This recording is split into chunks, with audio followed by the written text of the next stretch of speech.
Chapter 210. You brat, what are you laughing at? Am I not handsome and powerful? In the carriage, Li Zixuan saw Iron Egg covering his face with his hands, as if he was ashamed to be associated with him. Li Zixuan slapped the table and snorted. No, no, of course you are powerful. Iron Egg quickly waved his hand to deny it. Here, take a look at it. Actually, this newspaper is very well written. Iron Egg was speechless. Young master, the newspaper you wanted, I have bought it for you. On Vermilion Bird Avenue, a young boy in green held the latest newspaper and excitedly rushed to the front of a black carriage. A chubby little hand immediately stretched out from the carriage, and then a hurried voice was heard. Quick, quick, quick, bring it to me. Under the urging of the carriage owner, the newspaper was quickly dragged into the carriage. The person in the carriage was Yu Dongkai. The little fatty was holding a piece of pastry in his hand a moment ago. After he received the newspaper, he immediately stuffed the pastry into his mouth, and then eagerly opened the newspaper and jumped directly to the novel section at the end. This guy was not interested in reading the previous articles. He bought the newspaper to read the legend of a mortal's journey to immortality. Yu Dongkai did not directly look at the content. He first glanced at the few chapters that were available today. When he realized that it was still 3 chapters, he felt a little disappointed. However, these feelings of disappointment were quickly washed away by the wonderful plot. On the other streets, the hot sales of the newspaper continued. Many of the newspaper boys entered the more crowded streets and began to peddle their wares, but they were surrounded by people. Quick, give me a newspaper. Give me 5 copies. Why do you need so many? I am buying for my young master and young mistress. Why do you care? The newspaper boys happily sold the newspapers and received money while looking at the decreasing number of newspapers in their hands, secretly anxious. Before dawn, the newspaper boys everywhere had already sold out. At 4:45, the second issue of Datang Daily was sold out. Uncles, aunts, brothers and sisters, I am very sorry.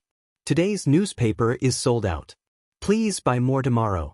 A newspaper boy shouted when he saw that there were still 20 to 30 people in front of him who wanted to buy the newspaper. It sold out so quickly? Yeah, it was sold out as soon as I got here. It's over. I didn't manage to buy the newspaper. I'll be punished when I get home. Little kid, go back and ask your shopkeeper to print more newspapers. That's right.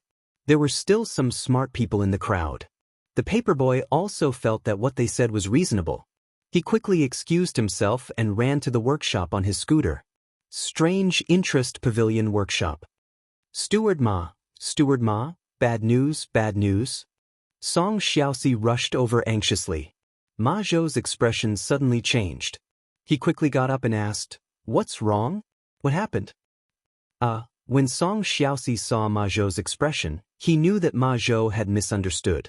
He quickly explained, Steward Ma, it's not a bad thing. Today's newspapers have all been sold out. The newsboys have all returned. Ma Zhou breathed a sigh of relief, but then exclaimed, What? They were sold out so quickly? We printed 5,000 copies today. But they were indeed sold out. A lot of people didn't manage to buy them, but they were still clamoring to buy them. Steward Ma, what should we do now? Ma Zhou thought for a while and decisively said, Print more. Ask the printing department to start printing more copies immediately. Print 3,000 copies first. Get ready to continue printing at any time.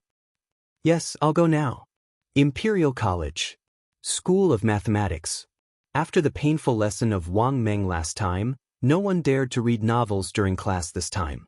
However, this didn't stop them from reading novels after class. Hey, Wang Meng, did you read the newspaper today?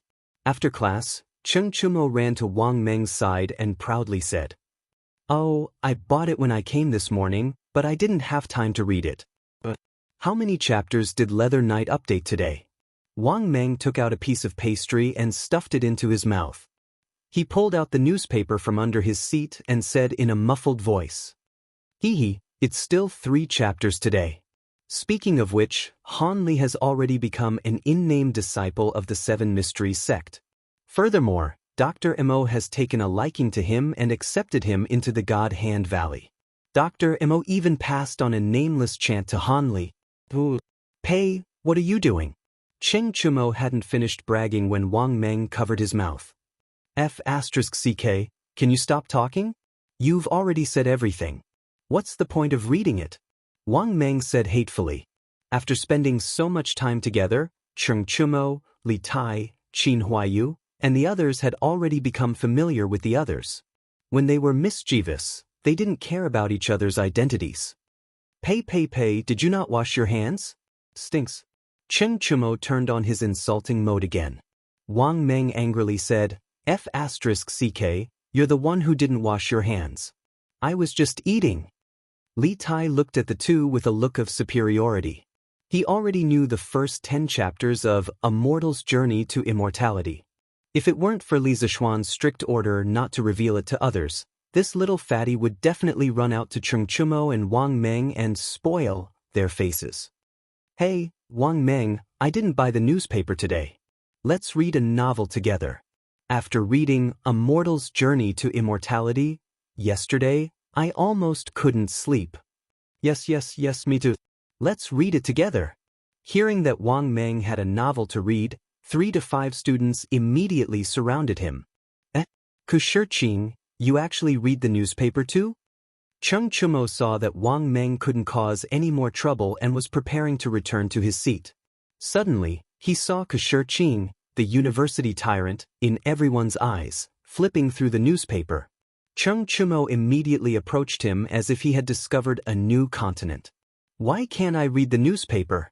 Many of the articles in this newspaper are very well written, and some of the current affairs are also well written. Just by reading this newspaper, you can know the world's affairs without going out. Kushirqing looked at Cheng Chumo strangely and asked. So he was reading the newspaper to study. Cheng Chumo was a little frustrated. He shook his head and said, It's okay, I'm just casually asking. After saying that, he was about to leave, but he still asked somewhat unwillingly, Then don't you want to read the latter part of the novel? It's very good. Kushirqing said matter-of-factly, Of course I read it. Although the writing of this novel is not good, the creativity is really novel. I usually read the first part of the novel before reading it. Oh. Cheng Chumo nodded and turned to leave, feeling a little hurt. Suddenly, Meng Wenhao's voice came from behind him. Hey, Chumo, can you lend me your newspaper? Meng Wenhao said somewhat embarrassedly. 5 copper coins for a newspaper was very cheap for others, but for Meng Wenhao, he was still somewhat reluctant to buy it. Now that everyone was saying that the content in the newspaper was very interesting, he also couldn't help but want to read it. Cheng Chumo looked at him and then nodded. Okay, no problem, I'll give it to you. Thank you. Imperial College Teaching Room.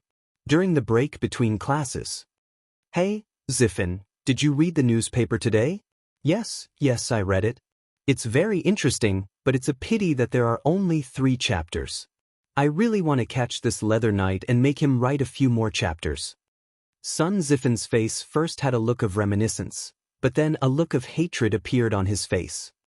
Yeah, this person is really hateful. He only writes 3 chapters a day and always keeps people in suspense. Yudong Kai also said with hatred. Chapter 211. Li Zishuan had no idea that he was being targeted by the 2 little bastards. He was taking advantage of the break between classes to rest on the sofa in the carriage in front of the classroom. It wasn't that he was lazy, but it was really tiring to stand and lecture for a long time. At this moment, he truly understood how difficult it was to be a teacher in his previous life. It was indeed a respectable profession. Outside the classroom of the Imperial College, Assistant Professor Mao also took advantage of the break between classes to come out. Unlike Li Zishuan, he didn't have a luxurious caravan. Assistant Professor Mao came to the grove and sat on a large rock. He hurriedly flipped open the newspaper to see if his article had been accepted. Hey, Assistant Professor Mao, have you read the newspaper today? At this moment, a white-robed scholar walked over and said with a smile. Oh, Assistant Professor Tsin, I asked the servant to buy the newspaper today, but I haven't had the time to read it yet. I took advantage of the break between classes to have a look. The scholar was Assistant Professor Tsun from the Four Gates Academy, who had discussed Tao with him yesterday. At this moment, teaching assistant Tsun said with a smile, "Then Brother Mao, quickly take a look. Both your and Dr. Wang's articles have been published in today's newspapers. I've already read them. I didn't expect Brother Mao to still be so brilliant despite not writing for so many years." Assistant Professor Mao was pleasantly surprised. Really? He didn't care about modesty anymore. He hurriedly flipped open the newspaper to look for his article. "Yo, Brother Zheng, what are you doing here?" Yang Lane, Wang Yaluan's old house. There was a knock on the door. Wang Yaluan knew it was Professor Zheng, so he personally went out to welcome him. "Huh, Brother Yaluan, I'm here to congratulate you. Have you read the newspaper today?" Professor Zheng followed Wang Yaluan into the courtyard and laughed. "Yes, I have." "Ha, Brother Yaluan's policy paper was really brilliant. I'm itching to write one too." "Brother Zheng, you must be joking. Your policy paper is definitely better than mine. If you write, I won't dare to embarrass myself. Please come in and let's talk inside." In a restaurant in East City, two men in their 30s were sitting opposite each other. There were 2 or 3 dishes on the table. The gray-clothed man took a sip of wine with satisfaction. Then he looked at his companion and proudly said, "Hey, Wang Dachui, have you read today's newspaper?" Wang Dachui stuffed a mouthful of food into his mouth and said in a muffled voice, "Not yet." "What's so nice about it?" "Hey, you're wrong. Do you know that the Blood Wind Stockade was wiped out by the Imperial Court's army a while ago?" "I know. I saw those bandits at Yenshing Gate that day." "Then do you know why these mountain bandits were suddenly exterminated after occupying Mount Mang for so many years?" "I don't know about that. I was also wondering earlier. Aren't those mountain bandits quite famous on the Greenwood Path? How did they get wiped out all of a sudden?" "Huh, that's the headline of today's newspaper.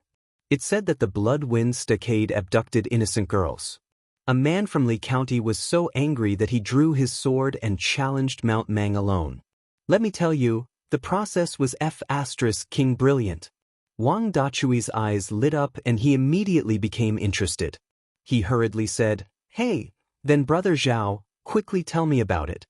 What's the point of talking about it? I'm not a storyteller. You might as well buy a newspaper. It's only 5 coins. Nowadays, how many people in Chang and city don't read newspapers?" The gray-clothed man looked disgusted. He was just short of saying, "You don't even read newspapers. You're already out." Wang Dachui was sweating profusely. He didn't expect that he couldn't chat happily with others just because he didn't read the newspaper.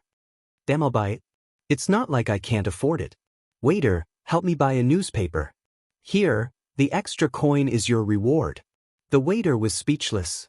This situation was not unique. Today, it was happening everywhere in Chang'an City.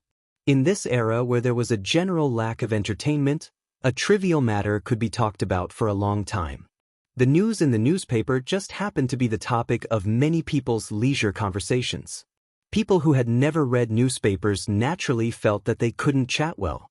Therefore, as long as their families were not particularly poor, they would buy a newspaper and read it. This was a new thing. Once it had a certain number of fans, it would become popular in the later stages without additional publicity. Because the initial fans would take the initiative to introduce this new thing to the people around them. Eventually, the fans would snowball and become larger and larger. After the morning class, Li Zishuan left the teaching house. When he was about to go home for lunch, he saw Kong Yingda walking towards him. Li Zishuan asked Iron Egg to get in the car first, and he went up to him. "Chancellor Kong, you're looking for me?" This old man usually didn't come over. Once he did, something must have happened. As for whether it was a good thing or a bad thing, Li Zishuan secretly calculated in his heart. It seemed that the probability of something bad happening was higher. It's not a big deal." Kong Yingda looked around, paused, and said in a low voice, "I've read today's newspaper. Generally speaking, it's not bad. However, I still want to say one more thing. Young people should be more humble. You must not be arrogant and boast about yourself." After Kong Yingda finished speaking, he patted Li Zishuan and left directly. He didn't give Li Zishuan a chance to explain. In his opinion, The facts were right in front of him. There was no need to explain. Hey, it's not like that. Li Zixuan was stunned by Kong Yingda's strange words. When he came back to his senses, Kong Yingda had already disappeared. This old man, Li Zixuan grumbled under his breath for a while, then stopped caring about this matter. If others misunderstood, then let them misunderstand. Imperial Palace, West Court. Your Majesty, is this the newspaper? I've heard many people talking about this newspaper these 2 days. Zhang Sun couldn't help but ask when she saw Li Er flipping through the newspaper while eating. It's the newspaper. Guanyin maid, come and take a look. Li Er put down his chopsticks and hugged Zhang Sun. He sniffed her body fragrance, then pointed at the newspaper headline and laughed. Look, this newspaper was created by Li Zixuan. But now this brat is here boasting about himself. How shameless! Zhang Sun curiously leaned forward. After a moment, she covered her mouth and laughed. This child, isn't he shameless?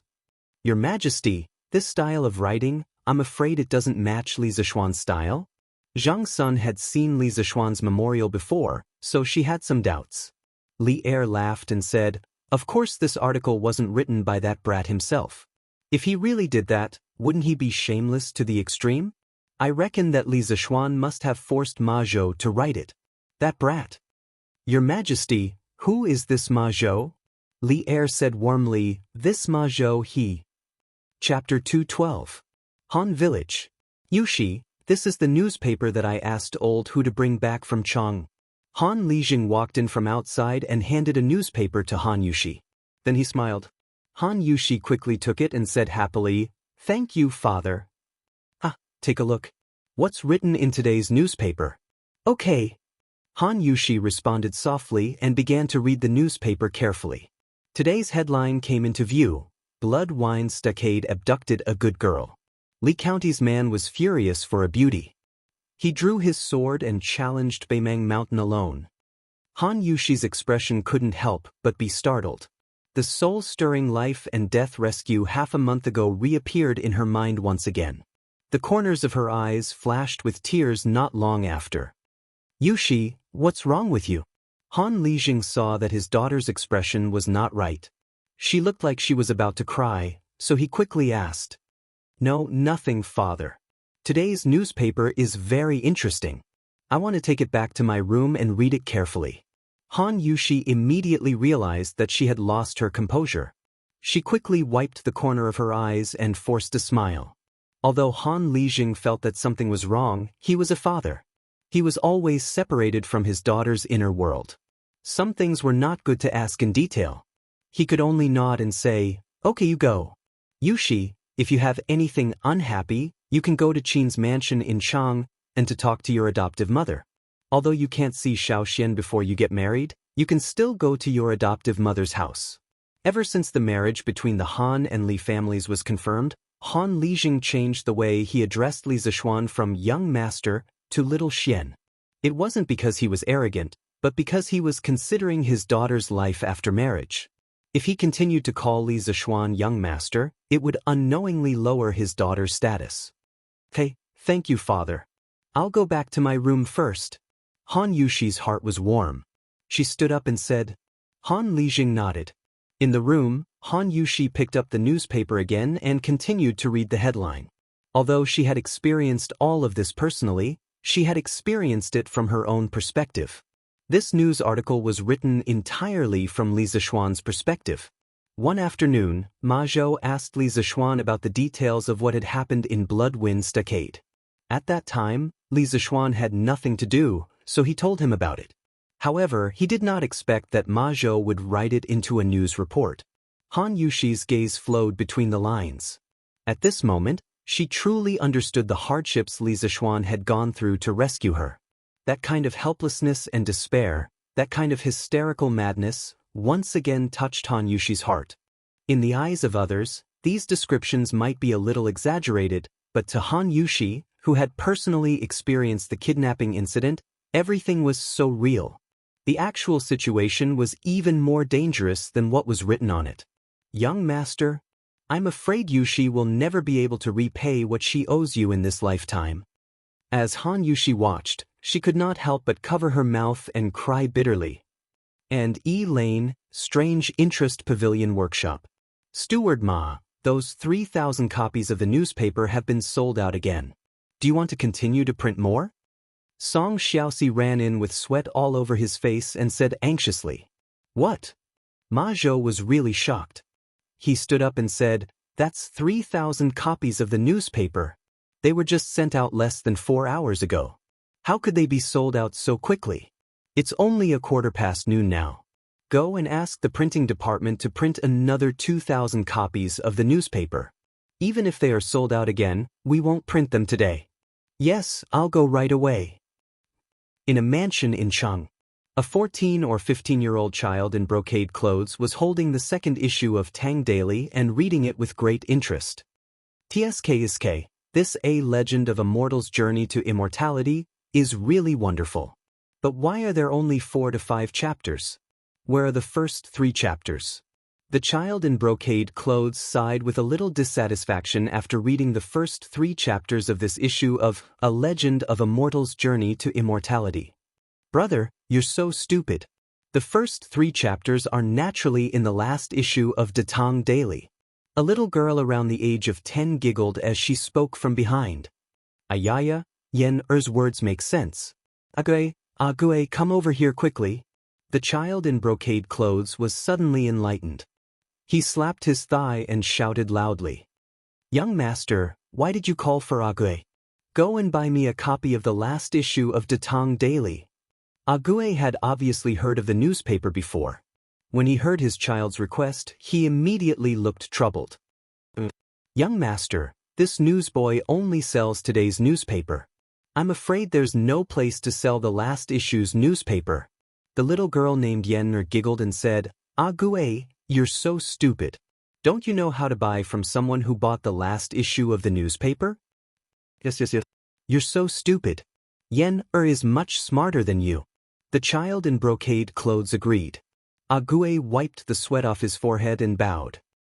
Thank you for your advice, Mississippi young master. Ague will go and buy the newspaper now. Go.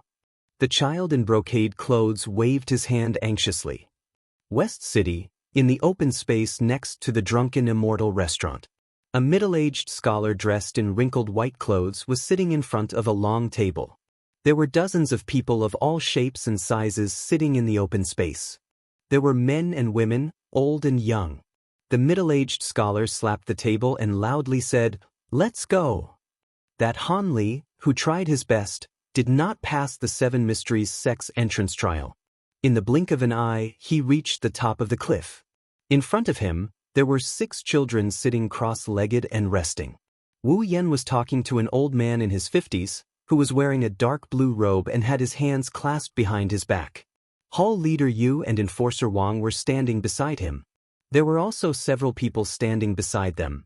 The audience below was listening to the story with great interest while drinking the herbal tea bought from the Drunken Immortal restaurant. They were very satisfied. The crowd around them was also growing larger and larger. Shopkeeper, do you want me to drive this poor scholar away? The storyteller actually dared to talk about our Drunken Immortal restaurant. How hateful! In front of the Drunken Immortal restaurant, a young servant said to shopkeeper Lu, who was listening to the story, Pa! Drive your ass. Shopkeeper Lu unhappily slapped the back of the young servant's head and angrily said, Didn't you see how much tea this he Tizui brought to our Drunken Immortal restaurant? Although tea is not as expensive as wine, many a little makes a mickle. No matter how small a mosquito is, it's still meat. Yes. Shopkeeper Lu is wise. Go brew me another pot of tea. This story is quite interesting. Shopkeeper Lu waved his hand and comfortably sat back on the stool, leisurely listening to the story. Gradually, Tizui's 6th chapter of The Legend of a Mortal's Journey to Immortality came to an end. During Dr. Mo's time in the 7 Mysteries sect, although the disciples have never seen his skills and do not know the strength of his martial arts, he has used his brilliant medical skills to save the lives of many disciples. Therefore, although he is often expressionless and rarely speaks, he is still respected by the disciples of the 7 Mysteries sect. Dear guests, Today's story has come to an end. This Hitizui's life is not easy. If you have money, come and support me. If you don't have money, come and support me. That's it? That's right, it's too fast. I haven't heard enough yet. Be content. Today, Hitizui told 6 chapters in one go. The first 3 chapters of The Legend of a Mortal's Journey to Immortality are already very difficult to read. Yesterday's newspaper didn't have much. That's right. I specifically came here to listen to the first 3 chapters. And Hitizui, well said. Here, this money is your reward. Thank you for your support. Chapter 213. As night fell, the workshop of Chitsu Pavilion was still brightly lit. Ma Zhou bent over the table and was writing something. He had been eating and living in the workshop for the past 2 days. Although it was tough, Ma Zhou was excited. The first day of Datang Daily's sales volume was 1,000 copies. The second day's sales volume soared to 10,000 copies. Moreover, it was still in short supply. According to this, the sales volume in the next few days would increase at an amazing speed. This brilliant result showed that he had succeeded in running the newspaper. It was not only a success in his career, but also a real success. At this time, Ma Zhou could not help but think of the subtle changes in the attitude of the scholars who helped compile the dictionary in the workshop. In this world, strength spoke louder than words. If Li Zishuan had helped him that day, those scholars would not have been convinced, and it would have seriously affected the progress of compiling the dictionary. It was much better to rely on his talent to convince people. Thinking of these pleasant things, Ma Zhou felt that his body was full of vitality again. The frequency of the vibration of the writing brush in his hand increased. The next day, as Ma Zhou expected, the sales of the newspaper were even better. Hey kid, give me 2 copies of the newspaper. My young master and young lady are anxious to read The Legend of a Mortal's Journey to Immortality. Give me 1 copy. My young master is anxious to go to the Imperial College. Give me 10 copies. After 2 days of word-of-mouth accumulation, there were very few people in Chang and who did not know about the newspaper. Driven by the popularity of the newspaper, when it was sent out by the newsboy in the morning, it was snatched up. Fortunately, Ma Zhou was prepared and printed 35,000 copies. That was how he withstood the crazy rush in the morning. Master Ma, the 35,000 copies of the newspaper printed this morning are almost finished. Do you want to print more? Now in the workshop, who dared not to admire Ma Zhou when they saw him? Therefore, the people below called Ma Zhou Master Ma instead of Steward Ma. Ma Zhou pondered and said, print another 5,000 copies. The demand for the newspaper in the afternoon should not be as high as in the morning. Old Ma, there are 2 businessmen outside. They said that they want to buy a batch of newspapers from the workshop and send them to the counties near Chang and to sell. At this moment, Song Xiaoxi rushed in from outside and said, someone came so quickly? It seems like there are still smart merchants around. Ma Zhou stroked his chin. He was mentally prepared for this situation. Let's go and take a look. Brother Ma, how's the newspaper sales today? After lunch, Li Zishuan came to the workshop. After finding Ma Zhou, he asked directly. Ma Zhou smiled and gestured with his hand. Li Zishuan's eyes lit up as he happily said, 8,000. Li Zishuan didn't know about yesterday's newspaper sales. Otherwise, he wouldn't have guessed that it was 8,000 yuan. According to his estimation, it would be good if the sales volume increased from 1,000 to 8,000 in 3 days. Ma Zhou shook his head and smiled. Lord Zhu, it's 80,000. Yesterday's sales volume reached 10,000. Li Zishuan was shocked and exclaimed, 80,000? How can it be so many? The newspaper was launched less than 3 days ago and the population of Chang and was only a few 100,000. No matter how optimistic Li Zishuan was about the newspaper sales volume, it was impossible for it to reach 80,000. Ma Zhou smiled and explained, Lord Zhu, at noon, 2 calligraphy and painting businessmen came. They directly ordered 40,000 newspapers from the workshop.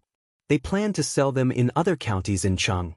Now, the printing department of the workshop is working at full capacity. We're trying to print 40,000 copies before noon. Li Zixuan raised his eyebrows and said in surprise, I didn't expect someone to see the potential of this newspaper. Brother Ma, what price did you sell it to them at? I sold it at the original price. Our newspaper is already very cheap, so I didn't dare to lower the price privately. These businessmen will definitely sell it at a higher price in other counties. They won't lose money. Li Zixuan nodded and praised, not bad, not bad. Ma Zhou thought for a moment and said, Lord Zhu, since yesterday, some businessmen have been hoarding a batch of newspapers and selling them at a high price to other places. However, because the number of newspapers they can buy from the newsboys is limited, the scale is not big. The two calligraphy and painting businessmen who came today are the real big spenders. Li Zixuan nodded thoughtfully. Then he suddenly said, Brother Ma, since the other businessmen have smelled the business opportunity, why don't we take the opportunity to expand Datong Daily so that the newspaper's influence is not only limited to Chang? It's best if we can spread the newspaper's influence to the whole country. This, Ma Zhou was shocked by Li Zixuan's ambition. He hesitated and said, Lord Zhu, if we do this, we will need too much manpower and resources. With Qiziu Pavilion's current foundation, I'm afraid it will be a little difficult. Li Zixuan smiled and said, Brother Ma, of course, we won't do it ourselves. We can find someone we can cooperate with for a long time. For example, Wang Renbiao. The Wang family has ready-made channels in various places. We don't need to worry about it at all. Ma Zhou thought for a moment. If they cooperated with someone for this matter, there were indeed many benefits. He agreed and said, That's true. Then I don't have any more questions. Then I'll go find Wang Renbiao later and see if he's interested in cooperating with us. Li Zixuan stood up and suddenly remembered something. He said, Oh, by the way, Brother Ma, has the first batch of printed books been printed? Indeed. These books will probably all be sold at Qiziu Pavilion in the East City tomorrow. Ma Zhou heard and replied excitedly. Great. Brother Ma, remember to make a short advertisement for Qiziu Pavilion in tomorrow's newspaper. It's best if you can make a list and tell everyone how cheap our books are. Lord Zhu, what's an advertisement? Li Zixuan explained, It's an advertisement. The purpose is to let more people know about Qiziu Pavilion's cheap books. I see. Ma Zhou nodded in understanding.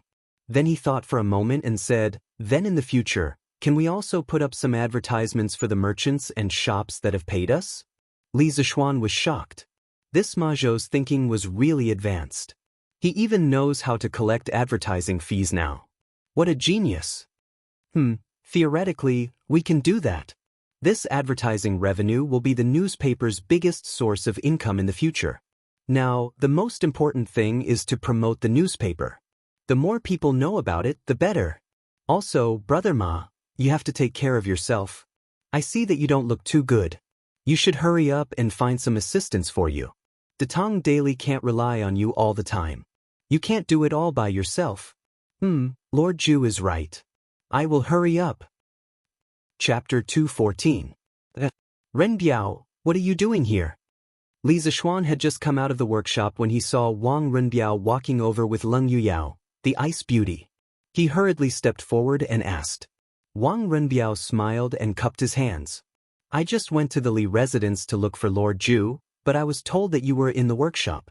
It just so happens that my business has something to do with the workshop, so Yuyao and I came over. Li Zixuan's heart skipped a beat.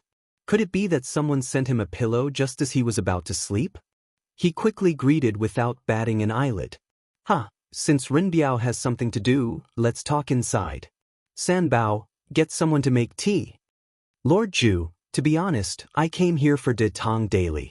Now that this newspaper is popular in Chang, and we have a very good foundation for cooperation, why don't you ask the workshop to increase the printing volume and provide me with a batch of newspapers? I will introduce the newspapers to other states and counties. How about it? After they found a room and sat down, Wang Renbiao went straight to the point. Li Zixuan was delighted. His guess was right. This Wang Renbiao was really coincidental. However, he didn't show it on his face and only pretended to be puzzled. Renbiao is actually interested in newspapers? Wang Renbiao smiled. Of course, the potential value of newspapers is huge. I have read 3 issues of the newspaper, and the content is indeed very interesting. Li Zishuan said, "Ha, Renbiao, how many copies do you want?" To be honest, this morning, Tu Chang and traveling merchants bought 40,000 copies of newspapers from the workshop. Wang Renbiao didn't look surprised at all. He said, "I have heard of these 2 traveling merchants, and I guess they just want to make a short profit. Lord Zhu, what you need is a long-term cooperation, and I can satisfy that. I can buy 100,000 copies for the first batch, and then I can increase it according to the specific sales volume of each state and county. These newspapers will be sent to other states and counties through our Wang family's various business routes." Li Zishuan was taken aback. This was truly extravagant. He had asked for 100,000 servings, and this was only the first batch. Were all the children of aristocratic families so rich?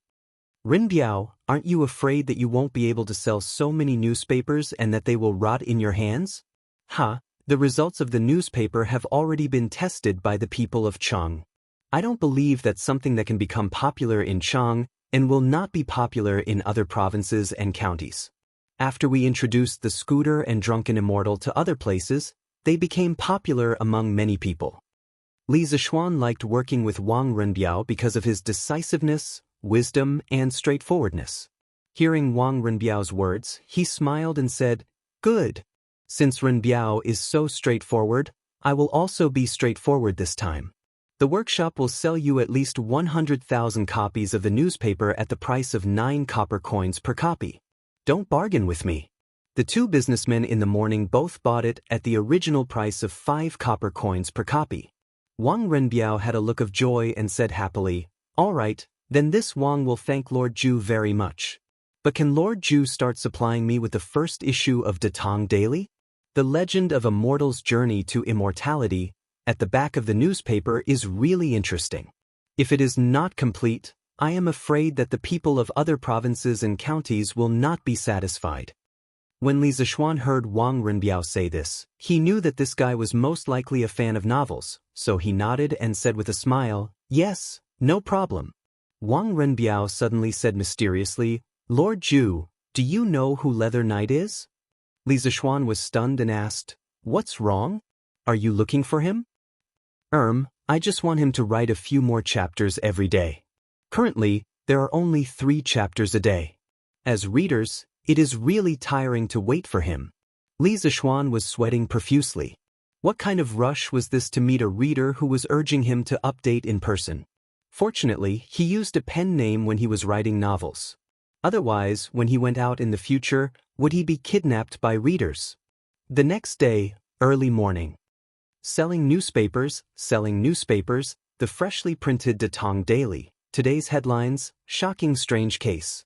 The sealed mansion was heavily guarded. Why would a beautiful young woman mysteriously die in broad daylight? Gentlemen, if you want to know what happened after her death, you only need to spend 5 coins to read it. Now, every morning, the people of Chang had a new hobby, which was to buy newspapers and read them.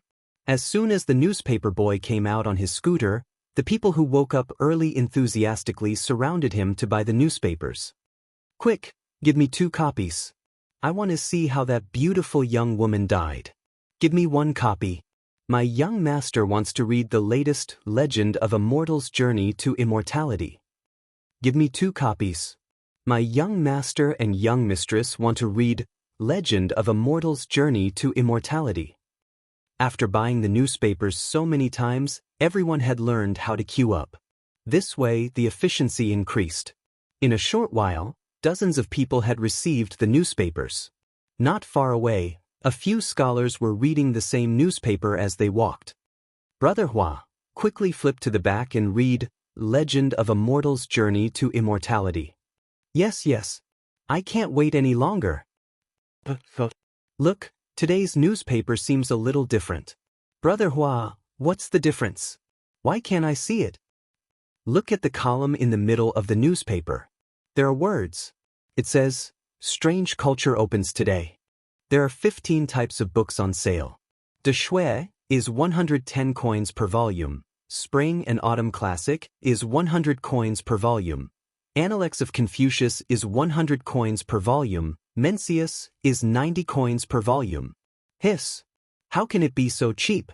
Is there a mistake? De Shui is 1,400 coins per volume in other bookstores. Brother Hua, let me see. You must be wrong. Scholar Hua was doubting his life after being criticized by his companions. He could only pass the newspaper to his companions and say, "Here it is. Here for you. Brother Meng, take a look for yourself." Scholar Meng quickly took the newspaper and looked at it carefully. Then he exclaimed, "It's true. It's really so cheap. Is this strange culture crazy? Could it be that they are just making up the numbers and selling books with poor printing quality at a cheap price? Let's go and see." Yes. Let's go together. But the East Market is not open yet. Not only these scholars, 80% of the people who received the newspaper saw the advertisement. Strange culture, which had not yet opened, became a hot topic in Cheng. Countless people were discussing it in private. Some said that it was playing to the gallery, some said that the shopkeeper was crazy, and some said that the price was wrong on the newspaper. However, most people chose to take a look for themselves. What if it was true? If they bought a copy and sold it, wouldn't they be able to make a huge profit? No matter how the people discussed it, Strange Culture became the fastest-selling shop in Cheng, and even the whole Tang dynasty. Chapter 215. Clang, clang, clang. As the gongs and drums sounded for the opening of the markets in the East and West markets, countless commoners who had been waiting outside the gates filed in. Unlike the past, the commoners today were especially anxious and seemed to be fighting to be the first. Even the officials who had just sounded the gongs and drums were pushed to the side. Hey, don't push. What's there to push? The official stretched out his hand and shouted at the crowd. However, he was alone. Before his shout could spread, it was drowned out by the sea of people. A quarter of an hour later, when the first wave of people had all entered the Eastern Market, the official wiped the sweat from his forehead and said to his companion with lingering fear, "Phew, why are these people so anxious today? Is there something new going on in East City today?" Another official curled his lip and said carelessly, "Who cares? Wangde, you stay here for a while. I'll go check out the latest legend of a mortal's journey to immortality. Hey, I just bought it this morning." "Hey, why are you slacking off again? You call this slacking off? If worst comes to worst, I'll explain it to you after reading it. You won't be able to read it anyway." Hee, that's great. Dear friends, today is the official opening of Strange Culture. Today, all the books in the store will be 5% off for a limited time. Because the store has just opened, there are only 15 types of books. After a few days, there will be more and more books. I hope everyone can support us. The price of each book has been posted here. If there's anything you're not clear about, feel free to take a look. In the East Market, in front of a small vermilion building next to the Strange Interest Pavilion, Sun Huayuan said loudly to the crowd who had come because of his reputation. Since there was no suitable candidate for the time being, Li Zishuan sent Sun Huayuan over to act as the shopkeeper of the Strange Culture. Anyway, there was only an aisle between the Strange Culture Pavilion and the Strange Culture Pavilion. If anything happened there, Sun Huayuan would have enough time to deal with it. As soon as Sun Huayuan's voice fell, someone below went to look at the price list in front of the door. Then, there was a buzz of discussion in the crowd. Hey, the price is exactly the same as the one in the newspaper. The newspaper didn't lie. Yeah, it's incredible. Hey, isn't this shopkeeper son? Why aren't you staying at Strange Interest Pavilion? Why are you here? That's right, Shopkeeper Sunday. What brings you here? Sun Huayuan gestured with his hands. After the crowd quieted down, he smiled and said, "I'm indebted to the owner for thinking so highly of me. That's why I'm able to serve as the shopkeeper of 2 shops at the same time. As everyone can see, the price of the books in the Quirk Culture shop is less than 10% of the price of similar books in other bookstores. Our Quirk Culture shop's original intention is to allow all scholars in Great Tang to be able to read books. Therefore, all the books in the shop are limited to 1 book per person within 3 months, and all the books must be signed and stamped. Please abide by the rules and don't buy too many books under false names. We will check regularly. Once we find a customer who violates the rules, you will forever be blacklisted by Chitsu Culture. You will never be able to buy any books published by Chitsu Culture. Sun Huayuan's words made everyone's blood boil. In this era, there weren't many people who could afford to buy books. A single book could even buy a pretty maid. Books were truly more precious than life. Thus, no matter how dynasties changed, books were always the most valuable items. They were a kind of inheritance and also a kind of faith. It was somewhat similar to houses in modern society. No matter how quickly the value of the yuan depreciated, houses were still the most valuable and fastest depreciating commodity. In modern society, it was hard to find a house, and similarly, in ancient times, it was hard to find a book.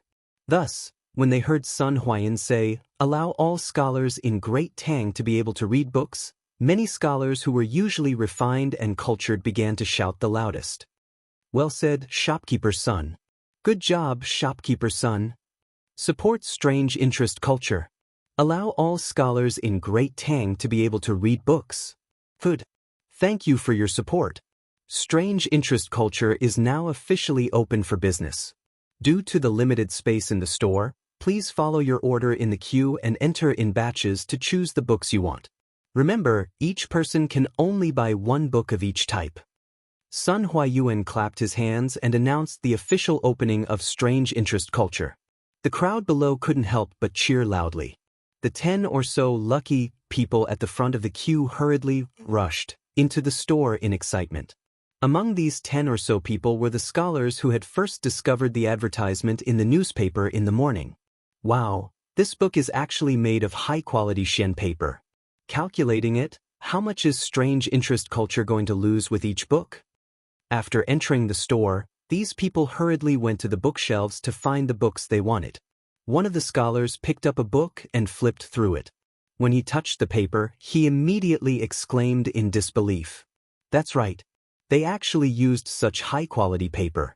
Just how high is the cost of this book? Isn't Strange Interest Culture going to lose money? That's indeed the case. No matter how rich the owner of Strange Interest Culture is, they can't possibly continue losing money like this, right? SSS. Quickly look at the words in this book. The horizontal and vertical lines are neat and tidy. It's even clearer and neater than the books in other bookstores. This printing quality requires a lot of engraving skills from the carving craftsman. Damn, I thought the reason why Strange Interest Culture's books were sold so cheaply was because they were crudely made. I didn't expect that whether it was the paper or the printing quality, it was so much better than other books. Moreover, it was sold so cheaply. Crazy. Crazy, this Strange Interest Culture is really crazy. Such good books at such a price, I really want to buy all of them. Unfortunately, I can only buy one of each. Shopkeeper, give me one of each of these 15 books. Shopkeeper, I also want one of each. Here, I'll give you the money. Sun Huayuan replied with a smile. Okay, a total of 1,700 wen. Hey, Brother Hua, I didn't bring enough money when I went out today. Can you lend me some? Don't worry, I'll return it as soon as I get back. A scholar touched his shriveled pockets and suddenly looked dejected. It was not easy to get to the front of the queue, but he did not bring any money. What a painful realization. He looked at his classmate and friend and quickly asked for help. No one could bear to give up such a good opportunity. If he could buy it, it would be a profit. Pay here free. The scholar surnamed Hua thought for a moment, and then handed a golden bean to that person. Hey, Brother Hua, lend me some money too. I still need 500 won. If I don't buy such a good book today, I'm afraid I'll regret it for the rest of my life. Yeah, Brother Hua, you can't leave us in the lurch. The other two scholars saw the situation and quickly went up to him. Such a good book, even if you have to borrow money, you have to buy it. If you miss this village, there won't be another shop like this. Chapter 216. The first batch of people who went in almost all bought a book of each kind. When they came out, they all carried a thick stack of books and were all grinning from ear to ear. The people who were queuing behind were secretly anxious when they saw this situation. The people in front had bought a lot, so it was very likely that they would have nothing when it was their turn. Sun Huayuan couldn't help but frown and say, "Everyone, please try your best to pick the books you need and leave some opportunities for others. In the future, the supply of books from strange culture will definitely increase. You don't have to rush to buy every book." Although he said that, not many people listened to him. The people who went in later still returned with a full load. If the supply of books today reached 100 types, these people might really buy 100 books. It was like a modern house. A house on a certain street was generally priced at around 8 million yuan. If a developer suddenly announced that his house in the same area would only cost 6 or 700,000 yuan, wouldn't many people go crazy just thinking about that scene? Even if the developer reminded them that there would be many houses at this price in the future and that they shouldn't rush, would people believe it? They only knew that this price was unique. If they could get it, they would make a profit. Who cared about whether they needed it or not? Who cared about the price in the future? "Butcher Zhao, why did you buy so many books? Are you illiterate?" A burly man at the back of the queue couldn't help but scold a fierce-looking man who had just come out of strange culture with books in his arms. "Heh, although I'm illiterate, these books are nice to look at home. Smell the fragrance of the books, look at the paper, hey. It's so cheap, wouldn't it be a pity not to buy it? Besides, Blacksmith Feng, aren't you King illiterate as well? Why are you here to join in the fun?" Butcher Zhao hugged the books he had just bought and scolded back with a look of superiority. Blacksmith Feng straightened his neck and said, "Although I'm illiterate, my son is literate. Can't I buy books for my ahu? You're a butcher, isn't it a waste to buy so many books?" "Bah, you're the one who's wasting. Your ahu is only 8 years old, how many words can he recognize? Stop bragging here." The two burly men began to argue with each other as they spoke. "A disgrace to the educated, a disgrace to the educated. How can such books of sages be wantonly trampled by you?" A young scholar dressed in coarse cloth saw this scene and couldn't help but rebuke angrily with a flushed face. "That's right. All of you are illiterate. Why are you fighting with us for the sage books? That's right. These books are for us scholars. What are you guys doing here?" The young scholar's words immediately resonated with many of the poor scholars. These people were the people who were in need of cheap books in strange culture. Usually, they couldn't afford to buy books, so they had to endure the supercilious looks of others and borrow here and there. Today, they finally heard that there were cheap books for sale here, but when they came to take a look, they saw that there were so many irrelevant people rushing to buy them. Wasn't this just causing trouble? People like Butcher Zhao and Blacksmith Feng who were illiterate probably came to buy books with the intention of reselling them to others for a large sum of money. This was because these books could be easily sold for 10 times the profit. It was impossible for others not to be tempted.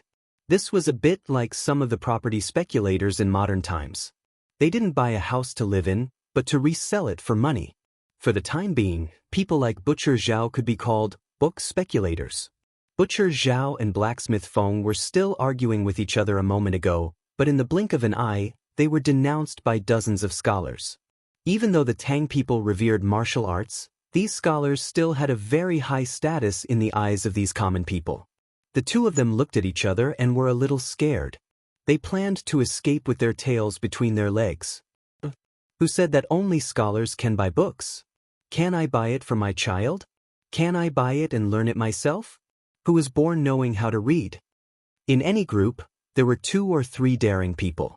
Butcher Zhao and Blacksmith Feng were scared, but it didn't mean that the other book speculators would be scared. Just look at them. Seeing that they were about to become street rats that everyone wanted to beat, a curly-bearded man couldn't help but refute. Big Brother Huang is right. Can I buy books for my child? Did I violate any laws of the Tang dynasty? You're not convinced? Are you going to scold your mother when she buys books for you? This was the type of person who scolded the streets. Old Wang's wife is right. Besides, shopkeeper's son said that everyone in the Tang dynasty should be able to afford to read. What's wrong with us buying books and learning them ourselves? This was the type who secretly changed the concept. You're spouting nonsense. Shopkeeper's son clearly said that all the scholars in the Tang dynasty should be able to afford to read. You're not a scholar. Immediately, a quick-witted scholar reprimanded. Right. Shopkeeper's son already said that these books are prepared for scholars. What are you all doing here? Only scholars can buy books. All of you, go away. Why do you care if I buy books for my son? That's right. You're not convinced? If you're not convinced, come and beat me up. Pooey, such a shrew. You're simply unreasonable. Who are you calling a shrew? Husband, someone is scolding your wife. Aren't you going to do anything about it? Who? Who dares to scold my ruwa? You're asking for a beating. Io. A gentleman uses his mouth, not his fists. You dare to hit someone? So what if I hit you? As a scholar, your mouth isn't clean. You're not worthy of being called a scholar. Yes, hit him. You have no respect for the law. You all really have no respect for the law. The people on both sides blamed each other. The more they argued, the more chaotic they became. In the end, when one of them made a move, it was as if a spark had been thrown into a pile of gunpowder, causing an explosion. In the end, the argument escalated into a group brawl. Sun Huayuan, who was busy collecting money and maintaining order, was caught off guard. Stop, all of you stop. No more fighting. Whoever fights again is not allowed to buy books in the strange culture in the future. When Sun Huayuan heard the commotion outside, he came out to take a look. Immediately, his face turned pale with fright and he hurriedly shouted for them to stop. However, even though he had threatened them, it wasn't enough to calm them down. Sun Huayuan couldn't help but sweat profusely. As he shouted for them to stop, he directed the servants in the shop to pull apart the fighting crowd. But today, there were 700 to 800 people queuing up at the strange culture. His manpower was like a small boat in the sea. It was completely useless. In the end, the commotion alarmed a group of martial marquis who were patrolling the streets. The leader ordered his subordinates to call for reinforcements while he led the rest of the martial marquis into the battle. All of you stop. In broad daylight, you actually dare to fight on the streets. All of you stop immediately. Otherwise, we'll bring you back to the yamen for punishment. The leader of the martial marquis pulled out a large blade from his waist and shouted coldly. His voice was much louder than Sun Huayuan's voice. The noisy crowd immediately froze. Some of the more timid ones exclaimed in surprise, "That's right. Not good, Martial Marquis is here. Quickly stop. Stop fighting, stop fighting. Martial Marquis is here. Master Martial Marquis, I didn't fight. This has nothing to do with me. I didn't fight either." A moment later, another large group of martial marquis rushed over and surrounded the fighting crowd. The two sides finally stopped fighting and the scene calmed down. "Don't move. Who is the shopkeeper of this shop? Come out and answer me." The leader of the young martial marquis saw that his companions had finally arrived. He felt a little more confident, so he stood out and said coldly. Chapter 217. Imperial College. In the mathematics school, Li Zishuan was teaching the students. There was a weekly exam tomorrow, so he was very serious in his lecture. The other students were listening even more seriously. Facing this binary linear equation, we must first observe its structure and find a way to eliminate the elements to reduce the number of unknowns. As for how to do this, let's look at an example. Cheng Chumo, pay attention. Tomorrow's weekly exam will definitely have a binary linear equation. Li Zishuan was about to turn his head to write an example on the blackboard when he suddenly caught a glimpse of Cheng Chumo's little tricks. He could not help but scold him. Cheng Chumo was greatly embarrassed. He quickly straightened his body and puffed out his chest, pretending to be a good student. However, in his heart, he was secretly criticizing Li Zishuan for being a bad brother. Bang bang! At this time, there was a sound of knocking on the door from outside the classroom. Li Zishuan looked up and saw San Bao standing by the door. She was carefully looking at him as if she had something to say. Li Zishuan thought that something must have happened. Otherwise, San Bao would not be so stupid as to disturb him during class time. Thus, he said to the students, "Wait a moment." Then he walked out of the door. At this time, he realized that behind San Bao was a person in blue clothes and a gray hat. Li Zishuan recognized this attire at a glance. It was the staff attire of the Strange Interest Pavilion. He could not help but be shocked. Could it be that something happened at the Strange Interest Pavilion? San Bao, what happened? Li Zishuan brought the two of them to a cypress tree in the courtyard and hurriedly asked. Young master, shopkeeper's son sent heir who to say that something happened at the Strange Interest Pavilion. He wants you to go there. San Bao pulled out the servant behind her and said to her young master. Heir who, what exactly happened at the Strange Interest Pavilion? Boss, in front of the Strange Interest Pavilion, many customers who bought books are fighting. Even Wu Ho was alarmed. Shopkeeper's son sent me to ask you, what should we do? What? Li Zishuan exclaimed with his eyes wide open. Wait, I'll go to the dormitory to inform the students, and then I'll go there myself. You can tell me the details on the way there. On the other side, in front of the strange culture. Young General, I am Sun Huayuan, the shopkeeper of this shop. Thank you for bringing your men here in time to prevent the situation from worsening. Sun Huayuan walked up to the leading Wu Ho and cupped his hands. The young martial marquis quickly stepped aside, not accepting his bow. He looked at Sun Huang, squinted his eyes, and said meaningfully, I am only the right martial marquis Wei Yi Si Gu, and am not worthy of the title of general. Since shopkeeper's son has opened a shop to do business, then you must restrain your customers. How can you gather people to cause trouble and disturb public order? Could it be that you think our Wu Ho government's planks are vegetarians? The left and right Wu Ho Wei of the Tang dynasty was a department that was responsible for the security of Cheng. It was similar to the function of a modern police station. The left and right Wu Ho Wei had one general each, and two generals each. Below them, there were different officials. Si Gu was only a minor 8th rank official, and indeed was not worthy of the title of general. Sun Huayuan had been a shopkeeper for such a long time, and naturally knew that the king of hell was easy to provoke, and the little demons were hard to deal with. He did not change his title, and quietly gave the Wu Ho a few golden beans, and said with a smile, Young General is right. Today's matter is indeed due to our strange culture's lack of consideration. I've troubled all of you to personally come here. This is just a small gift, and I'll treat all of you to tea. The Wu Ho's eyes flashed, but his face did not show it. He pointed out, Shopkeeper's son, this time, we have mobilized over 100 brothers. The meaning of these words was clearly saying that there were too many brothers here today, and the money you gave was not enough to divide. Sun Huayuan's eyes flashed with a trace of anger, but he suppressed his anger and waited for his young master to come quickly. Then how much does young general think is appropriate? The young Wu Ho smiled proudly and was about to speak when he heard a voice full of energy from outside the crowd. Who dares to cause trouble at the foot of the Son of Heaven? The crowd automatically dispersed, and the young Wu Ho saw the person who came and was shocked. He hurriedly went forward and bowed. This subordinate pays his respects to great General Yuqi. The person who came was Yuqi Jingda, the only great general of the right Wu Ho Guard. For such a big shot to personally come, the young Wu Ho could not help but be surprised. You get up. Tell me what happened here. Yuqi Jingda's face darkened, and he asked in a deep voice. Chang and city's public security had always been good.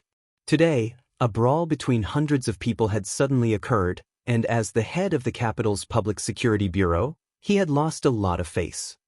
Uncle Yuqi, the young Wu Ho was about to speak, when another voice came from outside the crowd. It was Li Zishuan who had finally rushed over. On the way, he listened to Heir Hu's detailed explanation of the ins and outs of the matter, and his heart could not help but feel a burst of irritation. Before this batch of books had been sold, he had already considered book speculators, like Butcher Zhao, so he had let Sun Huayuan introduce a limited purchase policy. However, he did not expect that it would still arouse the dissatisfaction of some people, and in the end, it had caused a big fight. He had originally wanted to do something good for the people of the Tang Empire, but in the end, a good thing had turned bad, and he had even alarmed the Wu Ho. There might even be court officials impeaching him for disturbing public security tomorrow. This was really a thankless task for him. When he came to the door of the quirky culture, he happened to see Yu Qigong. Although he did not know that Yu Qigong was the right Wu Ho Guard great general, With this big shot in the military, wouldn't it be easier to send the Wu Ho in front of him away? Otherwise, he would have to trouble himself to go up personally to show off and slap faces. How tiring would that be? Little Xian, why are you here? Yuqi Jingde looked at Li Zishuan and asked curiously. Hee, Uncle Yuqi, this little nephew just opened this shop today. Now that something has happened, of course this little nephew has to come over. Li Zishuan smiled and cupped his hands in greeting. When the young Wu Ho beside him heard this, his heart instantly turned cold, and he cursed inwardly. He had just asked for some benefits from the shopkeeper of this shop, and the owner of this shop was actually related to his superior. Wouldn't that mean that he was dead meat? Yuqi Jingde raised his eyes to look at the plaque behind him, and only then did he let out an "oh," and said, Quirky culture. No wonder this old man only knew that the quirky pavilion was your business, but I didn't expect that you would open another quirky culture. Kid, just what kind of things are you selling in this shop? How did you cause such a big commotion? If the other court officials knew about this, they might impeach you again. Li Zishuan scratched his head and said embarrassedly, Hee, Uncle Yuqi is right. Today, it was just these people in front of me who started fighting because they wanted to buy books. This little nephew will pay attention in the future, and I guarantee that this kind of thing will not happen again. Uncle, please wait a moment and allow this little nephew to say a few words to these customers. Chapter 218. Yes, these people actually fought over a few books. It's indeed too outrageous.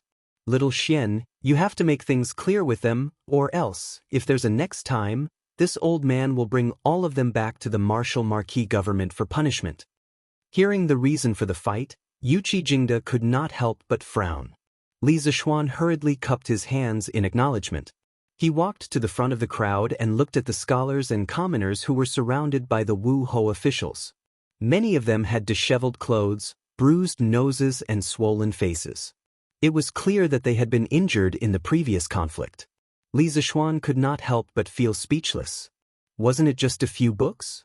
Did these people really need to fight? Shopkeeper's son, who started it? Li Zishuan coldly asked.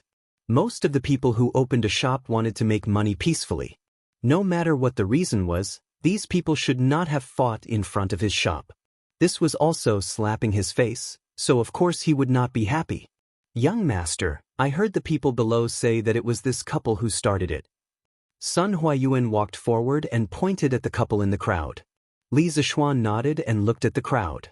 With a cold face, he loudly said, Friends, the reason why I opened Chitsu culture was to solve the problem of the commoners of Great Tang having difficulty in studying and the problem of expensive books.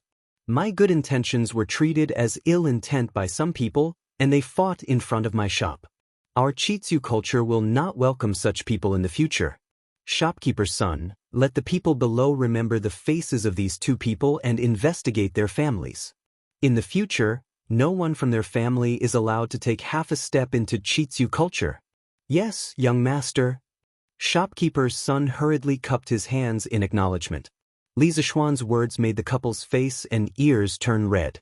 The tall man could also see that Li Zishuan had a strong background and was not a person to be trifled with. He did not dare to refute and pulled his wife and prepared to leave. But the fierce woman was a little unhappy. She shook off her husband's hand and pointed at Li Zishuan with one hand on her waist. But, Mother, it's not like I'm shortchanging you by buying books in the shop. Why can't I buy books in the shop? Ruwa, don't say any more. The tall man hurriedly came over to pull his wife. Let go of me, I insist on saying. That. You ask me why? Just because I'm the owner of this shop, I can let whoever I want in. Just because I'm a baron personally conferred by the emperor, if I say you're not welcome here, you can only leave. You're not convinced? Li Zishuan shouted loudly, carrying a bit of internal energy, shaking the eardrums of the dozen or so people relatively close to him until their eardrums buzzed. Yuqi Jingde couldn't help looking at him in astonishment. Li Zishuan didn't have a good impression of this shrew in front of him. He disdained to fight with women, but he didn't want to cause too much trouble. That was why he said those words to frighten the two of them, telling them to get out of here as soon as possible. Lord Li is right, you are not welcome here.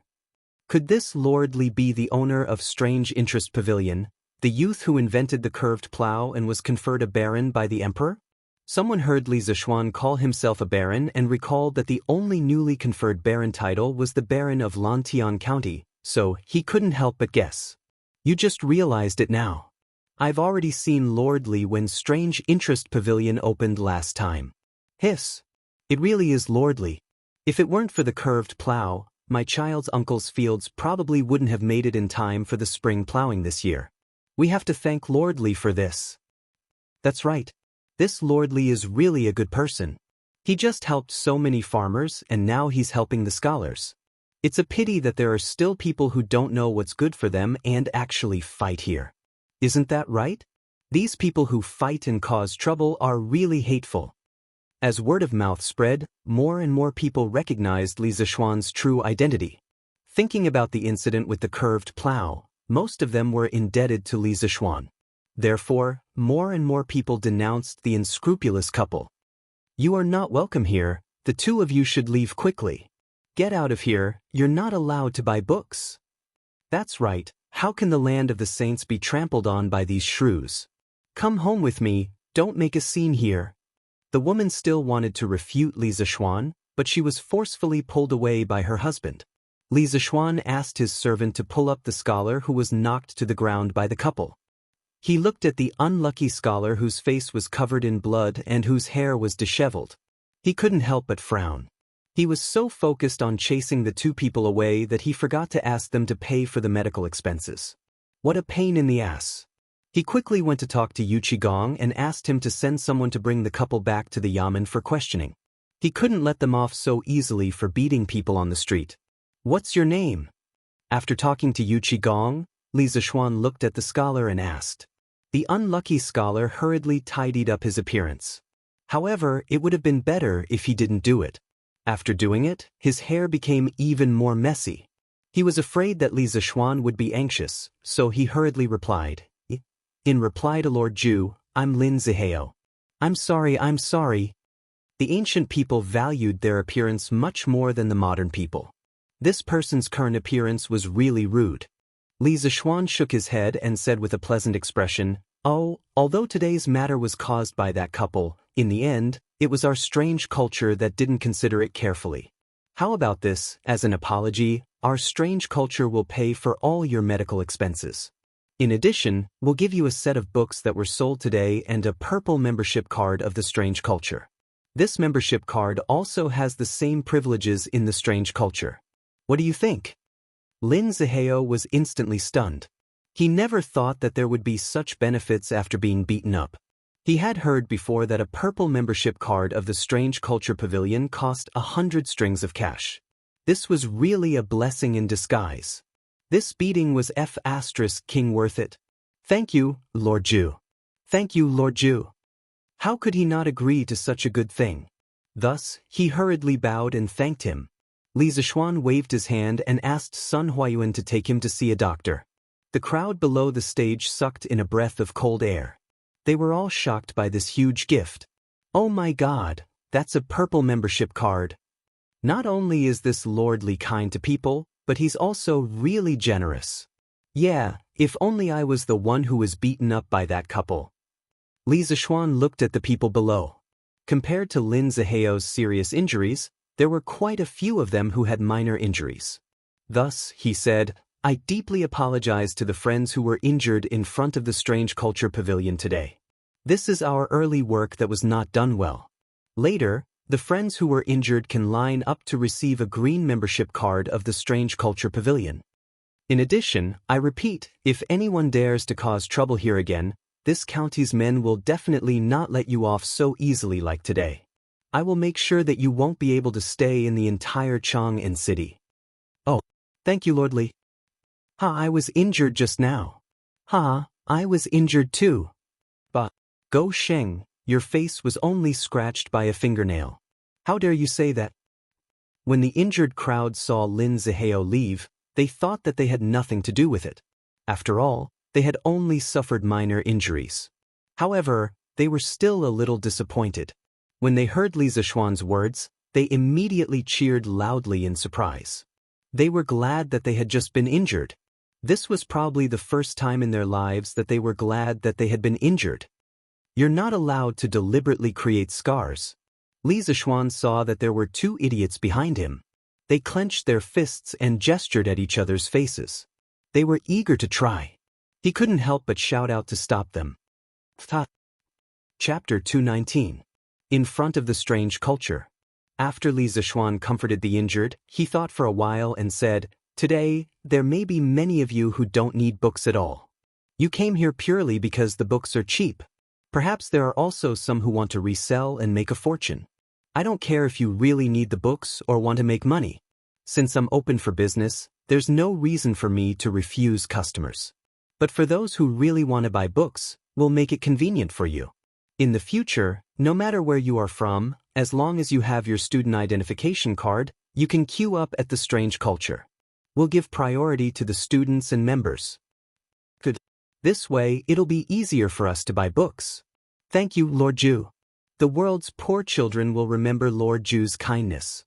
"Yes, thank you, Lord Ju." As soon as Li Zishuan's voice fell, there was a burst of cheers from the crowd. Most of them were the voices of the students. They came here today because of the fame and found that there were really such cheap books. They couldn't help but feel happy and worried. They were happy because they could afford the books, but they were worried because there would be a lot of people who would rush to buy such cheap books. Now that Li Zishuan took the initiative to give priority to the students, it would greatly increase their chances of buying books. How could they not be happy? When the rest of the people heard this, their faces darkened, but no one raised any objections. Ever since they recognized that the young man in front of them was Li Zishuan, who invented the curved plow, their eyes were filled with gratitude. Some of them even had some faint regret in their hearts. Compared to Li Zishuan, who wholeheartedly did so much for the farmers and the students, their way of doing things seemed a little selfish. Therefore, many people began to regret that they came here with the intention of reselling the books to make money. But there were still many people who wanted to take advantage of the situation. Li Zishuan couldn't do anything about these people, but he still advised, "For those who want to make money by reselling books about strange culture, I only want to say that if you want to make money, you should sell the books in your hands as soon as possible. In the future, there will be more and more of these cheap books in our workshop, and their prices will be lower and lower. In less than 3 years, the majority of the people in Great Tang will be able to afford books. At that time, books will no longer be an expensive item that the common people can't afford. In the next 3 years, books will be as valuable as scallions. I, Li Zishuan, am a man of my word."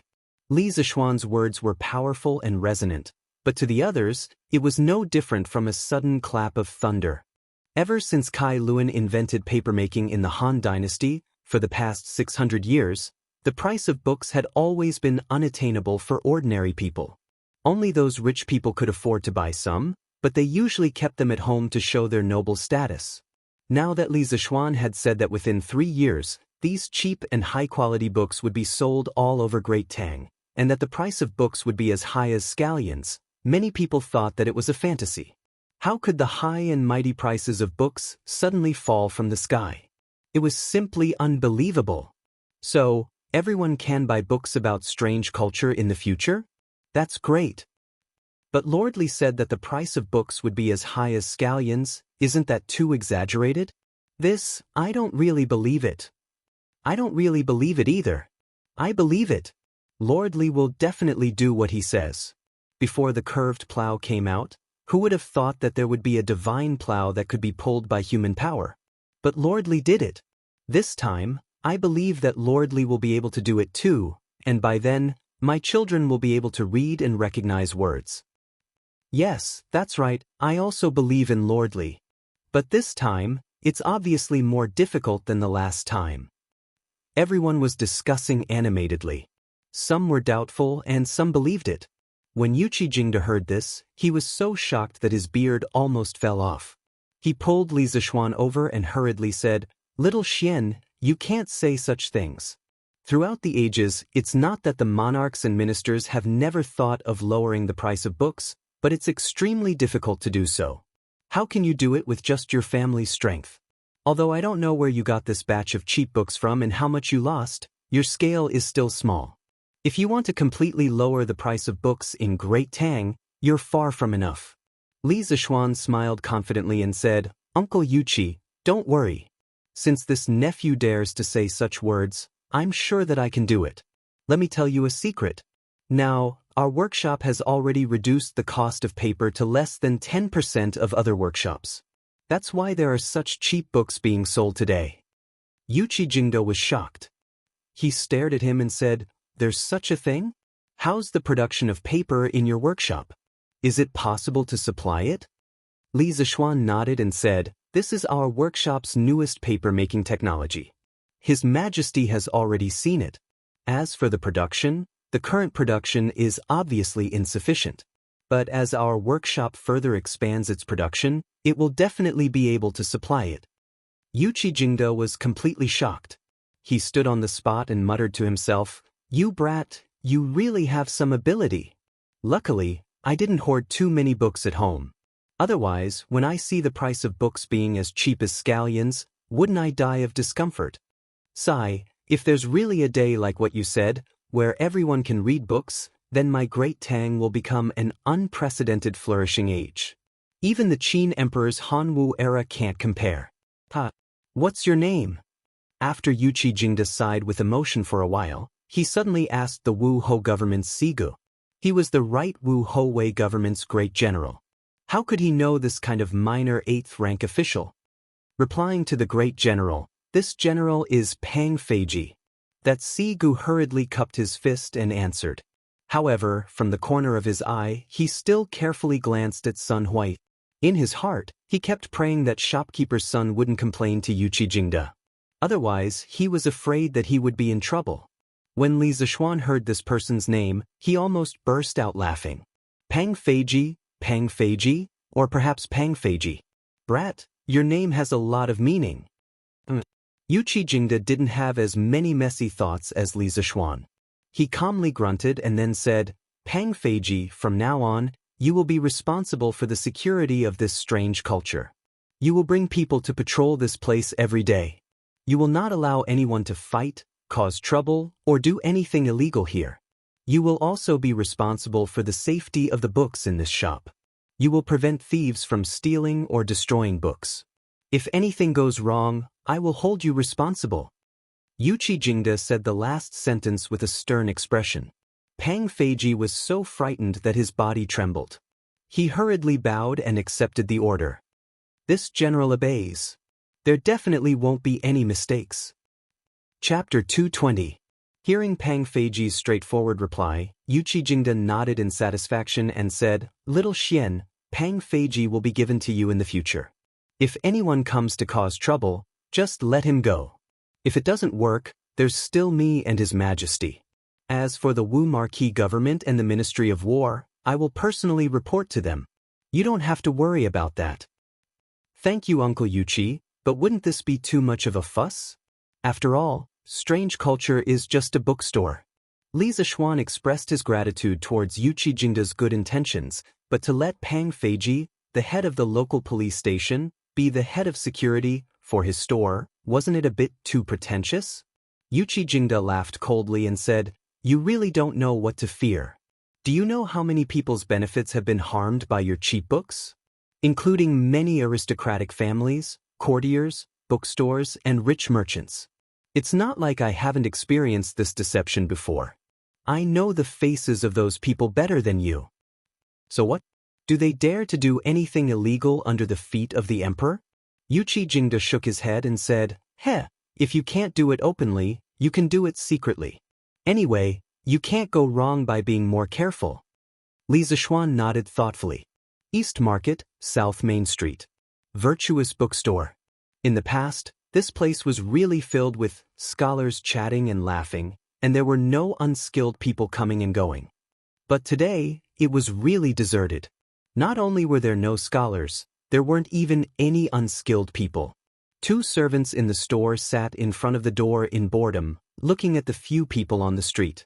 Occasionally, they would slap away a few mosquitoes on the table. Inside sat a middle-aged man in purple.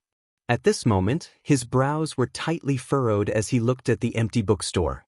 He was silent, and the atmosphere was very oppressive. "Oh, this guest, what book do you need?" At this moment, a white-clothed scholar suddenly came in. The two servants quickly stood up and greeted him. The middle-aged man in purple quickly hid the worry on his face and stood up to greet the scholar. The scholar nodded and didn't say anything. He went straight to the bookshelf to look for a book.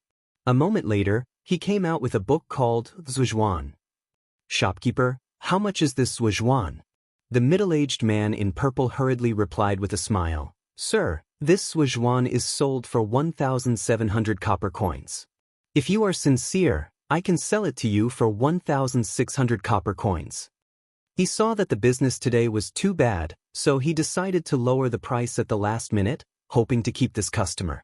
The young scholar frowned and said unhappily, "Although my family doesn't lack money, I don't want to be cheated by you for no reason. I heard that there's a culture not far from here that sells Zhuan for 110 copper coins. It's fine if you sold it at such a high price before, but how can you cheat your customers like this?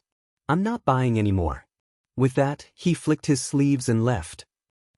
"Dear customer, it's not what you think." The shopkeeper hurriedly stretched out his hand to stop him, but to no avail. He could only sigh. "Shopkeeper, this is already the 5th customer today who has said so." A manservant couldn't help but complain. "Shut up. I sent AFA to scout for news. Why isn't this kid back yet?" The shopkeeper scolded angrily, then anxiously looked outside the door. "Shopkeeper, shopkeeper, I'm back." At this moment, a series of hurried footsteps came from outside, and then a manservant in a navy blue robe ran in. The shopkeeper hurriedly pulled him over and asked, How is it? Did you get any news?" Huff, huff. AFA continuously patted his chest a few times, panted a few times, then said, "Shopkeeper, there's a long queue over at Chitsu Culture. Their books are really cheap, the price is not even 10% of ours. Many people are fighting over the books. Even the people from Wu Ho government are alarmed." Hearing this, the shopkeeper's expression changed. After a while, he asked word by word, "Then how many of these books do they have?" AFA scratched his head and said, "Shouldn't be many, about 300 to 400 books, or else there wouldn't be so many people fighting over them." The shopkeeper heaved a sigh of relief. Another manservant beside him asked, "Shopkeeper, should we also reduce the price? Or else no one will buy books." But the shopkeeper angrily patted the manservant's head and said unhappily, "Reduce, reduce, how do we reduce? If we reduce to the same price as them, we'll be losing money. Quickly go to work, wipe the bookshelves. I don't believe that Chitsu Culture has so many cheap books. Furthermore, since they're selling them so cheap, the quality of the books must be shoddy. In the future, when those cheap people wake up, they'll still come here to buy books." "Shopkeeper is right, you're wise." The manservant rubbed his head and quickly brought the other two to wipe the bookshelves. This situation was common in other bookstores in Chang and City. The impact of Chitsu Culture's books on the entire book market was starting to show. Taiji Palace, Suite Du Hall. Li Er had just finished the morning court and was about to change into his regular clothes. At this moment, Zhao Song hurried over and bowed. "Your Majesty, we just received news that there was a large-scale brawl in the East Market. Old General Yuchi has personally led the right marquee guards to quell the chaos." Li Er paused and then said with an ugly expression, "Since the establishment of the Tang Empire, the imperial court has put in a lot of effort to improve the security of Chang and City. These years, there has been a great improvement. Why are there so many people causing trouble today? Zhao Song, have you found out the reason?" "Your Majesty, it's said that Chitsu Culture, which is opened by Li Er, is selling a large number of cheap books today. The price is less than 10% of other bookstores, so it attracted many people in Chang, in City to fight over them. In the process, some people were afraid that they wouldn't be able to get the books, so they couldn't help but quarrel and even fight. This caused a large-scale brawl." Zhao Song explained everything in detail. I didn't expect this brat to be so fast. He just came up with the paper machine a while ago, and he's printing so many books in just a few days. Not bad, not bad." Li Er exclaimed in surprise. Then he frowned and said, Zhao Song, immediately draft a decree to reprimand Lantian County's Li Zishuan for not doing his job properly, opening a store without permission, failing to restrain his customers, causing a brawl and disrupting public order. He shall be locked up for 7 days and be paid a salary for 3 months as punishment. Yes, Your Majesty. Zhao Song cupped his hands and accepted the order. However, he was puzzled. Li Er didn't seem to be angry about this, so why did he have to issue a decree to reprimand Li Zishuan? Although he had doubts in his heart, Zhao Song didn't ask. He knew his duty. After Zhao Song left, Li Er leaned on the couch and muttered, "Hey, I'm doing this for your own good. You better know what's good for you." Chapter 221. What a scandal! What a scandal! Tomorrow I will impeach this kid for disrupting public order. Wei Jing returned to his residence after the morning court. When he heard about the incident that happened in front of the strange culture store in the East Market, he was so angry that he slammed the table. Pei Shi glared at Wei Jing and said angrily, "How dare you? You don't know how many poor children have benefited from this kid's actions. If you impeach him, let's see if the poor scholars in the world will be happy." Wei Jing glared at her and said, "But this commotion was caused by Li Zishuan's lack of consideration. If we don't punish him severely, what will happen to the laws of the Tang Empire?" Pei Shi was speechless at her husband's stubbornness. After a while, she said, "Old master, you are also from a poor family. You should know how much the poor children crave books. Why do you still want to make things difficult for this kid?" When Wei Jing heard this, he frowned and hesitated. After a long time, he said firmly, "Merit is a crime. Mistakes are mistakes. Li Zishuan's printing of books to benefit the poor children is a merit. But his carelessness caused the customers in the store to fight and disrupt public order. That is a mistake. He should be rewarded for his merits and punished for his mistakes. I will write a letter to ask for his merits. But I will also write a letter to impeach him for his mistakes." This old thing's stubbornness truly angered Pei Shi. She angrily snorted and turned around to leave, leaving behind only one sentence. "Impeach him if you want. You will sleep in the study tonight. Hey, madam, listen to your husband's reasoning." "Old master, this is what happened. Once the cheap books of the strange culture were released, all the big and small bookstores in Chang and city were unable to resist. We can't compete with them in terms of price." Chongren Square, Zhang Sun Wuji's residence. The shopkeeper of the Mingda bookstore was complaining to Zhang Sun Wuji. From his tone, the Mingda bookstore should belong to the Zhang Sun family. Zhang Sun Wuji's expression didn't change much. It was as if the bookstore's poor business had nothing to do with him. He slowly took a sip of tea and said calmly, "Wu Mingyang, why are you in such a hurry? Calm down when something happens." Although Zhang Sun Wuji's tone was calm, Wu Mingyang shuddered when he heard it. He hurriedly cupped his hands and said solemnly, "Old master is right." Zhang Sun Wuji waved his hand. "Have a seat. Do you know how many books there are in this batch of strange culture? And why were their books so cheap? As far as I know, if all the books are sold at such a price, I'm afraid that no bookstore in Chang and city will not lose money. Li Zishuan dares to sell like this. Is he planning to make a loss?" It had to be said that there were many people in history who called Zhang Sun Wuji an old fox, and there was a certain logic to it. No matter what situation he was in, he could always use the calmest thinking to find the most crucial point of the problem. This was the most terrifying aspect of him. Replying to Master, this lowly one has already investigated. There are a total of 15 types of books in this batch of books from strange culture. There are about 300 books of each type. All of them have been sold out today. As for whether there will be such books in the future, this lowly one does not know. Also, their books are all printed from Strange Interest Pavilion's workshop. This lowly one also does not know what their cost is and whether they will lose money by selling like this. Wu Mingyang replied seriously. Zhang Sun Wuji frowned and thought for a moment, then said, "Then let's wait and see."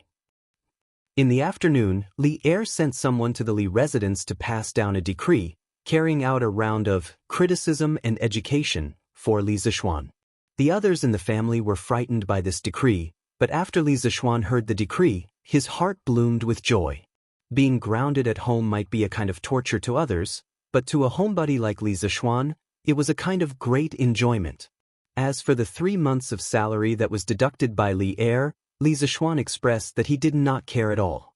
Going to the Imperial College to teach was not his original intention.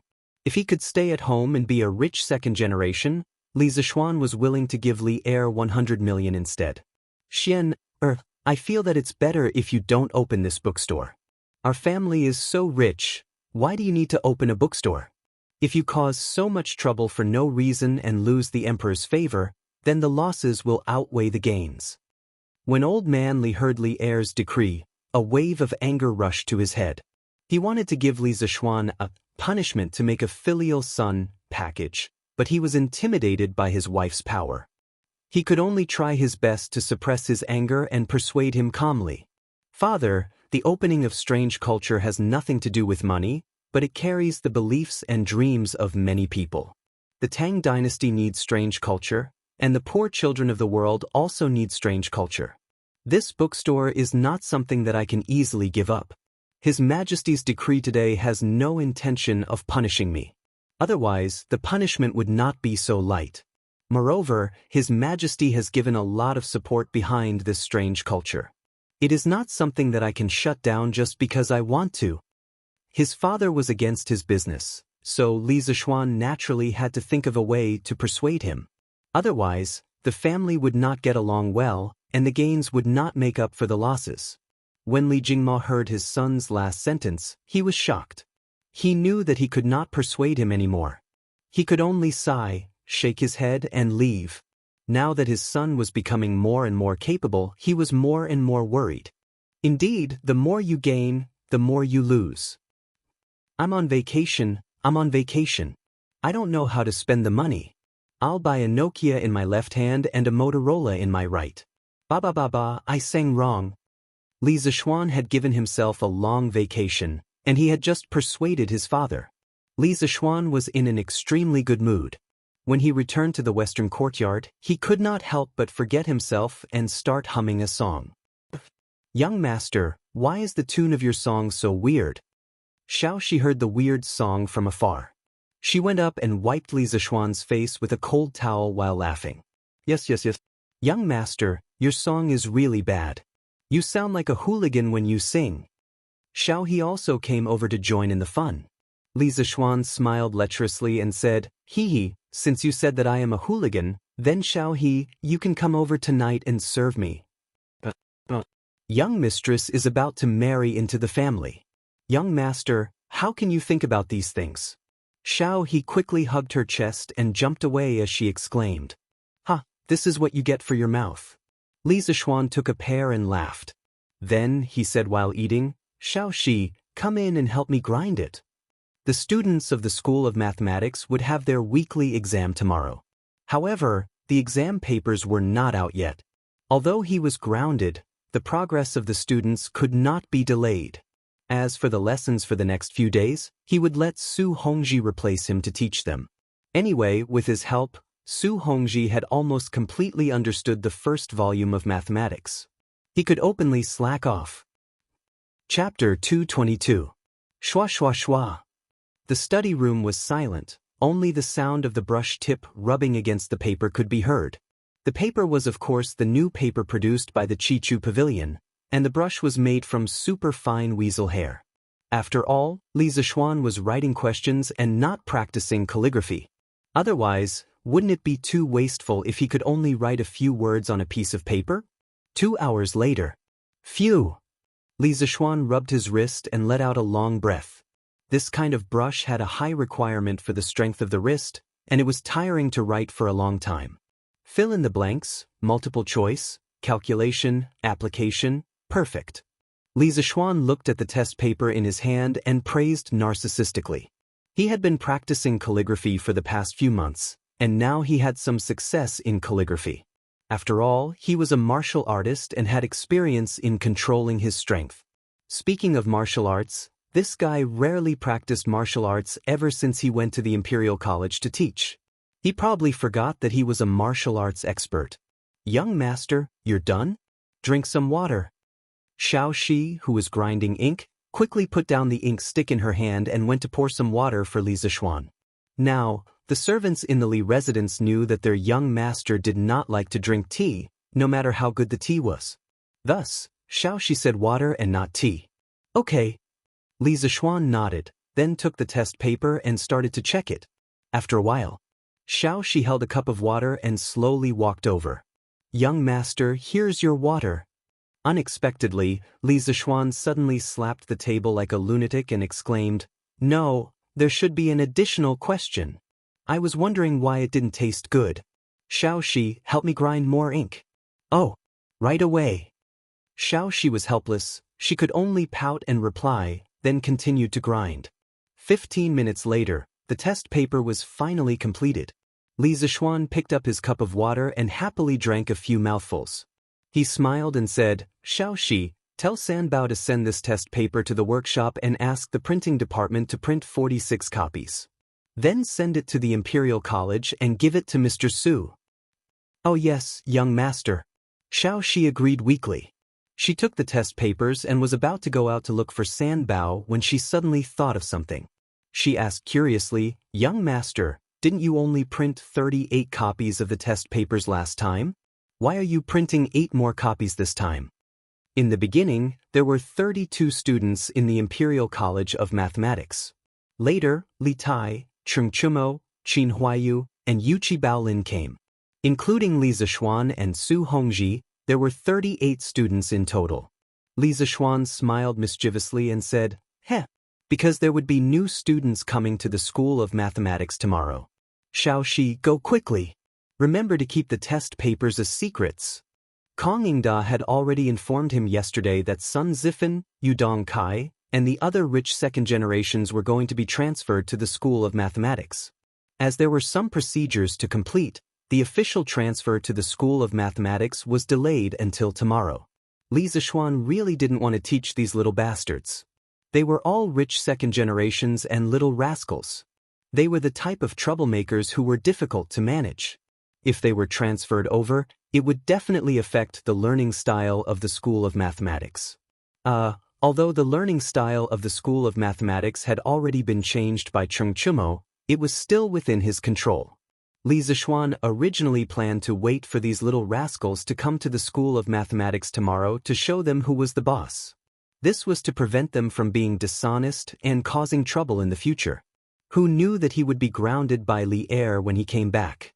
He didn't expect this, but this didn't mean that he couldn't teach them a lesson. Everyone knew the reason why Sun Zifan and the other rascals wanted to come to the School of Mathematics. It definitely wasn't because they admired Li Zixuan's new mathematics. Hee, since you guys are here because of the holidays, then I'll let you guys have a taste of the School of Mathematics demonic exam. Li Zixuan laughed sinisterly in his heart. The question he set this time was on the more difficult side. He estimated that it would be difficult to find a student who scored more than 80 points in the class. Therefore, he kindly added an additional question to give the students some benefits and add some extra material. Yes, young master, don't worry. Xiaoxi definitely won't leak the questions. Xiaoxi agreed and ran out quickly. However, she left a sentence in the air. Young master, your smile is so sinister. Li Zixuan. The next day. Newspapers are sold. Newspapers are sold. The freshly printed De Tong Daily. Today's headlines, Lan Tian County man says books will be expensive for the next 3 years. Friends who want to read, quickly buy the newspapers. What? Books are expensive? Give me a copy. Let me see. Give me a copy. I want to read The Legend of a Mortal's Journey to Immortality. Give me 2 copies. Chitsu Culture, good job. I support Chitsu Culture to lower the prices of their books. The popularity of the newspaper that had been trending for 4 days did not decrease at all. Instead, it became even more popular among the people of Cheng. There were even many people who went around to buy the previous newspapers just to read the first few issues of The Legend of a Mortal's Journey to Immortality. Of course, the people who paid attention to the newspaper were not just ordinary readers. There were also many businessmen. In the past 2 days, with the popularity of the newspaper and the bombardment of advertisements, Chitsu Culture's newly opened shop also became very popular. Other than the low prices of their books, the effect of the advertisements in the newspaper could not be ignored. Otherwise, it would not have become so popular so quickly. As a matter of fact, there were already many businessmen who were eager to show their faces in the newspaper. City, a certain Huji Tavern, back hall. The Huji Tavern was a place where the waitresses were all women from the West. They were known as Huji. They were an important factor behind the popularity of Huji wine in the Tang Dynasty cities. In ancient times, there were not many young women who were Huji. These Huji taverns opened up a new era for the Tang Dynasty Chang and food market. Master, do you want to look for Datang daily and ask them to promote our tavern? A tall, blonde beauty with blue eyes was wearing a thin veil that exposed her small waist. Her breasts were also faintly discernible. At this moment, she was sitting on the lap of a slightly plump, bearded middle-aged man who was dressed in extremely luxurious clothes. Her arms were wrapped around the middle-aged man's neck as she spoke. Why would my snow cherry say that? The bearded man closed his eyes in satisfaction. His right hand kept sliding around the woman's waist. Masters, didn't you read the newspaper these past 2 days? Chitsu Culture is such a small, unknown shop. After being in the newspaper, everyone knows about it. Our Yunlai Tavern has been in business for so many years. If we were to be in the newspaper, wouldn't our business be even better? The woman twisted her slender waist and said coquettishly. The middle-aged man's hands suddenly paused. He laughed out loud and said, why didn't I think of that? Snow Cherry, I'm so lucky to have married you. I'll go to their workshop now and ask them to help us promote it. Chapter 223. This Chitsu Culture is so kind. They actually lowered the price of books so low. This is all thanks to Lord Li. Do you think books will be as cheap as scallions in the next 3 years? In the Jinyu Academy in the south of Chang and City, 2 plainly dressed scholars were squatting on a rock and reading the same newspaper without a care for their image. They sighed. In the early Tang Dynasty, academies were private places. A few scholars who were familiar with each other would discuss Tao, read, and study here. At this time, academies were often surrounded by Taoist temples and Buddhist temples, so naturally, the styles of these schools were combined. For example, the Buddhist temple, the Taoist temple, and the Confucian Academy were mixed together. Since then, these 3 brothers had kowtowed to each other. This was also the beginning of the integration of Buddhism, Taoism, and Confucianism. However, the real integration was in the Song dynasty. Brother Tianhua, Brother Feichen, what are you guys talking about?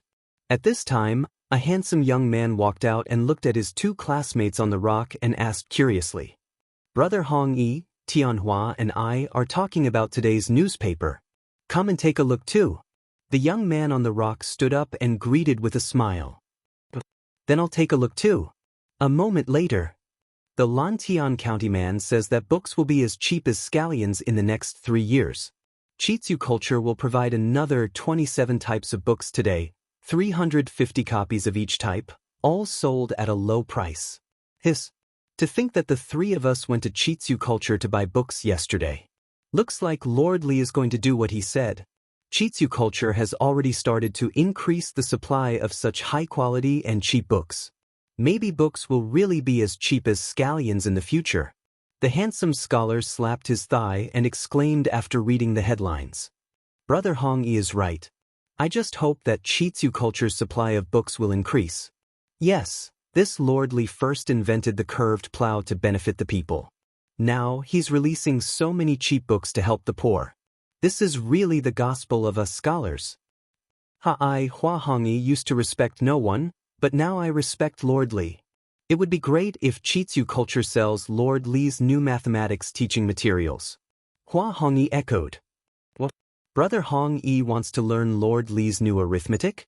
Hua Hongyi nodded and said, of course. I heard that this new type of arithmetic is self-contained. It's convenient and fast to calculate. I've admired it for a long time. Unfortunately, I don't have the qualifications to enter the Imperial College. This is one of the biggest regrets of my life. Sigh, Brother Hong Yi, don't take it too hard. It's indeed not easy for us commoners to enter the Imperial College. Your Majesty, I impeach the man from Li County. Yesterday, he condoned the customers of his shop to fight and disturb the public order, causing chaos in the Eastern Market.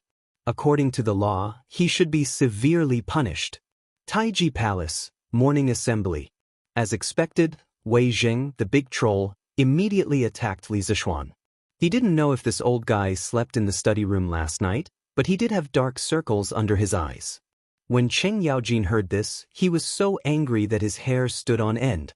When this old demon got angry, he didn't care about the occasion. At this moment, Cheng Yaojin was about to walk out and scold Wei Zheng, but he was stopped by Qin Shubao. Jijia, don't be impatient. Let's see what your Majesty has to say. Qin Shubao said softly. Cheng Yaojin glared at Wei Zheng unwillingly and retreated angrily. In his opinion, Li Zishuan was so obedient. After helping the farmers, he started to help the poor scholars. He even helped the Chung family earn so much money. What a good child. How could he be as bad as Wei Zheng said? Zhang Sun Wuji, who was sitting in the front row, heard Wei Zheng's accusation. His eyes flashed, but he quickly returned to normal.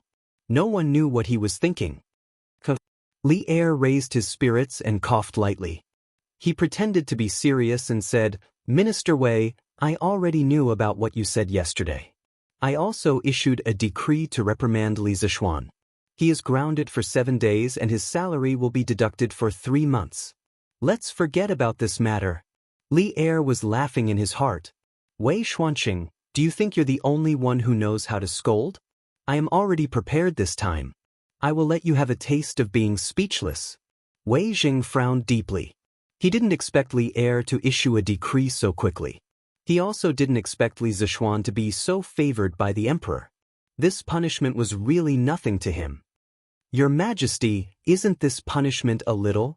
Wei Jing felt that Li Er was playing favoritism and wasn't fair. Thus, he couldn't help but speak out. A little what? Li Er raised his eyebrows and smiled maliciously.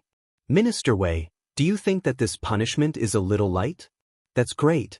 In order to show my concern for the officials of the imperial court, if there are any officials who commit such a small mistake in the future, they will be grounded for 7 days and their salary will be deducted for 3 months as punishment.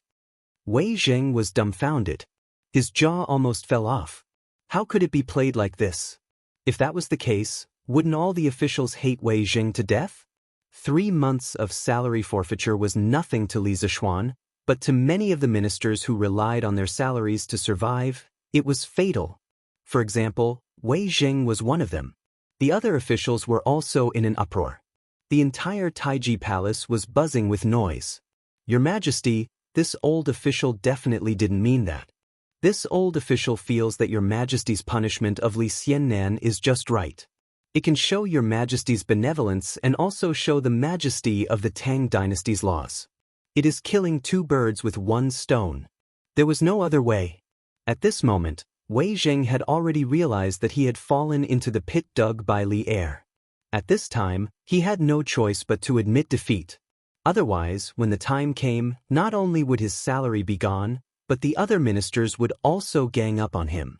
No matter how awesome Wei Zheng was, no matter how good he was at talking, he wouldn't dare to be enemies with all the officials at the same time. Li Er smiled and nodded. Then, he said, since Minister Wei has taken the initiative to say so, then this matter won't be mentioned again. Does Minister Wei have anything else to report? This old official doesn't have anything else. Wei Zheng had originally planned to impeach Li Zishuan before asking for a reward for Li Zishuan. However, after his impeachment, Li Zishuan wasn't affected at all. On the contrary, he had almost been cheated. So why should he ask for a reward for Li Zishuan? He wasn't in such a good mood right now. However, just because he wasn't willing didn't mean that the others weren't willing. At this moment, Kong Yingda stepped forward and clasped his hands to Li Er.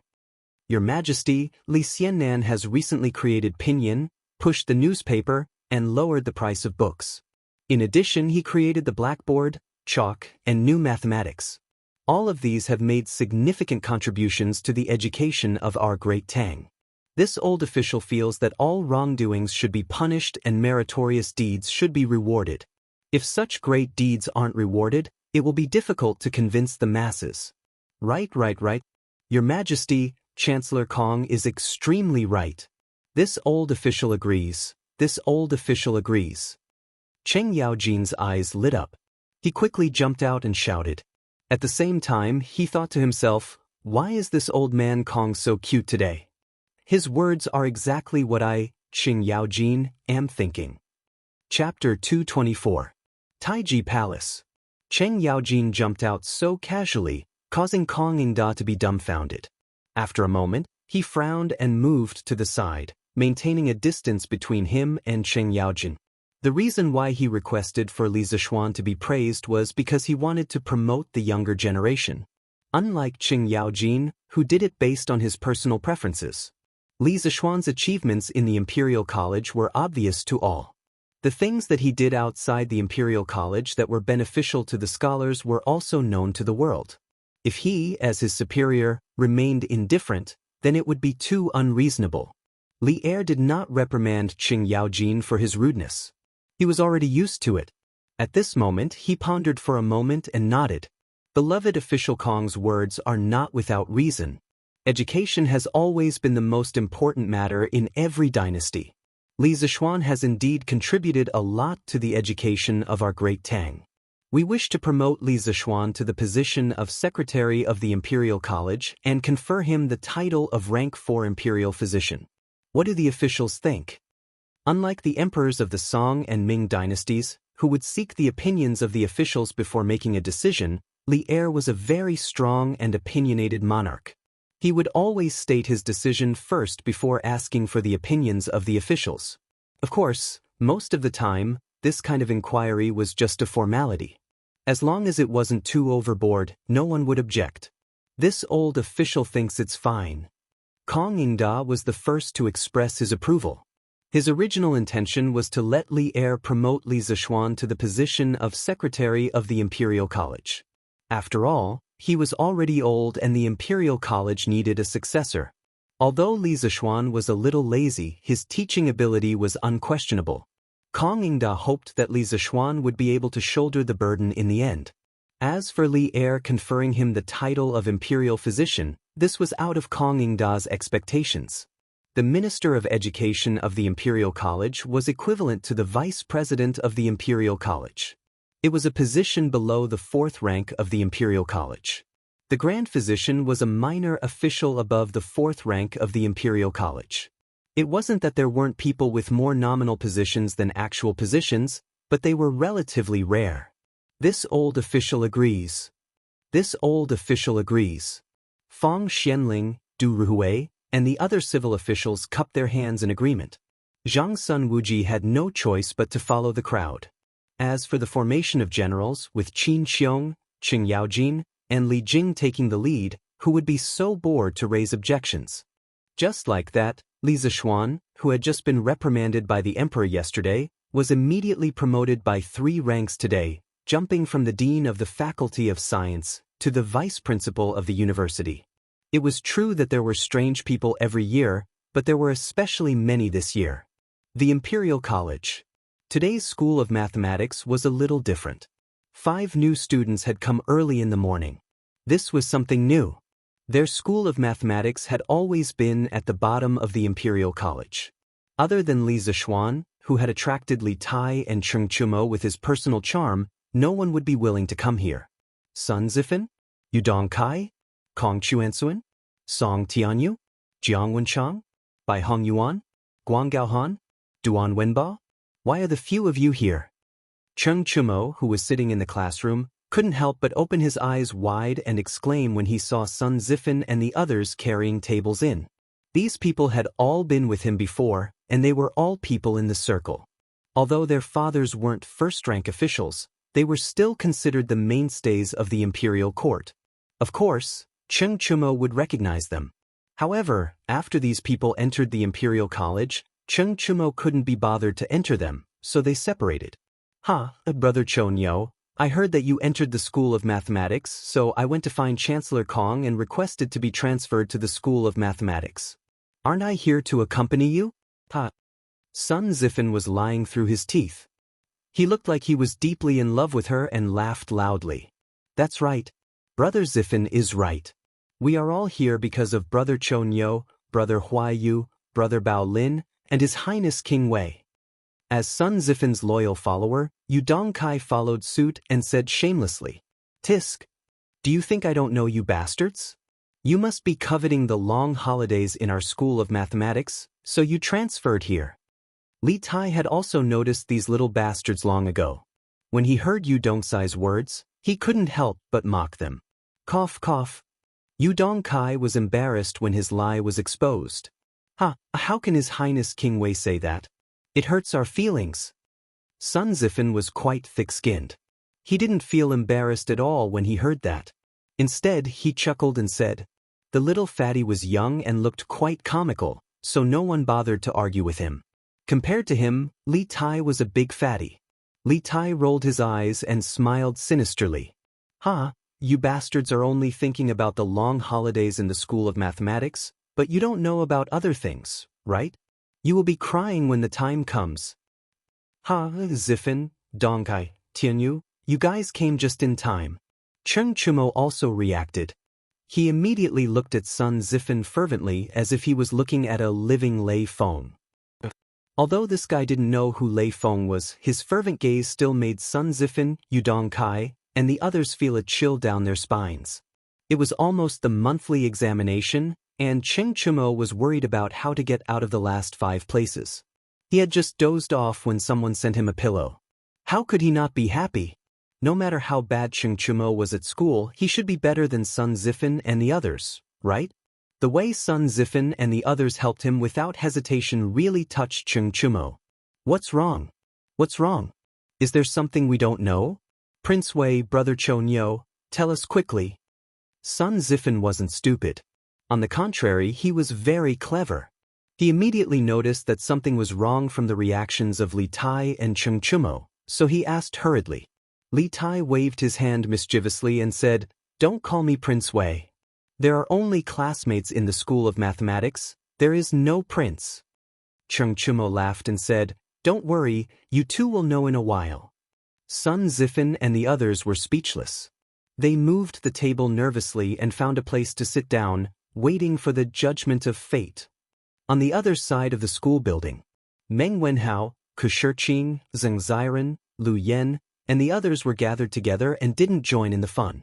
Now, the School of Mathematics was faintly divided into 2 factions, the poor children and the noble children. Usually, these ordinary children who came from different places and went through many rounds of selection could often talk together. Although some noble children didn't discriminate against them. For example, when Meng Wenhao asked Cheng Chumo to borrow a newspaper to read, Cheng Chumo immediately lent it to him. Although this was the case, their living environment was different since they were young, so the topics they talked about were naturally different. If they were forced to talk together, there would always be a feeling that they couldn't talk together. Brother Ku, are you going to get full marks in this weekly examination again? Zheng Ziren smiled kindly. They were talking about the holidays, but here they were talking about studying. This was the difference. Chapter 225. Brother Ziren, you must be joking. No one dares to say that they can get full marks on the questions set by Mr. Wang. Ku Shiqing smiled modestly. He then looked at Meng Wenhao and said, Brother Wenhao, you lost a point last time because of your carelessness. You've been studying so hard recently. You must be determined to get full marks this time, right? Meng Wenhao scratched his head and said awkwardly, Well, Brother Ku, you said it yourself. No one knows what questions Mr. Wang set. He was indeed upset about his mistake in the last exam for a long time. In the past 5 days, he had been studying harder than before. Every night, he had to work overtime until midnight. If it wasn't for the money for oil, he might have studied until midnight every night. Although he was thinking about getting full marks for this exam, he couldn't bring himself to say it out loud. He had to be humble when he had to be. Lu Yen interrupted, Sai, I just want to get 90 points. Why are the 3 of you arguing about who can get full marks? The 3 of them smiled kindly. Quiet, quiet. At this moment, Su Hongji walked in with the test papers in his arms. The students suddenly quieted down and looked at Su Hongji in confusion. They didn't see Li Zishuan come in. Su Hongji also saw the confusion in the students' eyes. He said with a serious face, "Professor Li is busy recently and can't teach in the Institute of Mathematics. I'll be your substitute for the next few days. All the lessons will be done according to the previous schedule." As soon as Su Hongji finished speaking, there was an uproar. Although Li Zishuan hadn't been in the directorate for long, all the students had a good impression and respect for this knowledgeable teacher. Now that Li Zishuan suddenly didn't come, they were a little confused. What happened to Mr. Wang? Why did he suddenly stop coming? I don't know. Yesterday, when it was close to noon, Sir suddenly left in a hurry. Did something happen at that time? What should we do? Who can help Mr. Wang? Meng Wenhao also frowned. He looked at Ku Shiqing and asked worriedly, "Shiqing, do you know what happened to Mr. Wang?" Ku Shiqing shook his head with a solemn expression. "I don't know either. Have you read yesterday's and today's newspapers?" Tseng Ziren suddenly asked. "What's wrong?" "Ziren, what does this have to do with the newspaper?" Ku Shiqing asked doubtfully. "It has a lot to do with it. Brother Ku, you may not know, but the headlines of the newspapers these past 2 days have been related to the Strange Culture, a new shop in the East City. Furthermore, this shop is Mr.'s property. Yesterday, there was a large-scale brawl at the Strange Culture, which alarmed a large number of Wu Ho to suppress it. Only then was the riot quelled. Sir didn't come today. I'm afraid he was implicated by this matter." Tseng Ziren made a detailed analysis and then sighed with a worried expression. Meng Wenhao couldn't help but ask, "Will Sir be okay?" Ku Shiqing pondered for a moment and said, "It shouldn't be a big deal. Sir didn't participate in the brawl. At most, he'll be punished for his poor supervision." In the front row, Li Tai's expression didn't change. He already knew that Li Zishuan was grounded yesterday, and he also guessed Li Zishuan's intentions. Therefore, he wasn't worried about Li Zishuan's situation at all. Cheng Chumo, Qin Huayu, and Yuqi Baolin still didn't know that Li Zishuan was grounded. At this time, they heard the discussions of the surrounding students and couldn't help but be extremely worried. Qin Huayu asked, "Chou Niu, don't you know what happened to Xiao Xian?" "How would I know? Let's wait until noon when I go home and ask my father. It should be fine.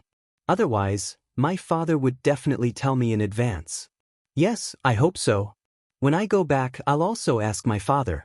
If there's anything we can help with, our Qin family will definitely do our best to help." Qin Huayu nodded and said. Qin Huayu had always remembered Li Zishuan's kindness in saving his father's life. However, he couldn't thank him with words.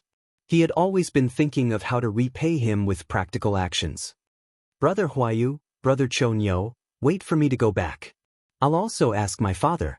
He's in charge of Wu Hui. He definitely knows what happened."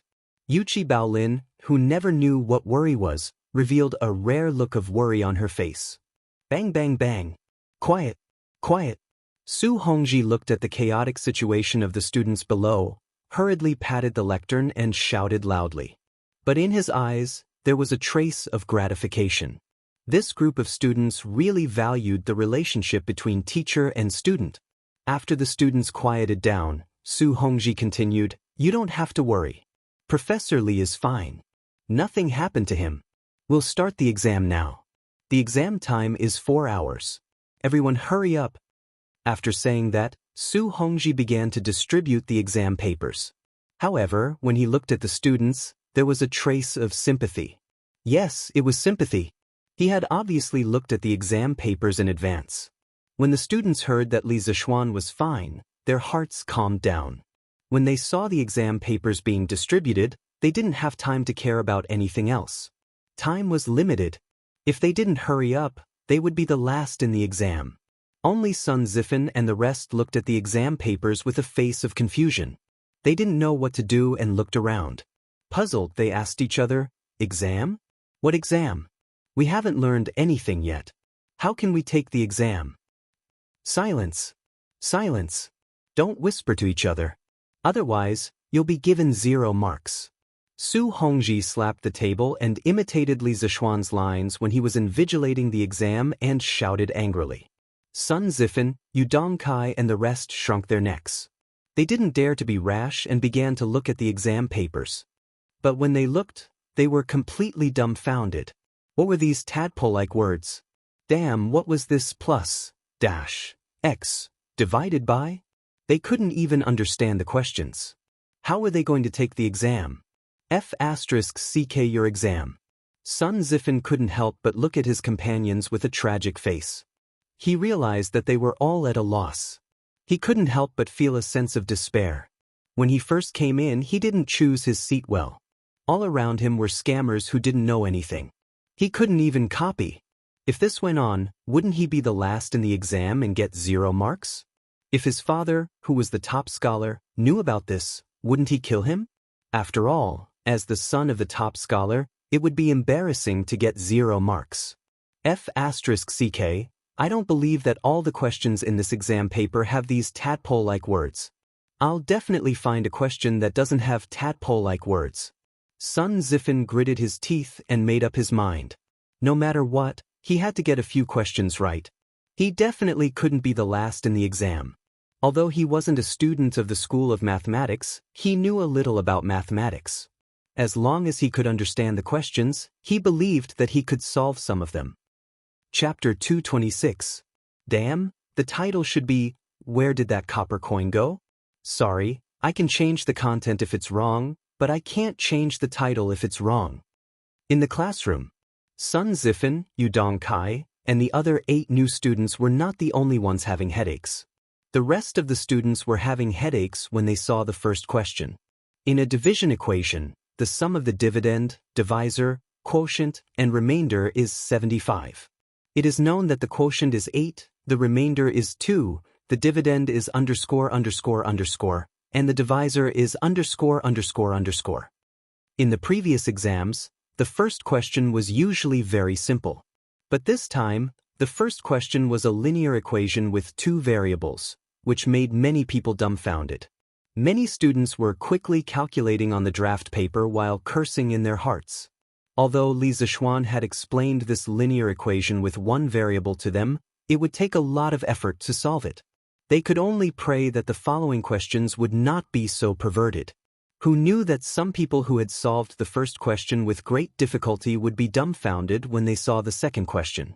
It was written, there is a well that is 7 feet deep. A snail crawls up from the bottom of the well. During the day, it climbs 3 feet and falls 2 feet at night. Can the snail climb out of the well in under days? F***ck. F***ck. Teacher is not giving us a chance to live. What kind of question is this? Why have I never seen it before? Someone is going to die. It can't be that the following questions are all perverted questions like this, right? The students roared in their hearts, complaining that Li Zishuan's questions were too perverted. Even Li Tai, Kushirqing, Zheng Ziren, Meng Wenhao, Qin Huayu, Iron Egg, and the others who had the best grades were deeply frowning. Meng Wenhao's eyes were fixed on this question. If his eyes had energy, this test paper would probably be instantly penetrated by this majestic energy, right? Climbing 3 feet a day and falling 2 feet is equivalent to climbing 1 foot a day. A total of 7 feet. Could it be that I have to climb for 7 days? No, this question is definitely not that simple. Meng Wenhao's mind raced as various ideas flashed through his mind. His hands didn't stop either. He was constantly writing and drawing on the draft paper, looking for a way to solve the problem. The rest of the students were all under great pressure. Their foreheads were dripping with sweat. The atmosphere of the entire building suddenly became extremely heavy. Su Hongji sat on the podium and looked at the group of miserable children below. He also sighed helplessly. After he received the test questions yesterday, he tried to do them. In the end, if he tried his best to do every question, he wouldn't be able to finish them in 4 hours. Li Zishuan's test papers had a lot of questions. After all, the exam time was 4 hours. 4 hours. The number of questions he set was basically twice as many as the test papers in his previous life. In the previous exam, because the questions were simple, many people did not feel that time was tight. However, it was different this time. There was not a single question on the entire exam paper that could be answered at a glance. He believed that it would not be long before the students realized that they did not have enough time. Li Tai was also a little overwhelmed by the second novel question. However, how could Li Tai be someone who would admit defeat? This question was not unsolvable. If he thought about it carefully, he would definitely be able to find the answer. The snail actually only moves 1 foot a day. Most people would definitely think that if it climbed 1 foot a day, it would naturally reach the mouth of the well in 7 days. However, the problem is definitely not that simple. If the snail had already reached the mouth of the well, it wouldn't have continued to fall. This should be the most confusing part of this question. Then the snail climbed 4 feet in the first 4 days. On the 5th day, it climbed 3 feet and directly climbed out of the well. Therefore, the snail actually climbed out of the well in 5 days. Perfect. I, Li Tai, am indeed the smartest, hee. A proud smile appeared on Li Tai's face. He quickly wrote down the answers. However, he inadvertently glanced at the hourglass on the podium and was immediately shocked. He had used almost 15 minutes to answer the 2 questions. How could this be? Li Tai glanced at the vast sea of questions behind him. The proud look on his face disappeared. He took a deep breath and continued to immerse himself in the battle. Just as all the students were still immersed in the sea of questions, the gong and drum of the first class of the Imperial College had already sounded. The students were all shocked. They did not expect time to pass so quickly. At this time, many people had not even finished the fill-in-the-blank questions. It was not difficult to imagine how crazy Li Zishuan's questions were this time. Oh no, it seems that some of the questions are too difficult. I have to give up. Iron Egg had also just finished the last fill-in-the-blank question.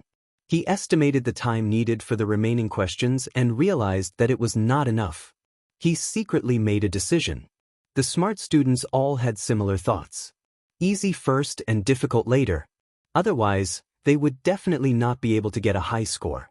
Along the way, they were defeated many times. However, many students finally finished the last question and answer. Meng Wenhao, Li Tai, and Ku Shiqing were among them. Li Tai wiped the sweat on his forehead and felt relieved. He began to answer the questions. A quarter of an hour later, he finally came up with an idea. He spent some time writing down the answers step by step on the test paper. Then, he was about to flip back to the questions that he hadn't answered before, but he saw that there was a big question at the back. F***CK, what kind of medicine did Li Zishuan take? This is too much. Li Tai's heart was about to be driven crazy. However, when he saw the words in the brackets behind the additional questions, his heart moved and he immediately stopped cursing. The total score will be increased by 20 points if the answer is correct. No points will be deducted if the answer is wrong. Li Tai turned back to the test paper and found that there were 4 or 5 questions that he had not answered before. The total score added up to about 10 points. Now that he had less than half an hour left, even if he used all of his time, he might not be able to answer all of the questions correctly. After all, those questions were the most difficult questions. It was better to concentrate on the last additional question. If he got it right, he would get 20 points. Li Tai immediately made a decision and began to look at the last additional question with all his heart. There were 3 people who went to the hotel for 30 copper coins a night. Each of them paid 10 copper coins and gave the 30 copper coins to the innkeeper. Later, the innkeeper said that the discount today was only 25 copper coins. He took out 5 copper coins and ordered the innkeeper to return it to them. The innkeeper secretly hid 2 copper coins and then gave the remaining 3 copper coins to the 3 people. Each person received 1 copper coin, which is equivalent to each person paying 9 copper coins. This 3 multiplied by 9 equals 27 copper coins. Plus the 2 copper coins hidden by the innkeeper, it equals 29 copper coins. Please explain the reason. This question is very reasonable, but according to this calculation, where did the 1 copper coin go? Li Tai was not the only one who discovered the advantage of the additional question. Sun Zifan also discovered that in the entire test paper, there were only a dozen questions that did not include Arabic numerals and operation symbols. One of them was this question, and the bonus points were very high. Sun Zifen took a fancy to this question at first glance. However, this question had already confused him. He did not know where the 1 copper coin went. Chapter 227.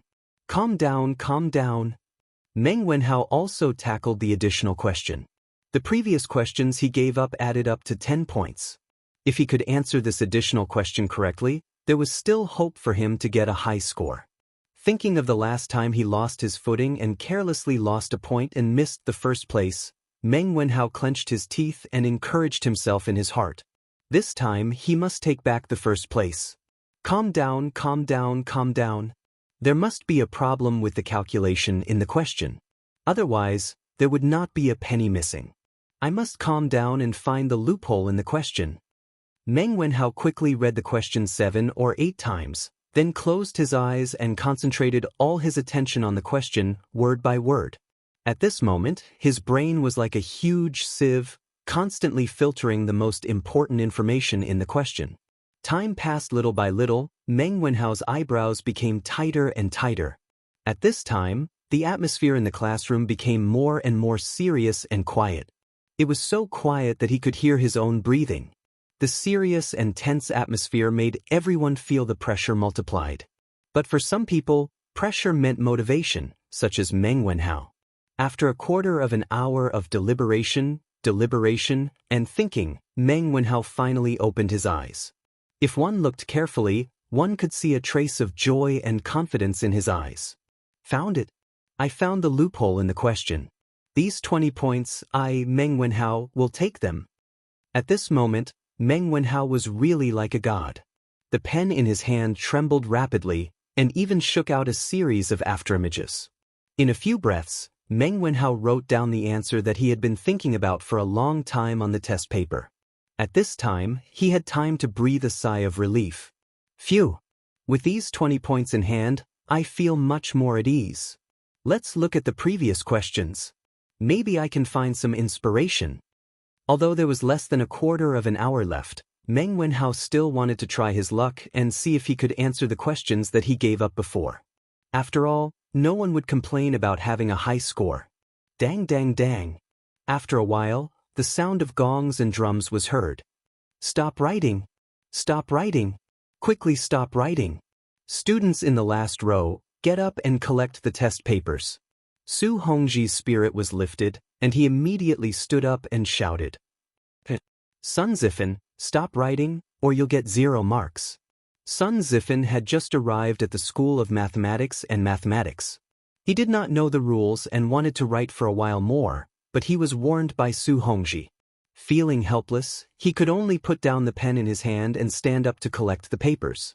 In the past, it was Chung Chumo who collected the papers in this row.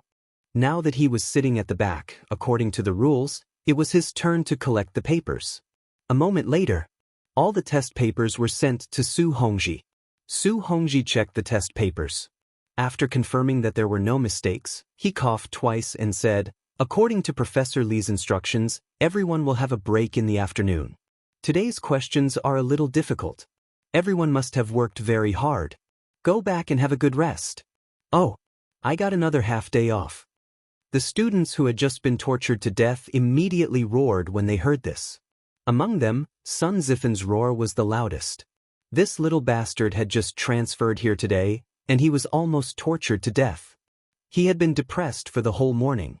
Previously, when he was in the School of Imperial Studies, although his results were not the best, they were still above average. After experiencing this exam in the morning, he felt that he was going to be the last. He could not stand it. No matter how naughty a child was, he still had a sense of shame. He did not want to be the last. Therefore, he had been depressed for the whole morning.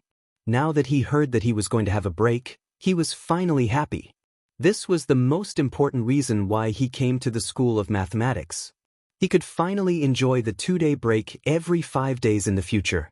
Brother Ku, how did you do in the exam? On the other side, Seng Ziren looked at Ku Shiqing and asked while packing up. Ku Shiqing paused, frowned and said, I didn't feel too good. The questions this time are too flexible. Although I've studied the knowledge points, I still feel that every question is weird and full of traps. I really can't get used to these kinds of questions. I can't even answer a few questions in the middle. Sung Ziren sighed and said, "Sigh, yes, I think so too. Oh, by the way, Wenhao, how did you do?" Meng Wenhao forcibly suppressed the excitement in his heart. He turned his head and said calmly, "See, the questions this time were indeed a bit difficult." In fact, he did well in the exam this time, but to avoid being a topic of ridicule, he still said it modestly. In less than a quarter of an hour, he actually solved 3 of the 5 questions that he had previously given up in a good state after solving the additional question. It was really a miracle.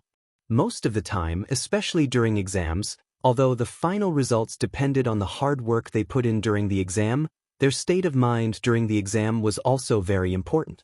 If their state of mind was good, it was very possible for them to surpass all the difficulties and perform exceptionally well. This was the conversation between the top students after the exam. Of course, the underachievers had their own topics. "Sun Zifen, how was it? You must have helped old Cheng to be the bottom this time, right?"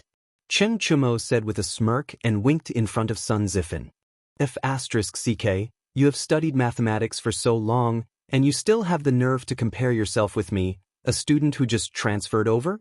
Sun Zifen cursed in his heart. His face was extremely gloomy, but he still said stubbornly, "Ha, that's not necessarily true. I solved the last additional question. Maybe my score will be higher than Brother Cho Nyo's." "Oh." Cheng Chumo was shocked. He quickly asked, "Hey, then tell me quickly, where did the missing 1 cent go?" Old Cheng pondered for an hour and still couldn't figure it out. "I'm so worried." I can't say. I can't say." Sun Zifen laughed and walked away pretentiously with his hands behind his back. Actually, he was bitter. Although he found the loophole in the additional question and solved it, there were too many questions that he didn't know. He estimated that even with the additional questions 20 points, his score would still be lower than Cheng Chumo's. Thinking of this, he didn't have the face to continue bragging. Cheng Chumo's status as an underachiever was recognized in Chang and City. If his father, Sun Fujia, knew that his son couldn't even beat Cheng Chumo, the consequences would be unimaginable. Just thinking about it made him feel terrible. Hey. Cheng Chumo stretched out his hand and wanted to get to the bottom of it, but Sun Zifen had already run away. In fact, he was thinking about the same thing as Sun Zifen. If he could beat Sun Zifen in this exam, then wouldn't he, Cheng Chumo, be awesome? If he could beat the son of the top scholar, he would feel proud. Chapter 228. The commotion outside had nothing to do with Li Zishuan. It was rare for him to have a Golden Week holiday. If he didn't sleep in, how could he be worthy of Li Er's painstaking efforts? Of course, if Li Er knew that his intentions would be misunderstood by Li Zishuan like this, he would definitely vomit blood. He got up late in the morning. After eating breakfast and resting for a while, Li Zishuan returned to his small courtyard and began to practice his swordsmanship. Yes, practicing swordsmanship, not practicing swordplay. It had been a long time since he practiced his swordsmanship. When he suddenly picked up the wind-chasing sword, he actually felt a little awkward. Li Zishuan couldn't help but frown. He thought to himself, "It's all Li Er's fault for forcing me to do things. My martial arts aptitude is so high, yet he wants me to be a teacher. It's simply a waste of talent." Suppressing the discomfort in his heart, Li Zishuan forced himself to practice the 9 Taishen swords a few times. It should only be 5 swords now. When the awkwardness disappeared, he put away the wind-chasing sword and took a deep breath. "Young master, the way you practiced your swordsmanship just now was really nice." Xiao Shi excitedly ran over and wiped Li Zishuan's sweat with a wet towel as she said happily. Yes, it looked like a sword immortal." Xiao He was so excited that her face turned red. She also ran over and echoed. Although Li Zishuan's swordsmanship had slightly declined compared to last month, this small gap could not be seen unless one was an expert. The 2 little girls were easily captivated by Li Zishuan's graceful movements when he was practicing his swordsmanship. Of course, it was also because Li Zishuan was handsome to begin with. In any case, the worship and fanaticism in their eyes greatly satisfied Li Zishuan's vanity. She should be considered as this young master's little fangirl. Li Zixuan was proud in his heart, but he pretended to be calm on the surface. He took the towel from Xiao Xi's hand and casually wiped himself. He looked at Xiao He and joked, "Xiao He, do you know what a sword immortal looks like?" Xiao He raised her chin proudly, shook her little head and said, "Of course I know. The storyteller said it before. 3 parts of the sword qi, chivalrous and gentle heart, a sword immortal banished to the world, valiant and formidable." Xiao He feels that these are all describing young master. The little girl's mouth is so sweet today. Did you put honey on it? Let me have a taste. Li Zixuan laughed to his heart's content. He looked like he was about to pounce. Xiao He was so scared that she screamed and quickly ran away. "Young master, why are you like this? Xiao He doesn't want to talk to you anymore, humph." With that, she blushed and ran away. This little girl. Li Zixuan looked at the fleeing figure of Xiao He and shook his head with a smile. He had nothing to do at home, so it was quite interesting to tease a little maid. He, young master, you're scaring little he again." Xiao Shi covered her mouth and chuckled. After getting along with him for so long, she could tell what kind of temperament her young master had. Just now, it was obvious that he was deliberately teasing Xiao He. He didn't mean to take advantage of her at all. "Hey!" Li Zixuan passed the towel to Xiao Shi and changed the topic. He asked, "Where's Lon? Did she go out to play again?" Young miss went out early in the morning." Xiao Shi replied. Ever since Li Zixuan was conferred the title of nobility, the Li family's status had also risen. They were considered a large family in Yongla Lane. Li Jingma and his wife were not too worried about their daughter's safety. Adding on to the fact that Li Zixuan pampered her too much, Lan had the chance to run out and play with her other friends. This little girl had the support of the Strange Interest Pavilion and could always get a lot of new toys. Those brats in Yongla Lane were also happy to play with her. Now, this little girl had already become the big sister of the Yongla Lane. There were quite a lot of underlings who hung around with her. This little girl is really carefree. But those little fellows over there must be having a hard time, right? Li Zixuan looked towards the direction of the Imperial College in the northwest and laughed. He guessed that many students would curse him when they saw the perverted questions he gave. "Young master, who is having a hard time?"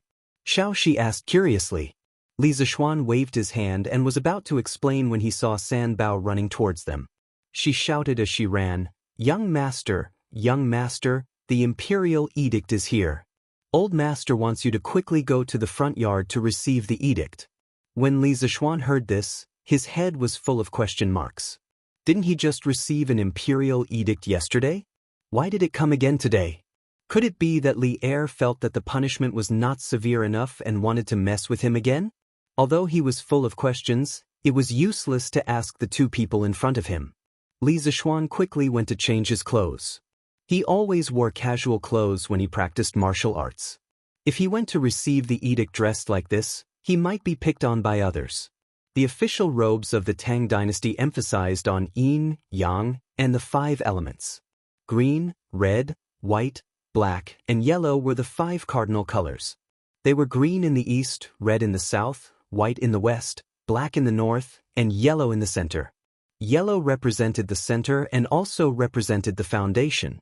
The emperor's robes were yellow. The other officials' robes were also differentiated by colors and patterns. Purple robes of the 3rd rank and above were worn with a gold fish pouch. Purple robes of the 5th rank and above were worn with a silver fish pouch. Green robes of the 6th rank and below were worn with no silver fish pouch. Half an hour later, Li Zixuan wore a 5th rank robe and a silver fish pouch. Just like this, he came to the front yard. When the eunuch saw that the main character had arrived, he did not waste any time and said, "Lord Li, receive the imperial edict." He then opened the imperial edict and began to read it out loud. Different from the imperial edict before, the imperial edict today was much simpler. Li Zixuan listened for a while and understood. He opened his eyes wide in disbelief. Li Er was giving him a promotion. Are you kidding me? I was just criticized yesterday and I'm being promoted today? How can you do this? But this Li Er was still a little stingy.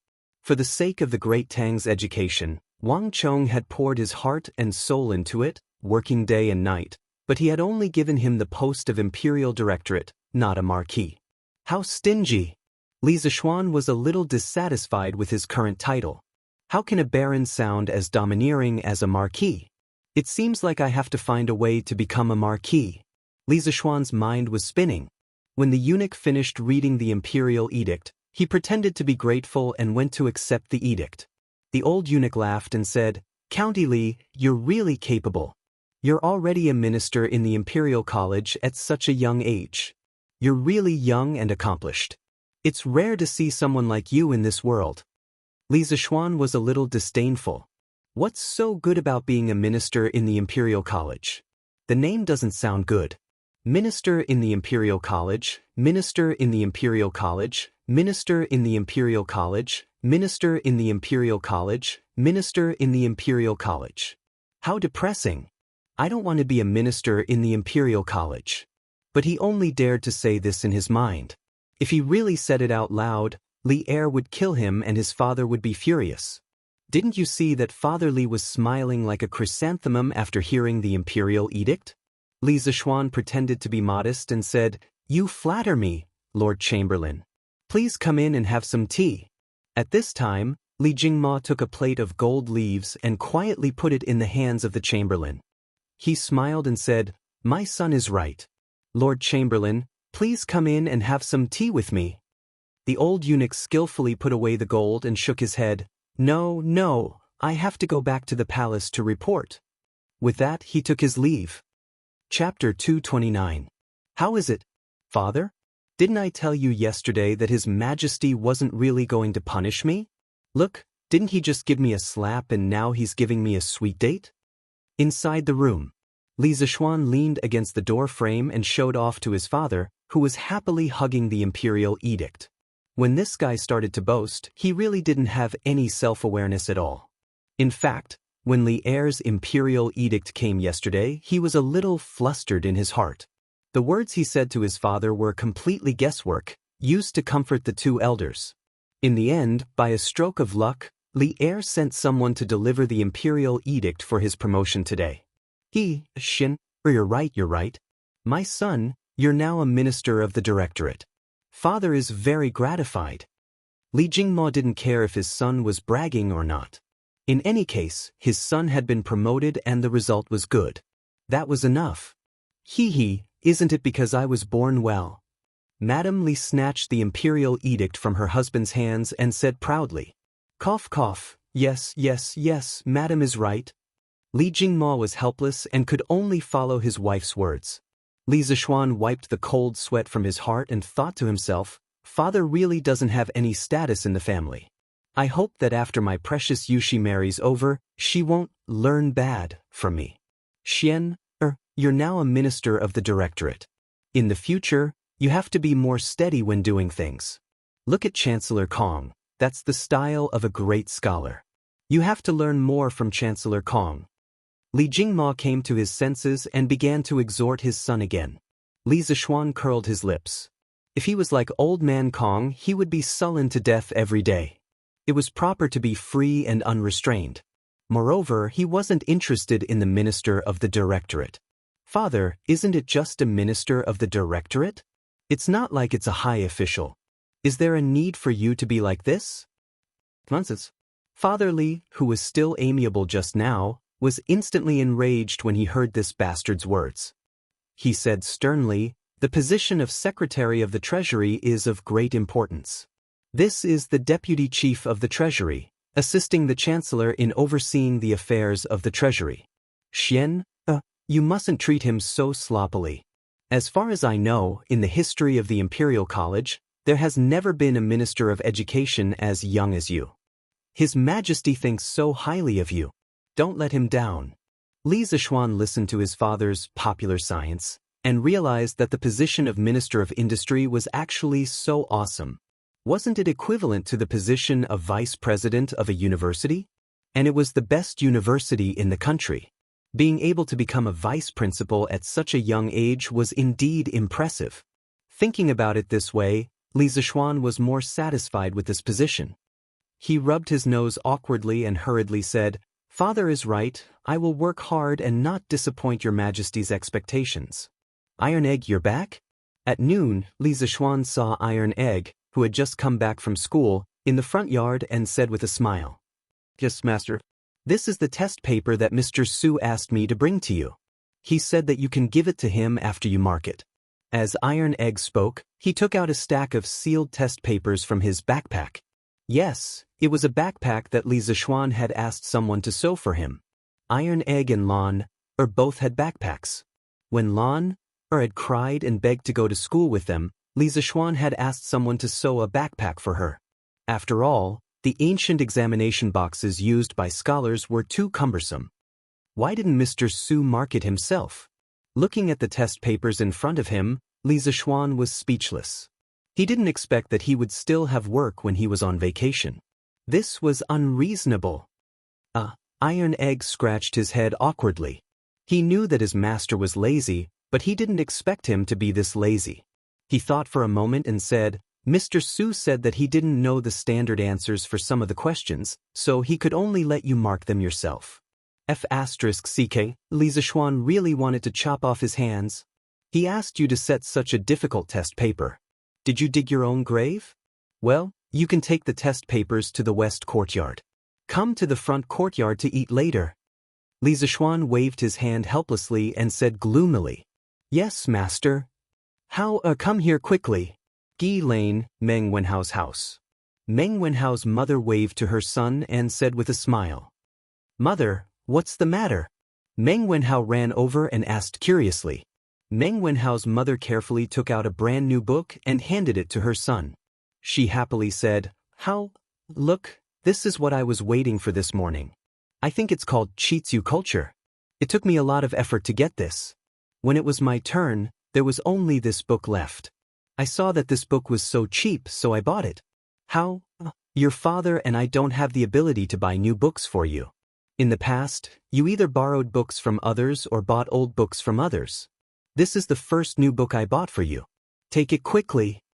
Meng Wenhao looked at the brand new Analects of Confucius in front of him and saw his mother's right hand full of calluses. His nose twitched and he almost cried. He took the Analects of Confucius with both hands, sniffed, and said with a forced smile, "Thank you, mother." Why are you still so polite to me? Actually, I have to thank the owner of Chitsu culture for setting the price so low. Otherwise, I wouldn't have been able to afford it. This person is really a living Buddha for us poor people. Meng Wenhao's mother said with a sigh. "Mother, actually, the owner of Chitsu culture is our master." "It's actually Li Xianji?" "Yes, I heard that there were many people fighting in front of Chitsu culture for the book yesterday. It seems that our master was implicated. He didn't come to the school today." Meng Wenhao frowned and said worriedly, "Then will Mr. Li be fine? He's the benefactor of many of us. Nothing can happen to him." Meng Wenhao's mother opened her mouth in shock. Meng Wenhao comforted her, "Mother, don't worry. Teaching assistant Su told us that Mr. Li is fine. There should be news in a few days." Meng Wenhao's mother looked at her son, thought for a moment, and said, Why don't you go to Mr. Li's house to visit? As his student, you should pay him a visit. There are about 10 eggs at home. You can bring them to Mr. Li. Mother, Mr. Li's house doesn't lack these. You can leave these eggs for Yaya to nourish her body." Meng Wenhao looked at his skinny little sister who was playing with grasshoppers outside and said with heartache, "What do you know? You're a student. How can you visit Mr. Li's house empty-handed? Listen to me. Didn't you say that you have the afternoon off? Then you can go in the afternoon. You can't be ungrateful. Otherwise, I won't recognize you as my son." Meng Wenhao's mother patted her son's hand and said earnestly. Meng Wenhao had no choice but to agree. After a moment, he suddenly remembered the newspaper he read today, so he said, "Mother, don't go to Chitsu culture to buy books in the future. There are too many people there. I'm afraid you'll be crowded." Meng Wenhao's mother interrupted, "Hey, it's okay. I'm not that delicate." Meng Wenhao explained, "No, mother. Mr. Li said that in less than 3 years, The price of books will be as cheap as Chitsu culture books now. You don't have to fight for them at all. Also, I don't lack books to read now. The teaching materials we use are all printed by Mr. Li himself. Meng Wenhao's mother exclaimed, "Ah? There's such a thing? Then how? You should go visit your Mr. Li in the afternoon. Why don't I catch the chicken in the backyard and give it to Mr. Li as well?" Meng Wenhao quickly waved his hand and said, "No, no, mother. It's enough to bring some eggs. Go to your work." Chapter 230. In the afternoon, Li Zishuan was lying on the recliner and reading the latest issue of the newspaper. Other than the slightly hot weather, everything else was perfect. "Hey, Ma Zhou actually wrote about me in the newspaper. TSK, this is the first time I'm in the newspaper. It feels pretty good." Li Zishuan's eyes lit up when he saw the headline. He was overjoyed. In his previous life, he was just an ordinary student. How could he have the chance to be in the newspaper? Not even the school newspaper. He didn't expect that he would be in the news after just giving a speech. He felt a sense of accomplishment. After being narcissistic for a while, Li Zishuan started to read other news out of boredom. There was no other way. In this era, there were no computers or televisions.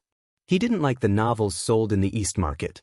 For an otaku like him, in his spare time, he could only tease the servant girls and read the news in the newspapers.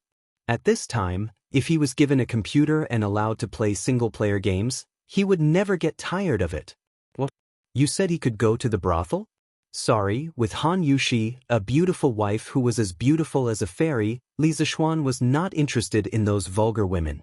Moreover, although he was a loser in his previous life, he still had a trace of mental cleanliness. You could say that he was pretentious, but this was the truth. Moreover, the brothel was often a place where all kinds of conflicts occurred. Didn't you see that in all kinds of transmigration novels, when the main character went to the brothel, he would encounter all kinds of pretentious and face-slapping situations? The main character was in the mood for poetry and had all kinds of famous poems at his fingertips to win the heart of the top beauty. Then it was a night of love. There was also a second generation in the brothel who bullied a beauty. The main character was furious and punched the second generation, the hero saved the beauty, and so on. There were countless similar situations. Whether it was in the modern or ancient times, the brothel was a place where all kinds of disputes occurred. Although Li Zishuan was not afraid of trouble, he didn't like to attract trouble for no reason. Therefore, unlike the other second generation in Chang, Li Zishuan didn't know where the brothel's door was even though he had transmigrated for so long. It wasn't that he wasn't lustful, but he didn't like to attract unnecessary trouble. Moreover, what was the point of that kind of emotionless XX00? "Young master, Butler Fu is here. He's in the front hall." Xiao He walked over and said softly. Li Zishuan came back to his senses and asked curiously, "Why is Faubert here?" "He should be here to deliver the car, right?" Xiao He saw a lot of horse carriages in the front yard. "It looks like there's... Xiao He said excitedly. Then, she suddenly couldn't find the right adjective and was stuck for a while. "Yes, it's imposing, right?" Li Zishuan chuckled. So many luxurious limousines were put together. It was no wonder that Xiao He was so excited. However, if Faubert was just here to deliver the car, he could have just asked his subordinates to deliver it. Why did he have to come here in person? Yes, it's very imposing. Young master is really knowledgeable." Xiao He hurriedly nodded. Li Zishuan was speechless. Was this little girl about to become his fangirl? "Come on, let's go to the front yard." When they came to the front yard, they saw 2 rows of luxurious limousines. There were about 20 of them, lined up neatly. More than 20 fine horses stood in front of the cars, looking hale and hearty. With such extravagance and imposing manner, if there was also an orchestra, it would be simply amazing. Such a big commotion naturally alarmed Old Man Li and Mrs. Li. When Li Zishuan came to the front hall, his parents were talking to Faubert. "Xian, why did you get so many horse carriages?" Seeing his son come in, Old Man Li couldn't help but ask the question in his heart. Li Zishuan didn't ask his family for the money to build these limousines. The profits of the winery and the strange interest pavilion in the past few months were all in his hands. It was completely enough to build dozens of such luxurious limousines. Therefore, Old Man Li had no idea about the construction of so many horse carriages in the yard. This was the benefit of Li Zishuan's proposal to start a business on his own. With financial autonomy, he could do whatever he wanted. Although his family was rich, every time he asked his parents for money, not only would it be troublesome, but he would also feel embarrassed. "Dad, these are the horse carriages I prepared for my wedding. Look, so many horse carriages, how grand it is to put them together. When the time comes, we can use these horse carriages to form a caravan to pick up the bride from the Han Manor. Not only will it be dignified, but it will also show the importance our family places on this marriage." Li Zishuan turned on his bragging mode again as he lied to Old Man Li. Li Jingma seriously thought about the scene described by his son and found that it was indeed quite grand. More importantly, Old Man Li thought that since his son had been conferred a title at such a young age and held such an important position, it was necessary to have the extravagance of a wedding. These horse carriages were indeed necessary. Thinking of this, Old Man Li couldn't help but nod. "Xian, you've thought it through quite thoroughly." "Xian, Mother says that it should be like this. That girl from the Han family is truly beautiful and is also the adopted daughter of Duki. If she marries over, we can't treat her unfairly." Madame Li also smiled and agreed. Seeing that his parents were so easily convinced, Li Zishuan proudly laughed. "Oh, that's right. Xian, how much did these horse carriages cost? Do you still have enough money?" Li Jingmo raised his eyebrows and suddenly asked. "Not expensive, not expensive. The cost of one horse carriage is less than 500 strings of coins. In total, it's only 10,000 strings of coins. Your son has enough money." Li Zishuan chuckled. Li Jingma, Madame Li, and Faubert heard this and their mouths couldn't help but twitch. Rich and imposing, this was truly rich and imposing. Although Li Jingma was a tycoon in the capital, he wouldn't casually throw out 10,000 strings of coins for such a senseless matter. Furthermore, the reason why he had so much money was because he had worked hard for half his life to earn it. Li Zishuan had only opened his shop for a short period of time, but he was already so rich? How was he going to let others live? "What kind of horse carriage is this? It's actually so expensive?" Li Jingma frowned and asked. Although he didn't go in to take a look, in Father Li's eyes, all horse carriages were the same. Even if the horse carriage in the courtyard was a bit bigger, the cost was at most a few dozen strings of coins more expensive than other horse carriages. How could it be so expensive? "It's just like the horse carriage I usually use." "Father, have you never sat in one before?" "Oh, it seems like you really haven't sat in one before. Then Father, you can pick one from this batch of horse carriages and try it out later. Your son guarantees that once you sit in it, you won't be willing to come down." Li Zishuan patted his head and said bewitchingly. Ever since his horse carriage was made, it had become his and Iron Egg's special carriage to go to school. His parents really didn't have the chance to sit in it. "Go away. What kind of horse carriage have your father not sat in before? Why would I care about your horse carriage? From what I see, other than the fact that your horse carriage looks a bit bigger from the outside, it's no different from an ordinary horse carriage." Father Li said in disbelief, but a trace of warmth flashed in his eyes. Now that his son knew how to show filial piety to him, of course he would feel happy. It's not that simple. Father, listen to me and pick one. With this horse carriage, when you have nothing to do, you can go sightseeing and have a honeymoon with my mother." Li Zishuan said shamelessly. Mrs. Li's face was slightly red as she glared at her son. Father Li's old face was also red. Although he didn't know what a honeymoon was, he could roughly guess what it was. "Xian, you can talk to Steward Fu. He's looking for you. I'll talk to you first."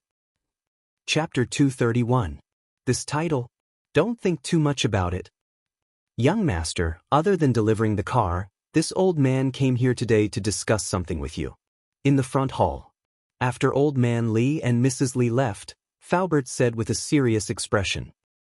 "Faubert, if you have something to say, just say it. You don't have to be restrained here, just say whatever you want." Li Zishuan said warmly.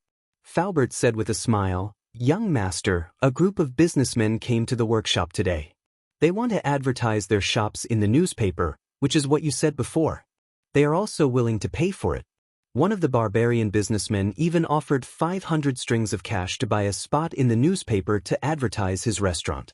Ma Zhou couldn't make up his mind, so he asked this old man to come over and ask. The concept of advertising was something he heard from Ma Zhou. Now, he could be considered to have learned it and used it flexibly. Li Zishuan was delighted. The real profitable business of the newspaper was finally here. It seemed that some people had a keen sense of smell. Li Zishuan had asked Ma Zhou to estimate the cost of the newspaper. Even with the paper machine and movable type printing technology, the cost of a newspaper was still a little more than 3 copper coins on average. Calculating it this way, the newspaper itself wasn't profitable. Li Zishuan was keen on the newspaper not only to satisfy his own interests, but also because of the huge potential value behind the newspaper. For example, advertising revenue and the control of public opinion. Controlling public opinion didn't mean that Li Zishuan wanted to rebel and cause trouble. It was just to give himself an extra layer of protection. If others didn't come looking for trouble, he wouldn't take the initiative to cause trouble. Uncle Fu, you can agree to this, but you can only advertise in the middle column of every issue of the newspaper. There should be 8 spots on both sides. How about this? In the future, our newspaper will hold an advertisement auction every 7 days. We'll let the merchants come and bid for it. The highest bidder will get it. Li Zishuan pondered for a moment and said, Young master's method is not bad. Then this old man will go back first. Faubert was already used to Li Zishuan's ability to make money. He was only a little surprised in his heart when he heard this. He quickly recovered and nodded with a smile. Then take care, Faubert. On the other side, after old man Li left the front hall, he really went to the yard to pick an RV. In fact, there wasn't much to pick. They were all the same, high-end RV. After old man Li found that they were all the same, he randomly picked one. Master, you're really picky? Mrs. Li said in annoyance. Our son is paying to build a carriage for us, how can we not accept it? Madam, quickly get into the carriage with your husband and see if this place is as good as Xian'er says. Li Jingma pulled his wife and said eagerly. Under Li Zishuan's influence, he was now more thick-skinned than before. He had already thought through some things. His martial arts were no match for his son's, and his knowledge was no match for his son's. As for his ability to make money, he was no match for him now. He might as well enjoy his life in peace. Anyway, his son was successful, and the family could rely on their previous savings to not have to worry about food and clothing. Why should he live such a tiring life? Therefore, he didn't go to the shop much now. The shopkeepers were enough. His son was now an official, and they wouldn't dare to fool him. Go away. You don't care about your face, but I do. You have the nerve to ask for the carriage that your son prepared for his wedding. You're really shameless. Mrs. Li had always loved her son dearly, and she wasn't as thick-skinned as Li Jingma. Hey, I didn't ask him for it. Xian wanted to give it to me himself. Madam, quickly come with me to see it. Without any explanation, Li Jingma dragged his wife along, wanting to experience this RV. Hey, let go. Mrs. Li was so angry that she wanted to break free, but she couldn't resist the strength of Li Jingma's grip. After a while, the couple entered the carriage. This carriage doesn't look like much from the outside, but after entering, I realized that it's really spacious. It's like a small room. Li Jingma exclaimed the moment he entered. Old master, why is the shape of this stool so strange? It's so comfortable to sit on. What is it made of? After Mrs. Li entered and saw the various strange decorations in the carriage, she forgot what she said outside. She took a fancy to the sofa at first glance and couldn't help but try to sit on it. After that, she didn't want to get up. When Li Jingma heard that, he curiously sat on the sofa opposite his wife. His entire body sank into the sofa. This is really comfortable. Xian'er, this child, knows how to enjoy life so well. How could this not be comfortable? Li Zishuan's sofa was not only made of soft material, but also had ergonomic features. It allowed the human body's arms, back, waist, and legs to relax well. Compared to the people of the Tang dynasty who had to kneel on a couch or sit on a stool without a backrest, being able to sit on this sofa was of course an extremely luxurious experience. Mrs. Li didn't even bother to roll her eyes because she was currently enjoying this rare comfort with her eyes closed. However, she still said unhappily, "So what if Xian'er knows how to enjoy life? Can't you see our son enjoying life? In my opinion, our son is pretty good like this." Yes, this is pretty good, this is pretty good. Of course, Li Jingma didn't have the guts to talk back to the tigress at home. He said contentedly, "Hey madam, look at this soft stool. Even if the carriage moves, it won't be too bumpy. This carriage is really good. What Xian'er said just now is right. In the future, we can really sit in this carriage and go out to see the scenery. Your husband has been running around doing business for the past few years, and it's been hard for you to take care of the family alone. Now that Xian'er has been knighted, we don't need to worry about Lan anymore. Why don't we find some time to take you out for a walk to make up for your hard work all these years?" Mrs. Li was touched by her husband's sincerity. She opened her eyes, the rims of her eyes slightly red. However, she refused. "Your wife is content with old master's intentions. Now that we're all grown up, it's inconvenient for us to go out and play. It's easy for others to gossip about us. Besides, Xian'er left us for 8 years. Your wife can't bear to part with him." Li Jingma patted his wife's hand and said warmly, "Don't worry, madam. We can just walk around Chang and go out in the morning. We'll be back in the evening. There's no need for us to worry about what others say. I'm sure Xian'er also hopes that you can go out more often and relax." Mrs. Li thought for a moment, then nodded. "All right, I'll listen to old master." "Look, madam, there are 2 small rooms inside. Let's go take a look." Chapter 232. Ahem, San Bao, take this carriage to the east courtyard. Where's San Bao? The servants outside had heard the commotion in the carriage and guessed that their master and madam were showing off their love in the carriage. How would they, as servants, dare to eavesdrop on such a private matter? Not long after Old Man Li got on the carriage, the servants, coachmen, and servants around the carriage all retreated far away. Thus, when Li Jingma got off the carriage with his wife, he habitually called out to San Bao. However, he realized that there was no one around. Coming. Master, are you calling for me?" San Bao, who was hiding in a corner in the west of the courtyard, saw that Li Jingma seemed to be looking for her after coming out, so she quickly ran over and bowed with a smile. Madame Li looked up at the servants far away and immediately understood. She angrily pinched her husband. Although the customs of the Tang dynasty were more liberal, it was not to this extent. Li Jingma grimaced and resisted the urge to cry out in pain. He quickly said to San Bao, Yes. You take this carriage to the east courtyard." "Yes, master." Meng Wenhao carried a small basket of eggs and entered Yongla Lane. He looked all the way to the Li residence and saw the tall gate and the picturesque pavilions in the courtyard from afar. He couldn't help but stop in his tracks. He looked at the eggs in his hand and hesitated for a moment. "Why are you standing there like a fool? Why don't you go in?" At this moment, a voice suddenly came from behind. Meng Wenhao, who was in a dilemma, was shocked. He turned his head and saw that the person who came was Li Tai. He quickly cupped his hands and bowed. "Greetings, Your Highness Prince Wei." In the Imperial College, they were classmates and didn't need to be so polite. However, outside of the Imperial College, he had to pay attention to the etiquette between a monarch and a subject. Li Tai waved his hand. He looked at Meng Wenhao's outfit and asked, "Are you here to look for Mr. Li?" "Then why don't you go in? Won't the gatekeeper let you in?" "That's not right. Their gatekeeper shouldn't make things difficult for people." Meng Wenhao scratched his head in embarrassment. Li Tai looked at the egg in Meng Wenhao's hand and saw his embarrassed look. He instantly understood and laughed.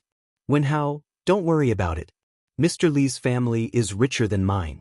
If you are worried about the importance of the gift, I'm afraid that there are not many people in Chang and who can give Mr. Li a gift. It's the thought that counts. As long as you're here to see him, I'm sure he's already very satisfied." Li Tai's words also contained some intention of explaining things, but to be able to be explained by Li Tai was in itself a kind of honor. For a smart person like Meng Wenhao, who had no conflict of interest with him, Li Tai approved of him in his heart and was willing to make friends with him. Perhaps this was the appreciation between smart people. When Meng Wenhao heard this, he felt slightly relieved. He cupped his hands and said with a smile, "Thank you for your explanation, Your Highness." Then let's go in together.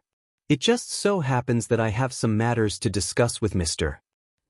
With Li Tai leading the way, the process of Meng Wenhao entering the Li mansion was much smoother. The two of them directly entered the courtyard without any obstruction. Li Tai did not let anyone inform him. After he asked the servant Li Zishuan where he was, he directly led Meng Wenhao to the west courtyard. He did not treat himself as an outsider at all. Sigh.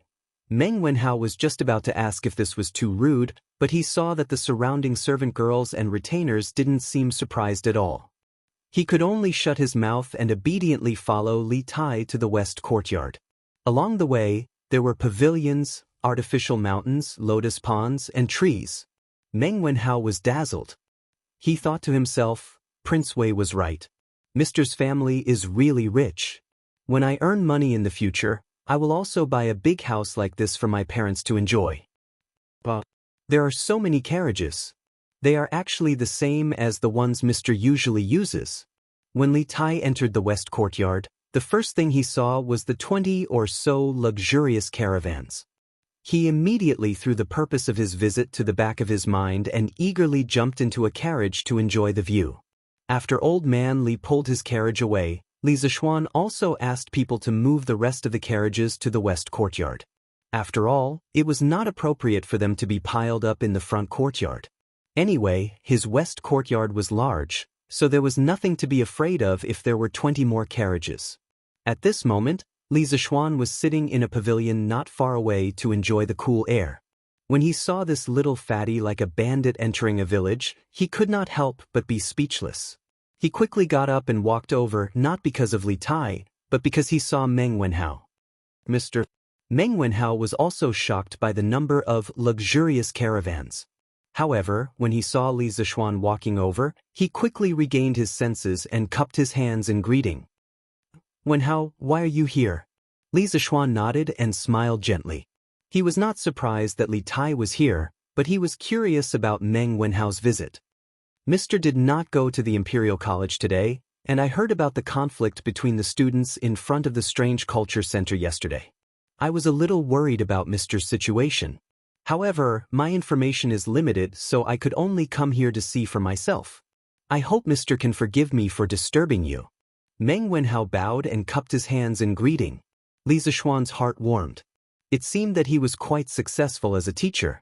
At this moment, he finally understood the feelings of those teachers in his previous life when they saw their students come to visit them. It was a kind of gratification and joy from the bottom of their hearts. It was indescribable and irreplaceable. Hee, Wenhao, don't worry. I'm fine. Haha, I was wondering why you came here. So it was because of this. Your worry was a little unnecessary. Not only is Mr. fine, he is now the Imperial College's secretary. Li Tai jumped down from the carriage, patted Meng Wenhao's shoulder, and laughed. Li Zishuan could clearly feel the ground tremble. It was not an exaggeration at all. He was speechless at this little fatty. He was only 11 or 12 years old, but he was already so fat. Wasn't he afraid that he would have high blood pressure, high blood sugar, and high blood fat in the future? Li Zishuan remembered reading in a book in his previous life that Li Tai's waist and belly were big. However, when Li Er saw his son's chubby appearance, he was not worried that it would affect his figure if he was too fat. Instead, he felt that his son would be very tired when he went to the imperial court. His heart ached for his son, so he allowed him to go to the imperial court in a small sedan chair. This was unheard of. Li Zishuan shook his head. He could not understand this strange father and son. It is good that Mr. is fine. I did not have anything else at home, so I could only bring some eggs. I hope Mr. does not mind. Meng Wenhao handed over the eggs in his hand and looked at Li Zishuan expectantly. Li Zishuan frowned. If it was in the past, it would have been fine. However, eggs were so expensive now, and Meng Wenhao's family was not well off. How could he accept these eggs? However, when he saw Meng Wenhao's expectant face, he was afraid that if he rejected, it would hurt this child's self-esteem. Li Zishuan was speechless for a moment. There was no one else who could be so conflicted about accepting gifts. Forget it. At most, when this child goes back, he would ask the kitchen to pack some dried fruits and pastries for him as compensation. The gift is light, but the thought is heavy. How could I mind? However, the next time you come, you must not bring these things. I do not lack anything at home. You and Qingge, follow me to the pavilion. Li Zishuan signaled Xiao Shi to accept the eggs and said to Meng Wenhao and Li Tai, "Thank you, mister." Meng Wenhao heaved a sigh of relief and said gratefully. It was unknown whether he was thanking Li Zishuan for the invitation or thanking Li Zishuan for accepting the eggs. Chapter 233. Wenhao, Qingge, how did the two of you do in this exam? Inside the pavilion, Li Zishuan asked with a smile as he took a sip of the warm tea mixed with ice cubes after the few of them sat down. He didn't even have time to look at the exam paper that Su Hongji gave him. This was why only students with good grades were willing to visit a teacher's house. After visiting, the teacher would inevitably ask about your grades. Therefore, the number of times Chung Chumo came to visit Li Zishuan had significantly decreased. This fellow would also feel flustered and embarrassed. Meng Wenhao said, "Not bad." Li Tai waved his hand and said, "Not bad. Mister, you have so many carriages here, how about giving me one?" Ever since the little fatty had sat down, his eyes had been glued to the carriages, never leaving them. He had just gone in to try out the luxury RV, and he really wanted to try it out. Hee, I'll give you a question. Qingge, if you can answer it, what's wrong with giving you a carriage? Li Zishuan said with a smile that wasn't a smile. Li Tai heard this and his face fell. Question again. He was almost traumatized by Li Zishuan's questions. After being tortured so many times, Li Tai said that he had enough. He definitely wouldn't be fooled this time. No need. Mister, just tell me how much you want to sell this carriage for. I'll buy it with money. The little fatty shook his head like a rattledrum. Even if you beat him to death, he wouldn't be willing to answer Li Zishuan's deliberately difficult questions.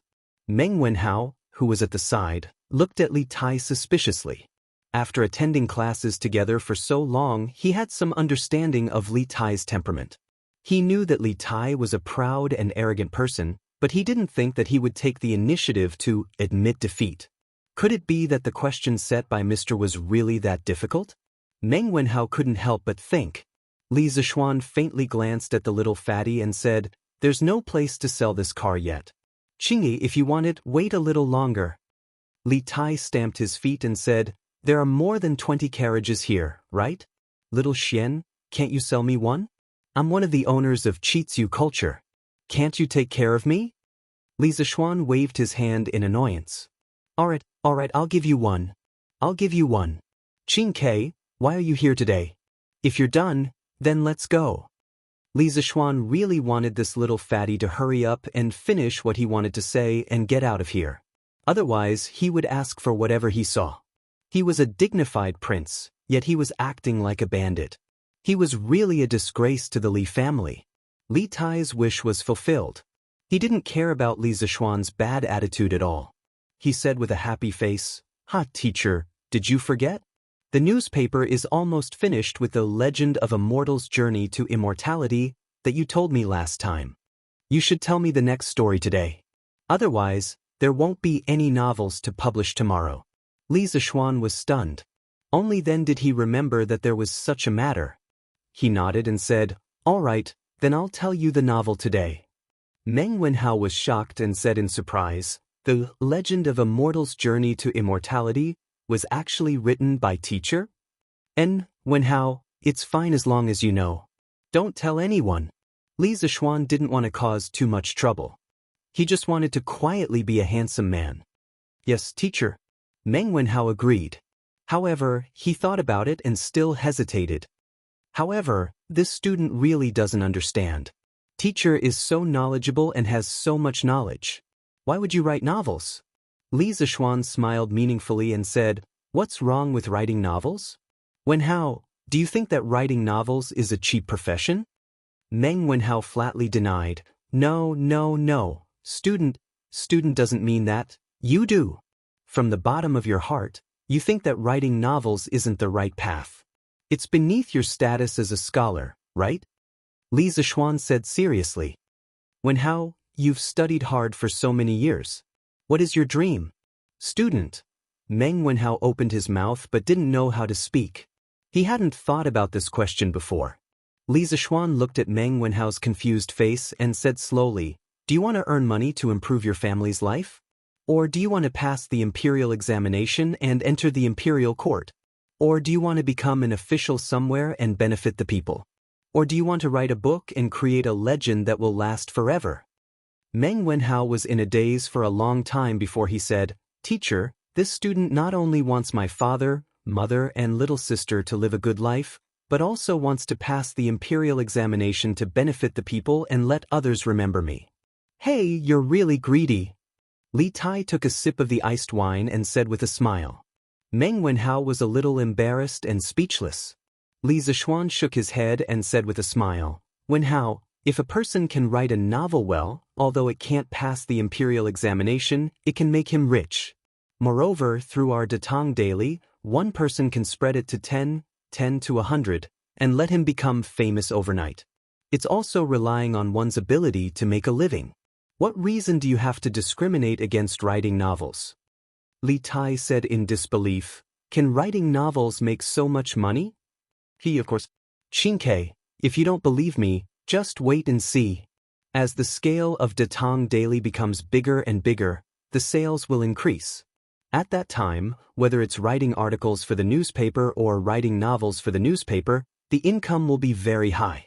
I think, at that time, there will be a lot of scholars who are constrained to write novels or articles. Li Zixuan said confidently. He had his own reasons for saying so. The entertainment in this era was very monotonous. The launch of the newspaper could not only bring people spiritual entertainment, but also provide a way for many scholars to make a living. Li Tai's eyes lit up and said excitedly, Doesn't that mean, at that time, I will have many kinds of novels to read? Li Zixuan and Meng Wenhao's mouth both twitched.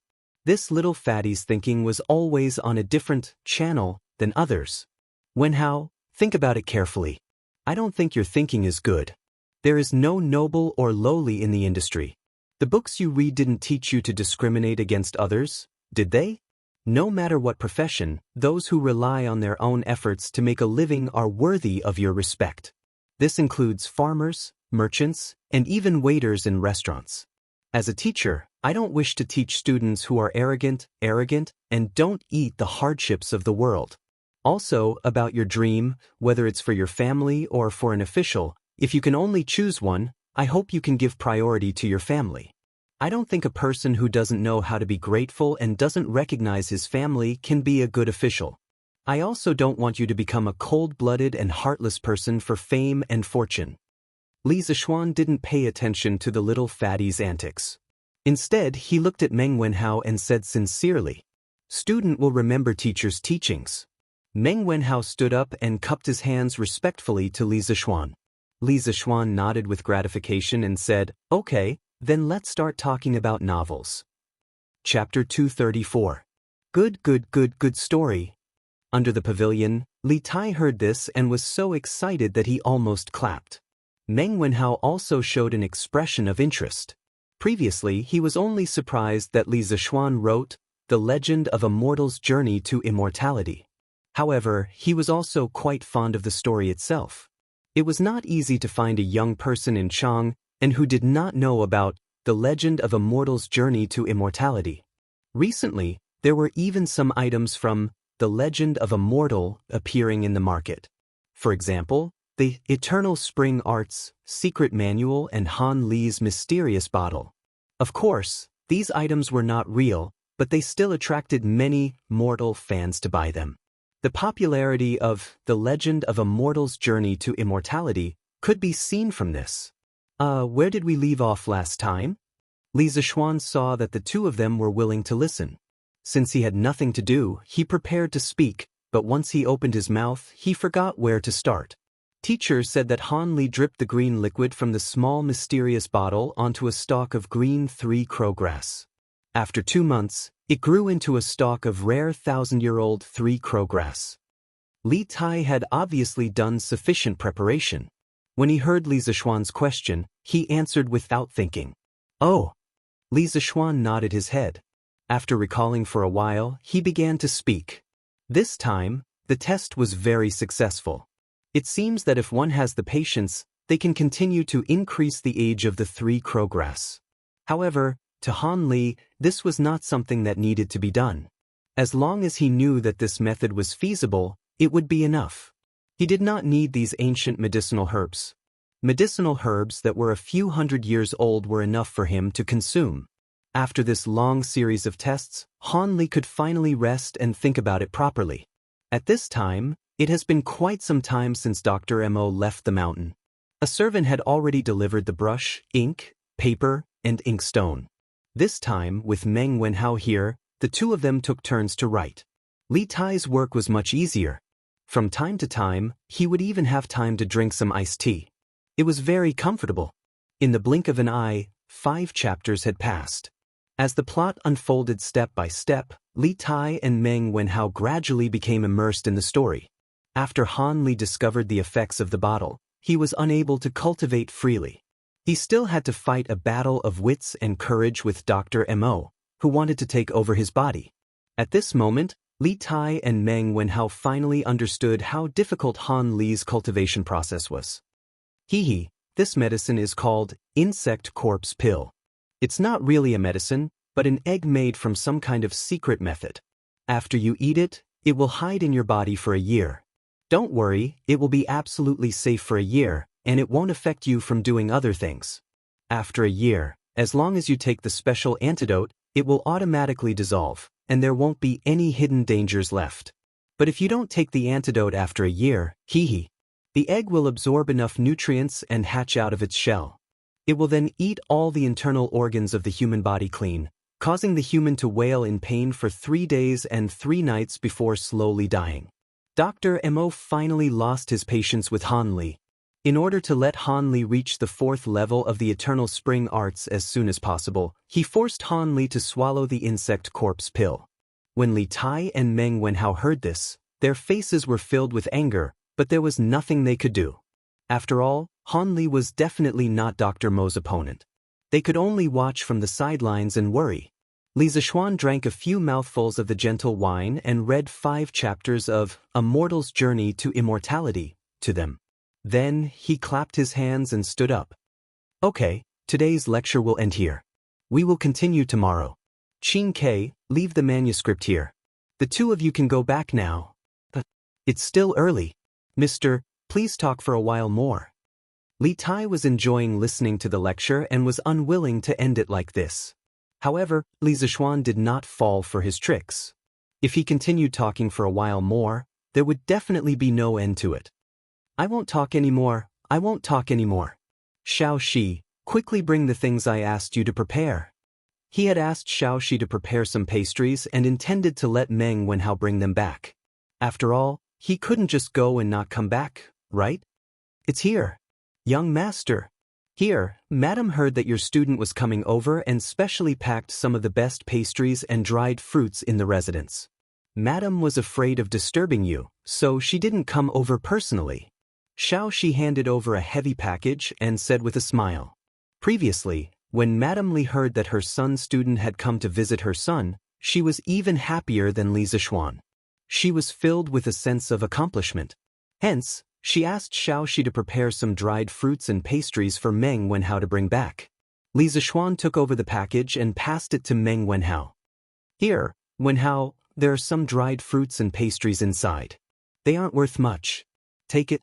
As the saying goes, courtesy demands reciprocity. Since you brought gifts here, how can I let you leave empty-handed? Mr. Bus? I don't. Meng Wenhao waved his hand and wanted to decline. You don't dare to decline a gift from an elder. Just take it since he asked you to. Furthermore, you can't even eat the pastries from Mister's house. Li Tai slapped Meng Wenhao's shoulder and said loudly, Thank you, Mister. Meng Wenhao had no choice but to bow and thank him. Hee, if there's nothing else, you can go back first. Li Zishuan waved his hand and smiled. The two of them then left. Qingke, why did you come back again? Li Zishuan asked Xiao Shi to help him tidy up the manuscripts. Just as he finished, he saw the little fatty Li Tai come again. He couldn't help but ask curiously, Xiao Xian, there's something I forgot to tell you. Once there were no outsiders around, he was unwilling to call Li Zishuan Mr. anymore. At this moment he ran over and said. Li Zishuan was too lazy to argue with him and asked, What's the matter? Li Tai took a deep breath and said, The 3 strategies you mentioned before have all been accepted by my father. The notice of reducing taxes by raising chickens has also been gradually sent to every state and county from today onwards. My father also ordered my uncle Li Xiaogong to prepare 500 ships to the South Sea within 5 days. Within 7 days, my uncle will lead 20,000 Navy troops to the South Sea to trade for food. Li Zishuan was shocked. He wasn't surprised that Li Tai knew about the locust plague prophecy. He was surprised that the imperial court had the ability to prepare 500 ships within 5 days. It seemed like the shipbuilding ability of this era wasn't as backward as he thought. And then? Qinghe, why are you telling me all this? He was only slightly surprised, but he didn't have much of a reaction. Li Er had accepted his suggestion and advice, but he didn't give him any rewards. Xiao Xian, the Datong Daily that you started has already spread far and wide. My father wants you to advertise it in the newspapers to attract more civilian merchants to join the imperial court's food trade army. According to the Ministry of Revenue's calculations, the 500 ships of the imperial court, even if all of them are filled with food, will still be far from enough to deal with the locust plague. Little Fatty chuckled and revealed the most important purpose of his visit today. This joker had been listening to a novel and had almost forgotten about the important business. Li Zishuan heard this and his expression became slightly serious. He nodded and said, That's fine. I'll ask Ma Zhou to prepare today. You'll be able to see the news about this in tomorrow's newspaper.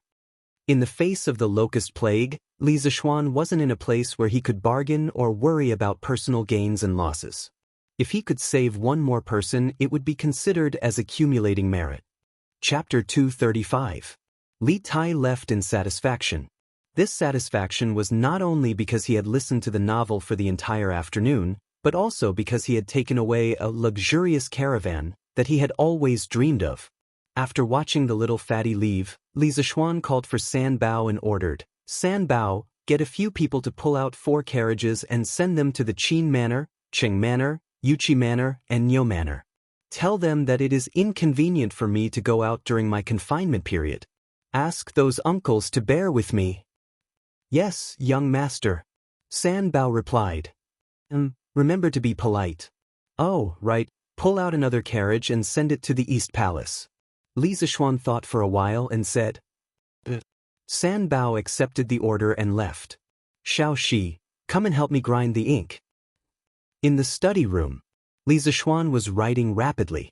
He was writing a letter to Ma Zhou and telling him some things. Not only was it about the recruitment of merchant ships to follow the army to the south that Li Tai had mentioned, but he also had many things to tell Ma Zhou about the Datong Daily Novel section. Meng Wenhao's attitude towards novel writers today was a warning to Li Zishuan. It seemed that whether it was in the modern era or the ancient era, many people thought that writing novels was not a proper occupation and was useless. No wonder Datong Daily had been published for so long. Other than a few great scholars who wrote articles and argued with each other in the literary interaction section, there was basically no one who wrote novels for Datong Daily. This would not do. If everyone thought of writing novels this way, then who would write novels in the future? Li Zishuan planned to stay at home and play cards with his wife, sleep, and read novels in the future. Therefore, he was writing a plan for Ma Zhou to hype up the rise of the novel and encourage everyone to write to Datong Daily. At this moment, he felt that being grounded by Ma Zhou was not such a wonderful thing. Otherwise, he would have gone to the workshop personally and told Ma Zhou in person. There was no need to go through so much trouble. Alright, Xiao Shi, go and find someone. Since the workshop is not closed yet, Ask him to ride a fast horse and quickly deliver this letter and these manuscripts to the workshop. Give them to Ma Zhou. After nearly an hour, Li Zishuan finished writing and put the letter into an envelope. Then, he put the rest of the manuscripts into a big paper bag and handed it to Xiaoxi. Fortunately, their house was not too far away from the workshop. Otherwise, the servant might not be able to make it back in time after delivering the letter at this hour. Yes, young master. Strange Pavilion Workshop. Now, Ma Zhou had recruited many scholars to be his assistants. These scholars were mostly people from the Imperial College who had failed to pass the Imperial examinations. The editorial department of Strange Cultures Development. At this moment, they were deciding the layout of tomorrow's newspapers. Steward Ma, do you think this layout is okay? A middle-aged scholar in his 30s walked towards Ma Zhou with a few pieces of paper filled with words. Ma Zhou took it and looked at it seriously. After a while, he nodded and said, "Yes, the layout this time is very good. Let's follow this layout and pass it to the printing department. Let them start printing. After that, our editorial department will be off work today." But when the others saw Ma Zhou nod his head, they all heaved a huge sigh of relief. God knows how many times they were sent back by Ma Zhou every day because of typesetting problems. Although the salary given by quirk culture was high, the requirements were also high. Sir Li sent a letter over. The person who came was none other than Pang Feiji. This unlucky guy failed to ask for benefits from Sun Huayan last time and was almost exposed. Later, Yuqi Jingda arranged for him to be the head of security at Strange Culture.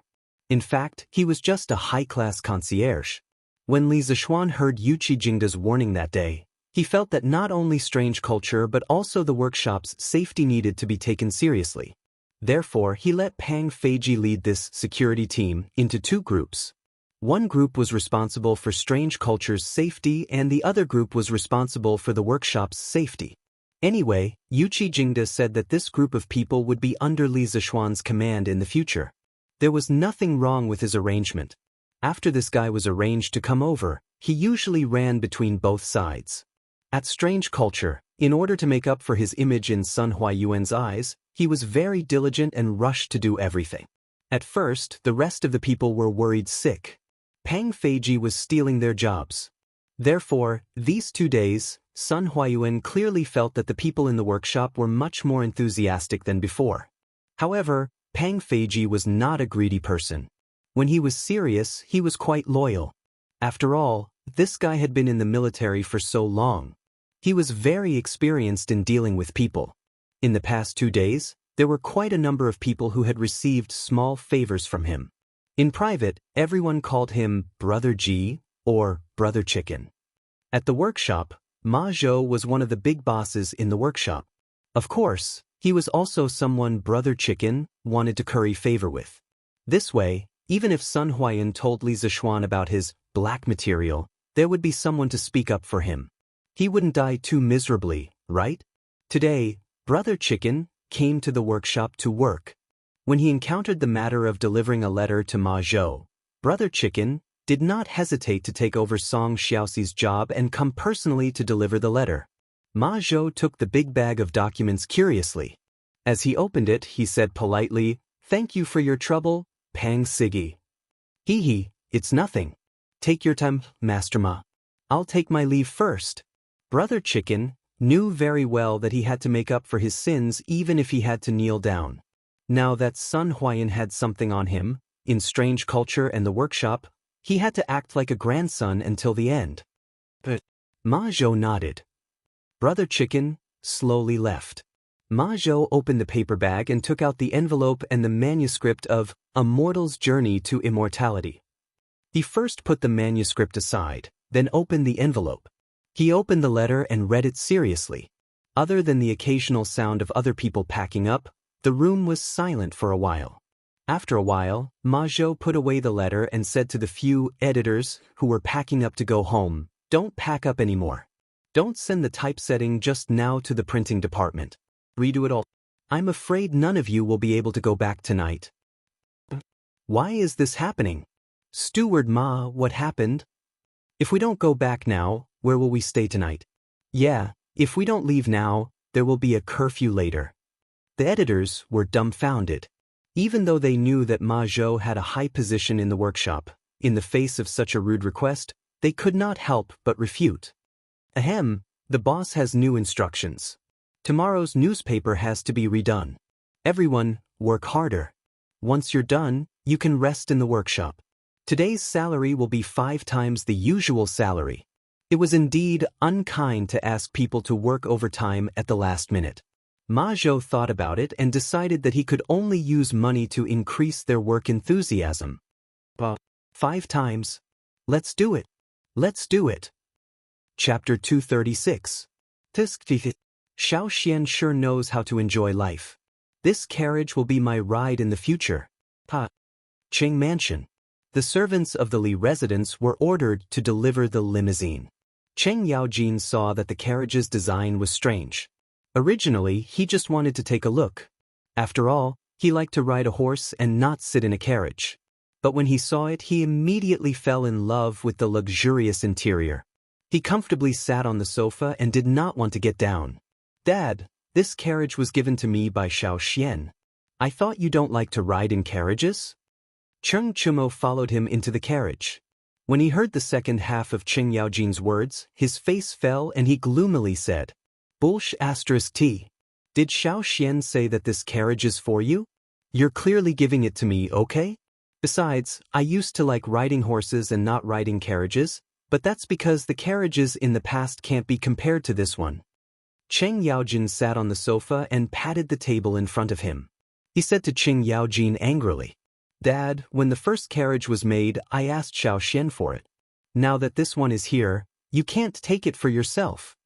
Cheng Chumo was not willing to give up just like that. You old geezer, how dare you snatch things from your son? At this time, a slightly stout woman in purple came up. She was Cheng Chumo's mother, Cheng Yaojin's wife, Pei Tiyun, the daughter of Shanhai Pass's commander-in-chief Pei Renji, and the elder sister of Sui and Tang's third hero Pei Yuanqing. For thousands of years, the Pei family had produced great figures in each generation. It was indeed a wonder in Chinese and foreign history. In China's historical dramas, there were several dramas that depicted the Pei family, such as Westlake, Li Hui Nyang, Pei Heng's encounter with the immortal, and The Legend of the White Snake. In the famous drama, The Legend of the White Snake, Fahai was the son of the Tang dynasty politician and calligrapher Pei Xiu. In history, Fahai was a positive character. However, after the novels of the Ming and Qing dynasties came out, Fahai became a negative character. A while ago, Madame Pei brought her second son, Cheng Chuliang, back to her hometown to visit her parents. She had not been in Chang'an for a long time. Madam, I was just joking with Chou Niu. Cheng Yaojin quickly got up and awkwardly smiled. Madame Pei snorted. Only now did she look at the interior of the carriage.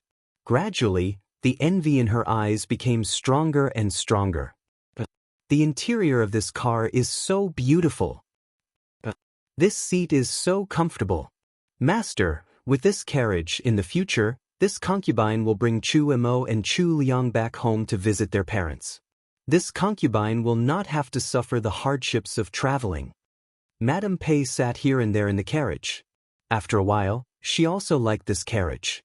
From her words, it seemed like she also wanted this carriage.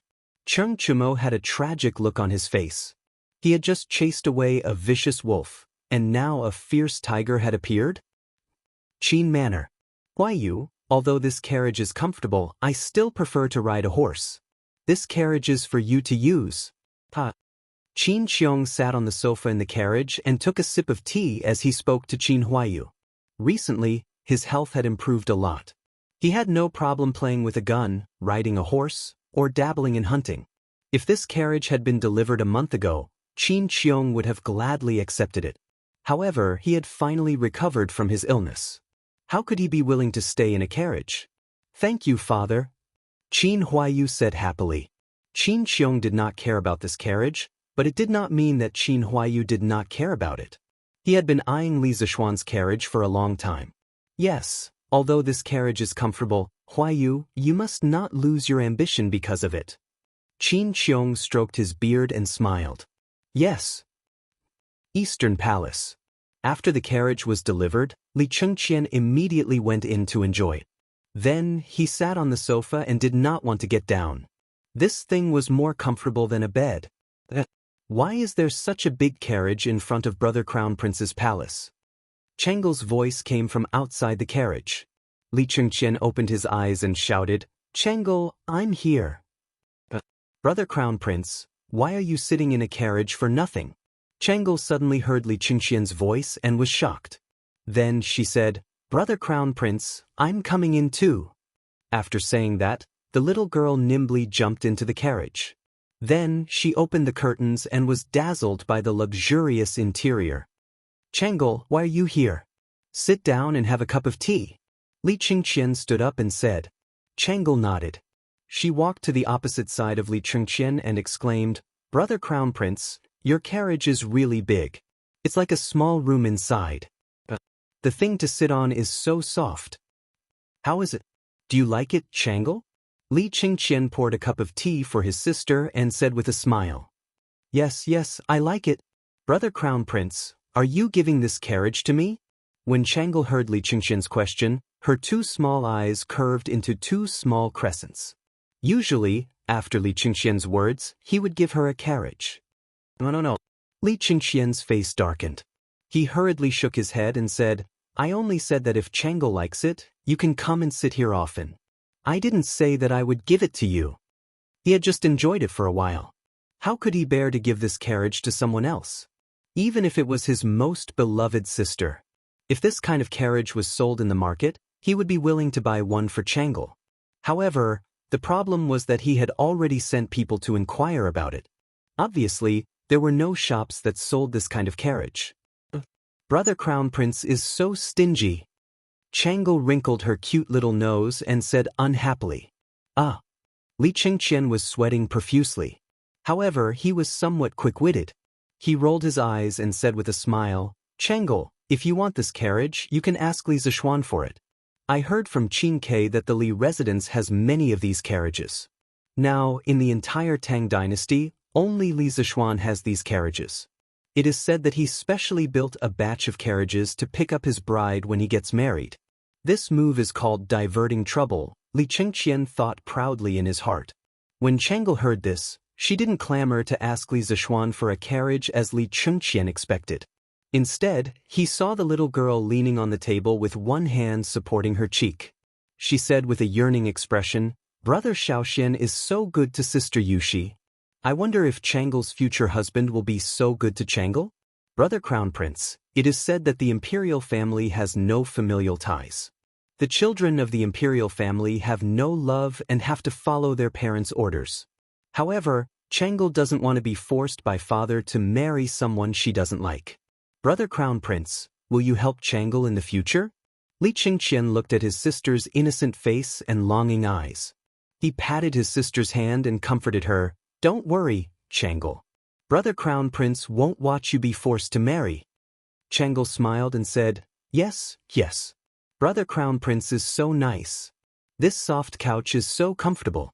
When Chengle goes back later, can I bring it back to Chengle Palace? Li Chengqian. Chapter 237. Newspaper for sale. Newspaper for sale. The freshly printed Tang Dynasty Daily. Today's headline. His Majesty wants to send Navy to escort fleet to the south to trade for food. Civilian merchant ships can also sign up. Early morning. The cheerful voice of the newspaper boy woke up the people who had just woken up and were still in a daze. Today's headline was exceptionally attractive. First of all, this was the first time the people had learned about the latest decree from the imperial court through this method. Secondly, the decree itself was already very attractive. Sending an army to escort merchant ships was something that the people and merchants had never heard of before. Xiao Lu, go buy me a copy of the newspaper. A voice full of vigor came from a luxurious carriage. Yes, master. Today, after hearing the headlines in the newspapers, the merchants who were interested in the news sent their servants to buy the newspapers. Zuaxian Restaurant. Within 5 days, the imperial court will prepare a fleet of 500 ships. 7 days later, Hejian County Prince Li Shaogong will personally lead a navy of 20,000 to escort the fleet to the south. They will trade silk and porcelain for food. In a small country like Nanyang, rice is ripe 3 times a season. Spices are everywhere. A piece of silk or porcelain can be exchanged for dozens of loads of food and countless spices. The barren land of the South Sea is actually so rich? Brother Jihua, you have traveled extensively and are very knowledgeable. Is what the newspaper says true? A plump middle-aged man in a blue shirt was reading the newspaper. He couldn't help but ask in surprise. The skinny man opposite him was reading the newspaper seriously. He didn't even raise his head when he heard the question. It should be true. I have heard many seafarers talking about this before. Moreover, this newspaper is from Chitsu culture, and Chitsu culture is Lord Li's business. I am very sure that this news is true. These two were the regulars of Zuaitian restaurant who had tasted the immortal drunken wine. They were also wealthy merchants. Otherwise, they wouldn't have come to Zuaitian restaurant every day. Then why don't we see any merchant ships going south to purchase goods? Feng Jihua said impatiently, Brother Shifan, think about it. The vast ocean is filled with countless dangers. There are also pirates. Which merchant ships would dare to go out to sea? I see. But now, these problems are no longer problems. Shifan, continue reading. The ministers of the imperial court all agreed that 500 ships were far from enough. They specially recruited merchant ships from the common folk to accompany the army to the south. The army will protect the merchant ships, and the merchants will only have to pay 5% of their profits to the imperial court. Merchants who were willing to join the imperial court's fleet had to report to the Ministry of War within 7 days and send their ships to the Ba River in the east of the city. After 7 days, they would head south with the army. This was a business that was guaranteed to make a profit. And it's a huge profit. Feng Jihua sighed after reading the news.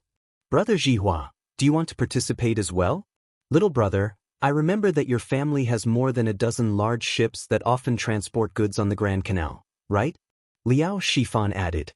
Feng Jihua pondered for a moment, then he slapped the table and said, Participate, why wouldn't I participate?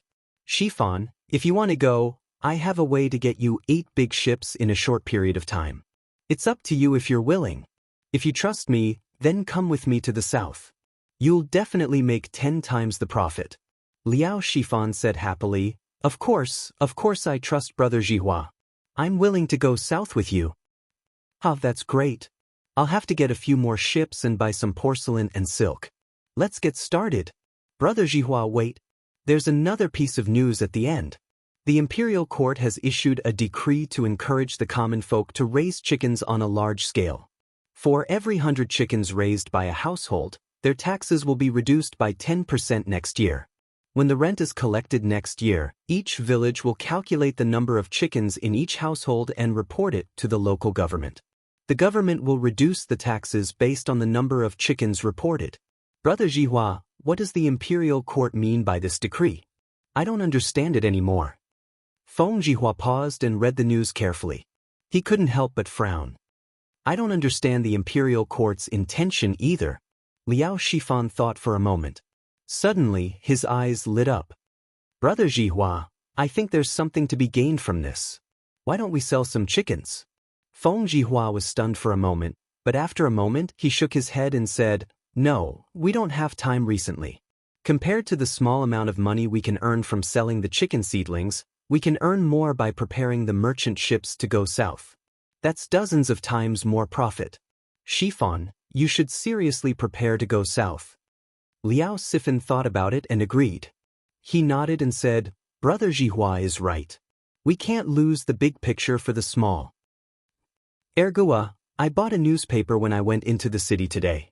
Read it to me. What's in the newspaper? Lu Village. A dark-skinned man in his 30s called over a naughty kid who was about 10 years old. Second Uncle Lu, let me read the newspaper. I haven't read today's legend of a mortal's journey to immortality. The naughty kid said excitedly when he heard that there was a free newspaper to read. It should be a free novel to read. The dark-skinned man hit Ergua's head with the rolled-up newspaper and scolded him jokingly. Read your head. You only know how to read novels all day. You don't even know how to go to school. If your father finds out, he'll beat your ass. Read to me what's in today's newspaper first, then read the novel. Oh. The naughty kid rubbed his head and answered in a muffled voice. Then, he took the newspaper and asked in confusion, "Second uncle, where do I start?" Start from that headline. Today, I heard the newspaper boy say that the Imperial Court is recruiting merchant ships to go south. Read it quickly, kid. The dark-skinned man thought for a while and said, Ergua searched for a while and found today's headline. He started reading. Within 5 days, the Imperial Court will prepare a fleet of 500 ships. 7 days later, Hejian County Prince Li Shaogong will personally lead a navy of 20,000 to escort the fleet to the south. They will exchange silk and porcelain for food. Tsuke, too bad I don't have a ship. Otherwise, I could follow the Imperial Court's army to Nanyang and make a fortune. Ergua, continue reading. Next one. The dark-skinned man sighed after listening to the headline. The Imperial Court has issued a decree to encourage people to raise chickens on a large scale. For every 100 chickens raised by a family, the tax next year will be reduced by 10%. When the rent is collected next year, the number of chickens in each family will be counted and reported to the local county office.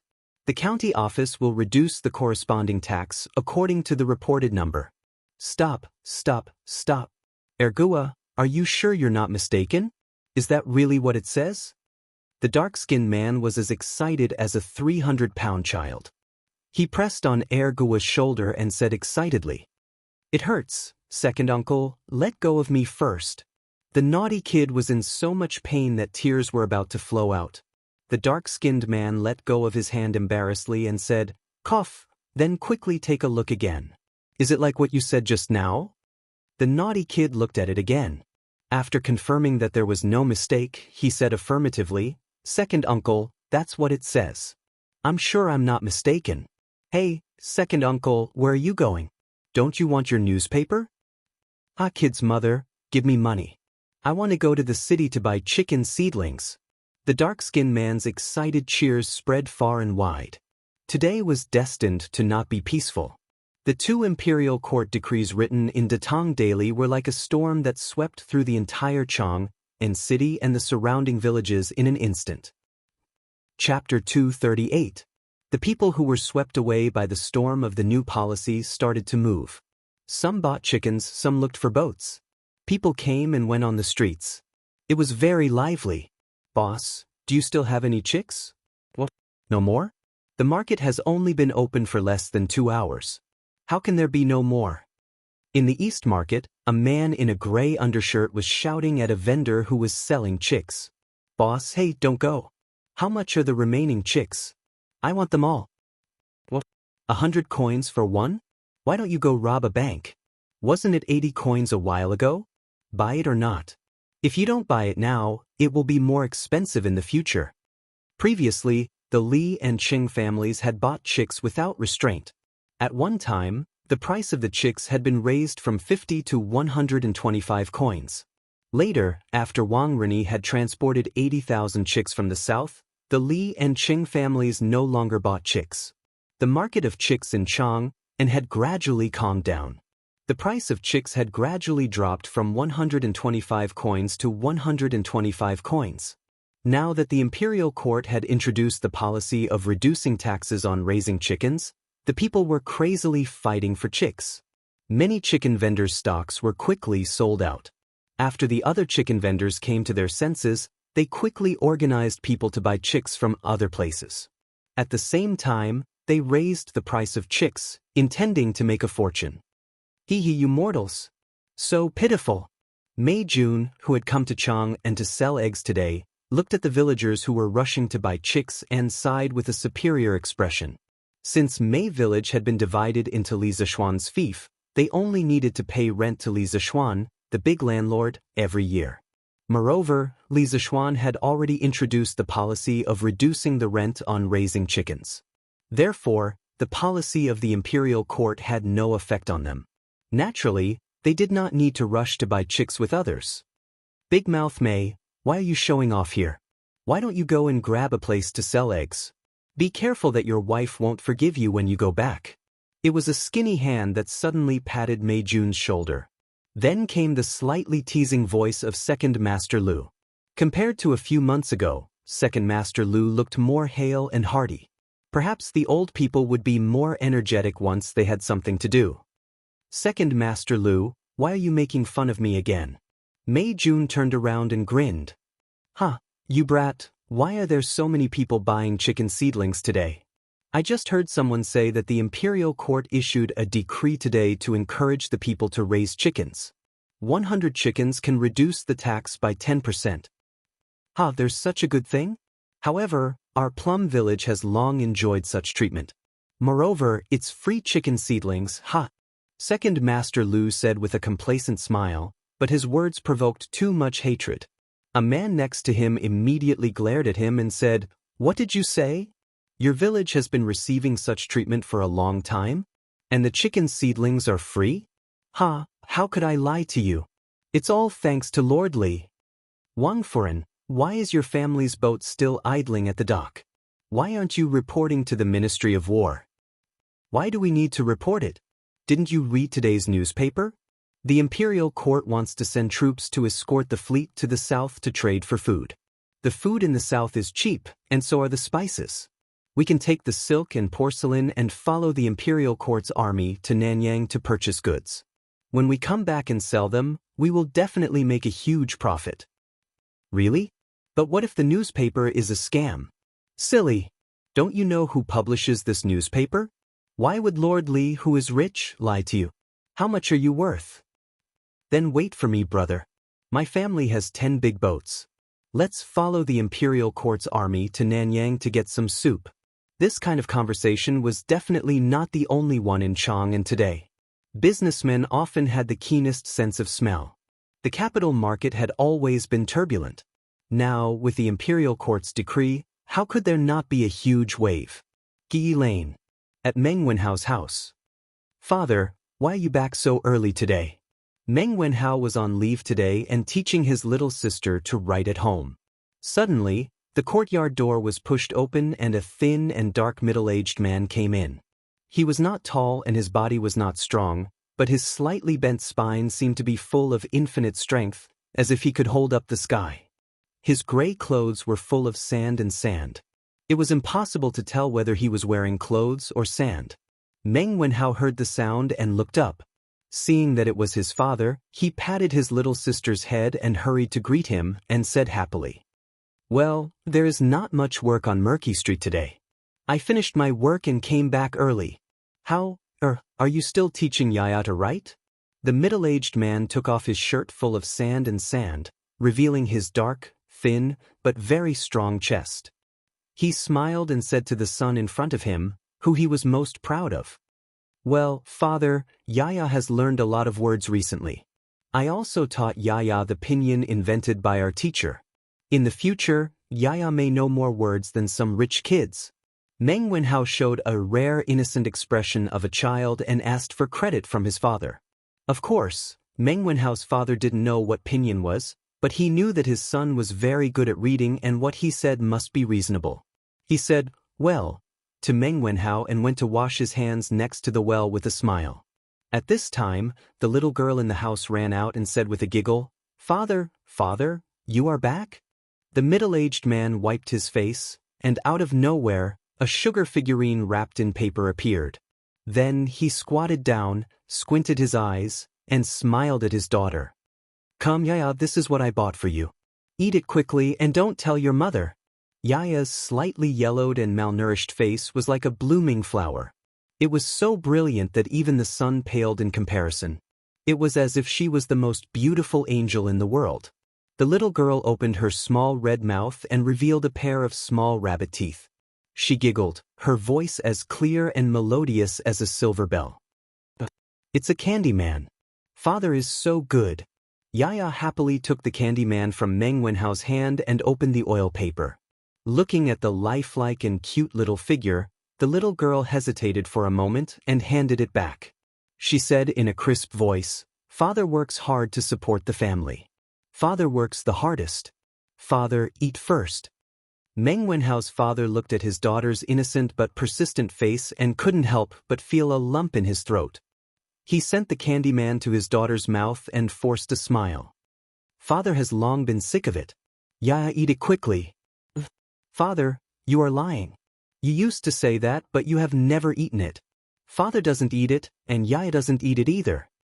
The little girl seemed to have become smarter recently and didn't fall for it at all. Father will eat a little. Meng Wenhao's father had no choice but to gently eat a corner of the candy man. The faint sweetness in his mouth couldn't wash away the bitterness in his heart.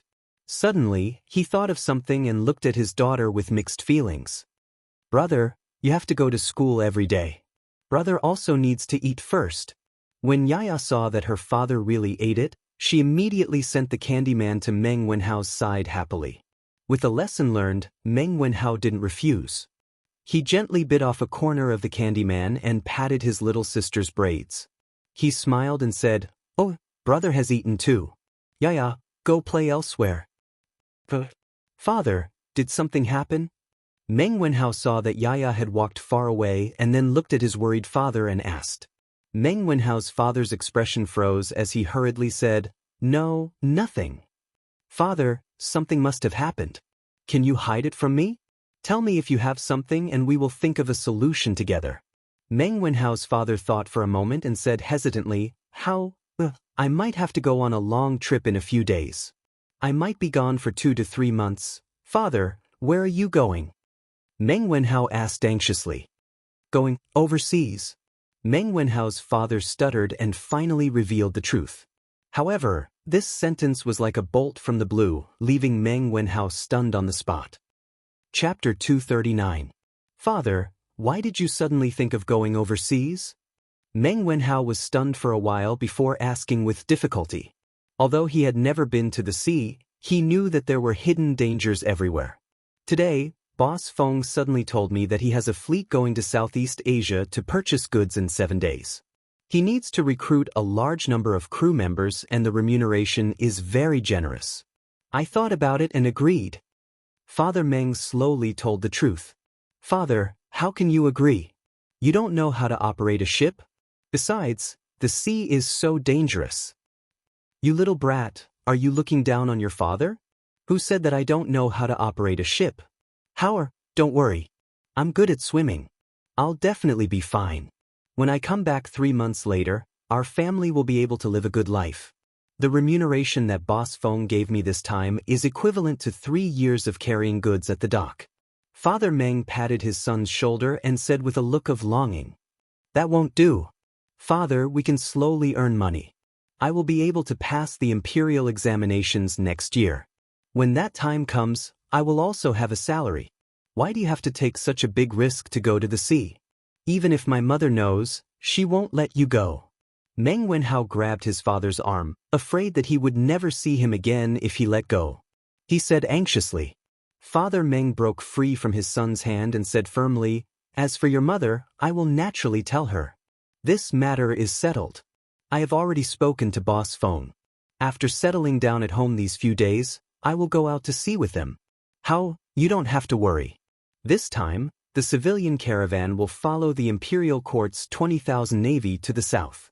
There will definitely be no worries.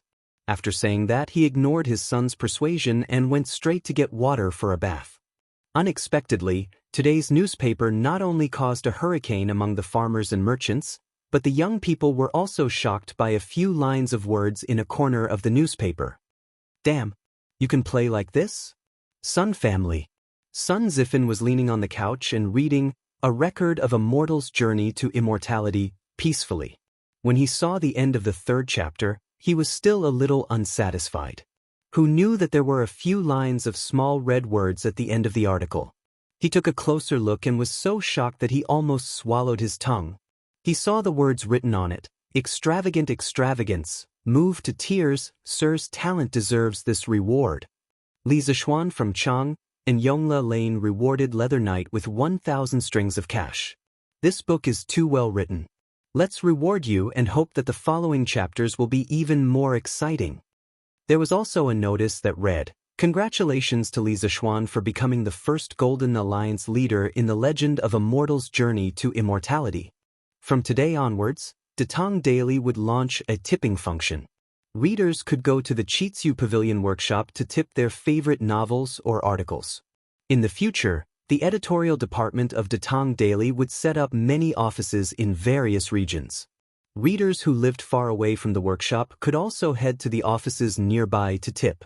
Datang Daily's editorial department would split the reward 50-50 and send it to the author. The person who gave the reward would also receive the corresponding title of the work. The specific level of the title would be determined by the amount of reward. Apprentice, 1 coin and above. Apprentice, 500 coins and above. Disciple, 2 strings and above. Deacon, 5 strings and above. Branch leader, 10 strings and above. Hall leader, 20 strings and above. Protector, 30 strings and above. Elder, 40 strings and above. Sect leader, 50 strings and above. Grandmaster, 70 strings and above. Silver Alliance leader, 100 strings and above. Golden Alliance leader, 1,000 strings and above. The corresponding badge of the title would also be awarded to the readers who tipped. This badge was specially made and would definitely not be counterfeited. The names of the top 10 readers who tipped the most will be hung at the bottom of the book. In addition, Datang Daily is sincerely open to all scholars in Tang Dynasty. Once the novel is accepted, in addition to the split of the reward, we will also give you a guaranteed base price of at least 5 coins per 1,000 words. The salary will be paid monthly and will be sent to you by a special person. You are welcome to submit your work. Tisk TSK. Mr. Li is really rich. He gave out 1,000 strings of cash just like that. Even if we split it 50-50, Leather Knight would get 500 strings of cash. Sun Zi fan sighed with a face full of envy. 500 strings of cash was a huge sum of money. In the entire Chang and city, except for a few people, no one would look down on 500 strings of cash and casually give it away. It was the same for the Sun family. *CK. If writing novels is so profitable, then why do I still need to go to school? I might as well write novels. Sun Zifan slapped his head and was about to go to the study to write novels. This guy really had no idea. If writing novels was so easy, then in the modern age of the internet, wouldn't everyone be able to become a god? Novels were easy to read, but when you actually started writing, you would realize that it was very difficult. It was definitely not something that could be written just by slapping one's head. Prince Wei's residence. Li Tai was also reading the latest issue of the newspaper. Yesterday, he had told Li Zishuan about Li Er's intentions. Today, he purposely checked to see if the government decree was published in the newspaper. After discovering that it was published, Li Tai comfortably laid on the sofa and began reading novels. Although he had heard the plot of the novel in today's newspaper, the feeling of reading a novel and listening to a novel was completely different. What? You asked where the sofa Li Tai was lying on came from? Wasn't this simple? After this little fatty came back yesterday, he had someone move the sofa from the carriage that Li Zishuan gave him into the palace. In his mind, when the carriage needed it in the future, he could just get someone to move it up. As Li Tai read, he naturally saw the red words at the end of the newspaper. This guy's face was instantly filled with black lines. *CK. Someone said that this king is thick-skinned. I think Li Zishuan is the thick-skinned one. Selling and praising himself. This is what you call selling and praising yourself. How shameless! Li Tai excitedly slammed the table and stood up. He pointed at the newspaper and scolded Li Zishuan. Others might not know who the Leather Knight was, but how could Li Tai not know? It was precisely because he knew that Li Zishuan had shamelessly tipped him that he was so excited. It was as if he had met a soulmate. Everyone was so shameless that they could be friends. Li Tai rubbed his chin as he thought. Moments later, he gritted his teeth and called a guard over. He instructed, "Take this king's warrant and go to the treasury to retrieve 1,000 strings of cash. Send it to the Strange Interest Pavilion workshop. Tell them that this king is rewarding the legend of a mortal's journey to immortality." The black-clothed guard was dumbfounded. He was definitely thinking, has the king of Wei gone crazy? Go, go. What are you standing there for? Have you gone crazy? The guard's face twitched slightly. He quickly cupped his hands and said, yes. Then he quickly left. Li Tai nodded. He was not stupid. After the initial shock, he quickly understood Li Zishuan's intention. This was to attract scholars to join the mighty novel industry. Thinking about the various interesting novels to read in the future, Li Tai's heart trembled with excitement. Moreover, he himself liked The Legend of a Mortal's Journey to Immortality very much. After seeing Li Zishuan snatch the first Golden Alliance Master title, he was a little unhappy. How could he be willing to give up the second Golden Alliance Master title? Golden Alliance Master, this title sounded domineering. Although Li Tai felt the pinch of giving away 1,000 strings of cash, it was still a man's pride and a Buddha's desire to burn incense. Moreover, he still had 20% of the shares in Strange Interest Culture. It was considered an investment. When the time came, more people would be attracted to write novels and read newspapers. Li Tai would also get more money. What was there to be afraid of? Li Tai thought cunningly. Chapter 240.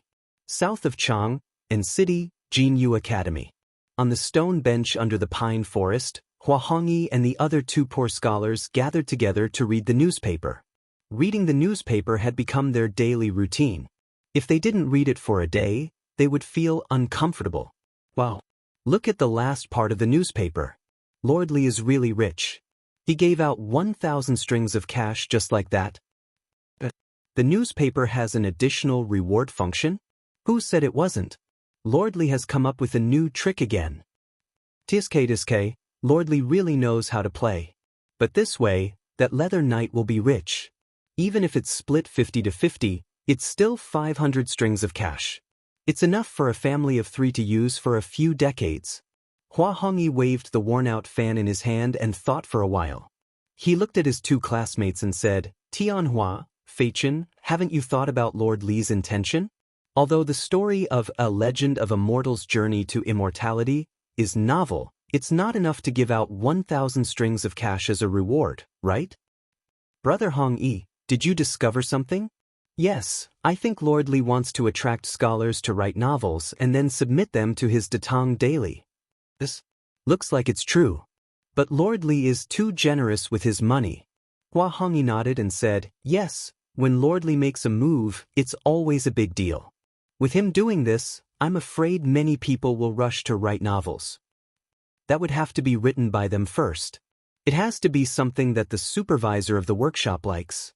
Why don't we give it a try too? After all, Lord Li's reward is so generous. That's right, Feichen is right. What if Lord Li takes a fancy to what we write? Then even if no one gives us a reward, according to the guaranteed price they set, it's 5 strings of cash for 1,000 words. If we write 10,000 words a day, it'll be 50 strings of cash. That's close to 2 strings of cash a month. It's really not low. Brother Hongyi, what do you think? According to the current prices, 50 copper coins a day could be exchanged for about 200 caddies of rice. This salary was really not low, and all they had to pay was just a few words. Hua Hongyi frowned and hesitated. The salary is indeed not low, but have you thought about what to write? Why don't we imitate the plot of A Legend of a Mortal's Journey to Immortality and make up another story? Yes, I think it's a good idea.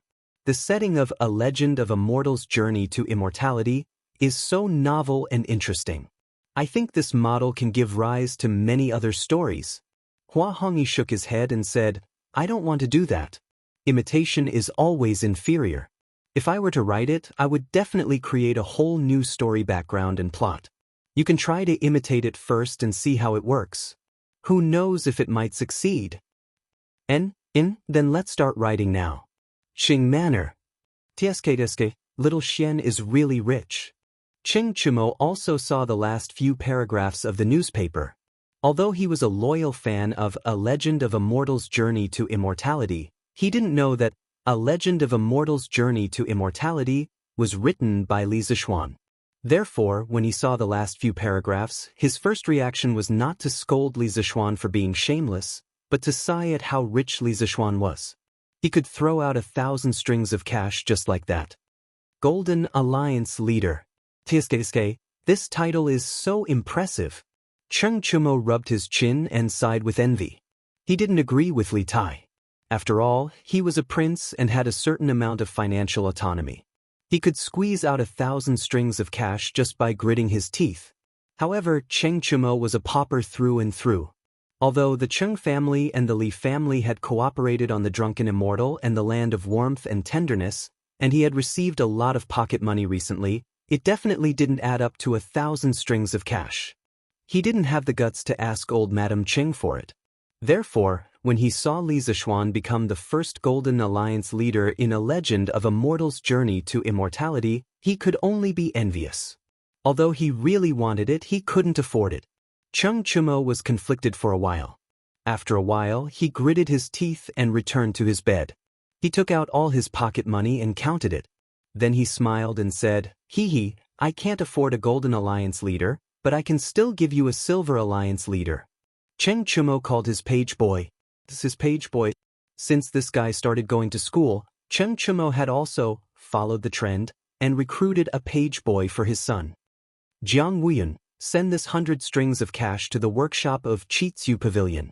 Tell them it's a reward from me for a legend of a mortal's journey to immortality." "Young master, why did you? Don't talk nonsense. Go quickly. Remember to bring back the Silver Alliance leader badge they gave out." After the little page boy walked out of the gate of the Cheng mansion, he was still confused. He couldn't figure out what was wrong with Cheng Chumo today. How could he give out 100 strings of cash just like that? And Elaine, editorial department of Chitsu Culture. How was the response of today's newspaper? Ma Zhou sat alone at the head of the table and asked the backbone of the editorial department below. According to Li Zishuan's suggestion, special people should be sent out to investigate the response of the public before each issue of the newspaper was released. If there were any problems found, they could be corrected in time. A young man who looked to be only 17 or 18 years old stood up and replied, "The response of the people to the newspaper today was particularly great. Whether it was the 2 new policies issued by the Imperial Court or our newly launched reward function, they all caused a great response. At present, our revised version of the newspaper is very successful." Although this young man had 2 panda eyes, after all, he had worked overtime last night and couldn't sleep well in the workshop, his face was full of excitement when he said this. Ma Zhou nodded approvingly and said, "Good. Chong Siwen, have you finished the badges for each title and level?" A gentle middle-aged man stood up and replied, "I handed the design drawings to Manager Fu yesterday. At present, they have only finished dozens of badges for the Gold Alliance leader, Silver Alliance leader, Guru, and Sect leader of A Legend of a Mortal's Journey to Immortality. They are still rushing to make the badges for the other levels. Well, you should urge them on this matter. I expect many readers will come to reward them soon." "Yes. Godfather Ma. Godfather Ma. His Imperial Highness, Prince of Wei, has sent someone to reward us." Song Xiaoxi ran in, panting, and reported. "How much was the reward?" 1,000 strings of cash." "Hiss. Then quickly go and give the Gold Alliance leader badge to him." "Yes, Godfather Ma." "Fan Xiaohui, in the future, you will be responsible for the registration of all rewards.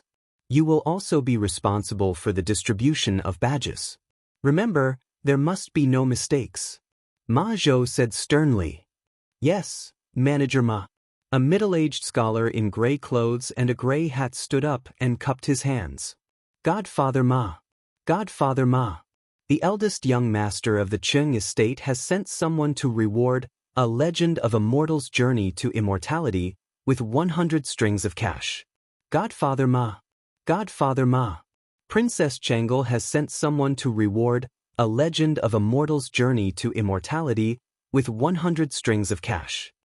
"His Imperial Highness, the Crown Prince has sent someone to reward A Legend of a Mortal's Journey to Immortality with 100 strings of cash." Xinghua Square's eldest young master, Hu Yuan Bao, has sent someone to reward A Legend of a Mortal's Journey to Immortality with 1,000 strings of cash. Azure Dragon Square's Wang Renbiao has sent someone to reward A Legend of a Mortal's Journey to Immortality with 1,000 strings of cash. Jincheng Square's Murong Yunhai has sent someone to reward A Legend of a Mortal's Journey to Immortality with 200 strings of cash. Crazy! Crazy! That was the only word in everyone's mind. They knew that A Legend of a Mortal's Journey to Immortality was very popular and that many people would come to reward it in the future. However, they did not expect it to come so quickly and in such a large amount. Could it be that these people did not treat money as money? That's all for today. Everyone, quickly get back to your positions and continue with your work. Fan Xiaohui, quickly go to the front to receive the reward money and register it. Chong Siwen, quickly go to the workshop and urge them to make the badges quickly. Yes. Chapter 241. Yi Lane. Meng Wenhao tried to persuade his father but to no avail. He could only pray that his mother would come back in the afternoon and persuade his father. After letting his imagination run wild for a while, he became more and more frustrated. After bidding farewell to his father, Meng Wenhao went out. Looking at the busy pedestrians on the street, Meng Wenhao was a little confused. As the saying goes, the world is full of people who come for profit. Most of the people in front of him were rushing to earn money. What was he doing? Isn't this Meng Wenhao? Where are you going? Suddenly, a voice came to his ear. Meng Wenhao found it familiar. He turned around and saw Wang Meng walking towards him. Wang Meng, where are you going? To the workshop of the Strange Interest Pavilion. Wenhao, didn't you read today's newspaper? Datong Daily can reward now. Mr. Li alone rewarded The Legend of a Mortal's Journey to Immortality with 1,000 strings of cash and became the first Gold Alliance leader. How impressive! I, Wang Meng, may not be rich, but I can still squeeze out 10 strings of cash and become a leader. What reward? What alliance leader? What is Wang Meng talking about? Meng Wenhao was confused. He had no idea what Wang Meng was talking about. Here, take a look for yourself. Wang Meng took out today's newspaper and handed it to Meng Wenhao. He pointed at the last few paragraphs of the newspaper. Meng Wenhao only understood after reading it. His first reaction was to break down. He didn't expect Li Zishuan to write a novel in private. He even had the cheek to reward himself. How shameless must he be to do such a thing? What's wrong? You must be shocked by Mr. Li's generosity, right? Wang Meng looked at Meng Wenhao's twitching face and thought that he was too shocked. Meng Wenhao almost vomited blood. He quickly nodded and pretended to be shocked. Yes. I was indeed shocked. He, then take your time to be shocked. I'll take my leave first. Wang Meng gave Meng Wenhao a look that said, I've been there before, so I understand. He patted Meng Wenhao's shoulder, turned around and ran away. Hey, Wang Meng, your newspaper. Forget it, it's fine. Wenhao, take it first. Meng Wenhao shook his head helplessly. The gloominess in his heart had been diluted by the news he had just received. He had not expected his teacher to be so capricious and unconventional. Since he had nothing to do, he sat down on the pier of the bridge not far away and flipped through the newspaper. Naturally, he also saw the headlines today. He saw the news that the imperial court was recruiting trade caravans from the people to follow the army to the small Nanyang country to trade. So this is actually true. The imperial court's navy is really going south with them. Meng Wenhao muttered to himself. He had thought that his father was just trying to comfort him when he said that the imperial army would come along. He didn't expect it to be true. At this moment he was slightly relieved.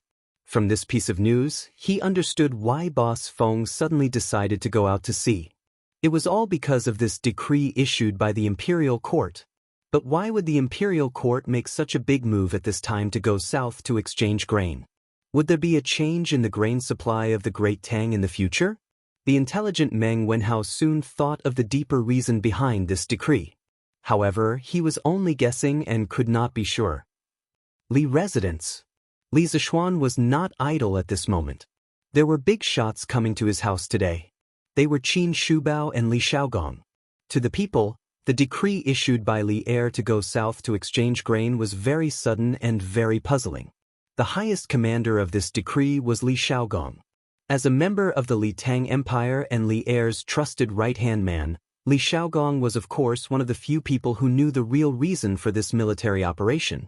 It was because he knew that he had to come personally to see Li Zishuan. There were some things he needed to ask in person. However, he had never interacted with Li Zishuan before. It was very awkward for him to suddenly visit, so he asked Qin Qiong to be the middleman. "Uncle Qin, you're here. This is?" Li Zishuan, who had just practiced swordsmanship in the west courtyard, was told by San Bao that Qin Qiong was here. He quickly wiped his sweat and tidied his clothes. When he came to the front hall, he saw that there was someone else. "He, Xiaoxian, this is Prince Hejian. He is the highest commander of the 20,000 Navy going to Nanyang. Come and greet him." Qin Qiong stood up and smiled. Li Zishuan was shocked. Previously, Li Tai had told him that the Navy this time was led by Li Xiaogong. However, he did not expect to see him in person so soon. This Li Xiaogong was amazing. He would be one of the 24 meritorious officials of the Lingyan Pavilion in the future. Moreover, he would be ranked second only to Zhang Sun Wuji. Li Xiaogong's grandfather, Li Wei, was Li Hu's seventh son. Li Er's grandfather, Li Wei, was Li Hu's third son. He was also Li Er's cousin. Looking at the Li Tang Empire, Li Xiaogong was considered a rather accomplished person. He was humble and did not claim credit, nor did he take power. He had a noble character and did not even want a big house. He was just a little lecherous. It was said that there were more than 100 singers and dancers in his back room. However, they did not steal or rob, so it was not a big problem. "Greetings, Prince." Li Zishuan cupped his hands and bowed to the vigorous and ruddy man in front of him. "Ha, rise. Kid, you just finished practicing swordsmanship, right? This prince can still feel sword intent from your body." Li Zishuan was sizing up Li Zishuan, but Li Xiaogong was also sizing up Li Zishuan. He narrowed his eyes and felt the sword intent that Li Zishuan had just finished practicing swordsmanship. Li Xiaogong's pupils shrank, and he laughed boldly and asked, "Prince's eyes are as sharp as torches. This kid admires you." Li Zishuan was slightly surprised. He did not expect to meet an expert. He could not see through Li Xiaogong's realm for a while because Li Xiaogong's blood qi was dozens of times more vigorous than Qin Qiong's. He had probably entered the Grandmaster realm many years ago. What a monster! This Li Xiaogong looked to be in his 30s. "Hi, not bad, not bad. Kid, your sword intent is pure and sharp. It is rare for someone your age. However, you still need to practice diligently. Your sword intent is too sharp. You must know that when it reaches its peak, it will decline. You must learn to control your sword intent and restrain it. Recently, this old man has heard that you have been fiddling with a lot of strange things. You are really not doing your job. How can the heart of martial arts not be calm?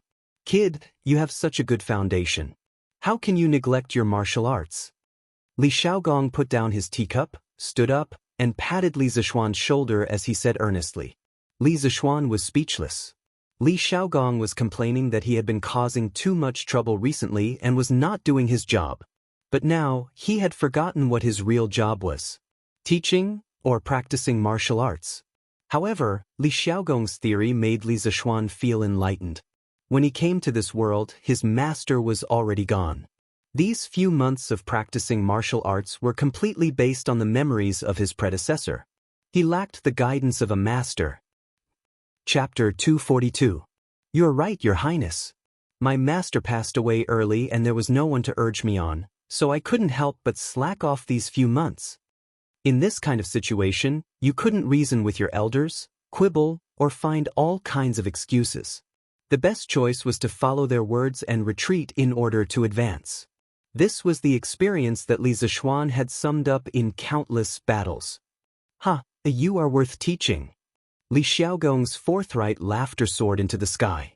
He patted Li Zishuan on the shoulder and said, "This king knows that you have been assigned to the directorate by His Majesty, but you still have to find time to practice martial arts."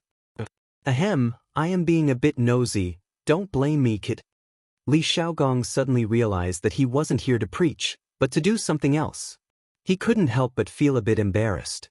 "What are you talking about, Your Highness? I am already very grateful that you can give me some advice.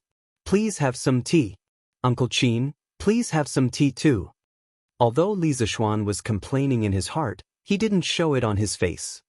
He poured a cup of tea for the two of them and personally served it to them. After taking the teacups, Qin Qiong began to talk about the main topic. Xiaoxian, I came with His Highness to talk about the grain trade in the south. There are some things that His Highness needs to ask you face to face. I hope that you can answer truthfully. Some things are related to the lives of tens of thousands of soldiers. Li Xiaogong also nodded and said, Shu Bao is right. The locust plague prophecy was proposed by you, and the 3 ways to deal with the locusts were also thought of by you. I thought that it would be better to ask you, the person involved. Li Zishuan had already expected this. He cupped his hands and said, Feel free to ask, Your Highness. I will tell you everything I know. Good. Li Xiaogong pondered for a moment. His sharp eyes rested on Li Zishuan's face for a while, and then he said, Boy, you told His Majesty that there would be a plague of locusts in June next year. Since His Majesty and several important ministers believe you, then this old man will also believe you for the time being. But how did you know that the small country of Nanyang would be rich in grain? Have you also been to the sea? Li Zishuan felt Li Xiaogong's sharp gaze. He didn't dare to hesitate. The relevant thoughts flashed through his mind and he answered, My master did take me to travel around the world in his later years. I've been to a small country in Southeast Asia a few times. I have a little understanding of the local conditions and customs there. At that time, I was indeed amazed by the rice that matured 3 times a year. Then how did you get out of the sea? Li Xiaogong continued to ask. A merchant ship, about 70 to 80 feet long and 10 feet wide. My master and I entered the Yangtze River from Yuezhou. The Yangtze River was called the Jiang in ancient times.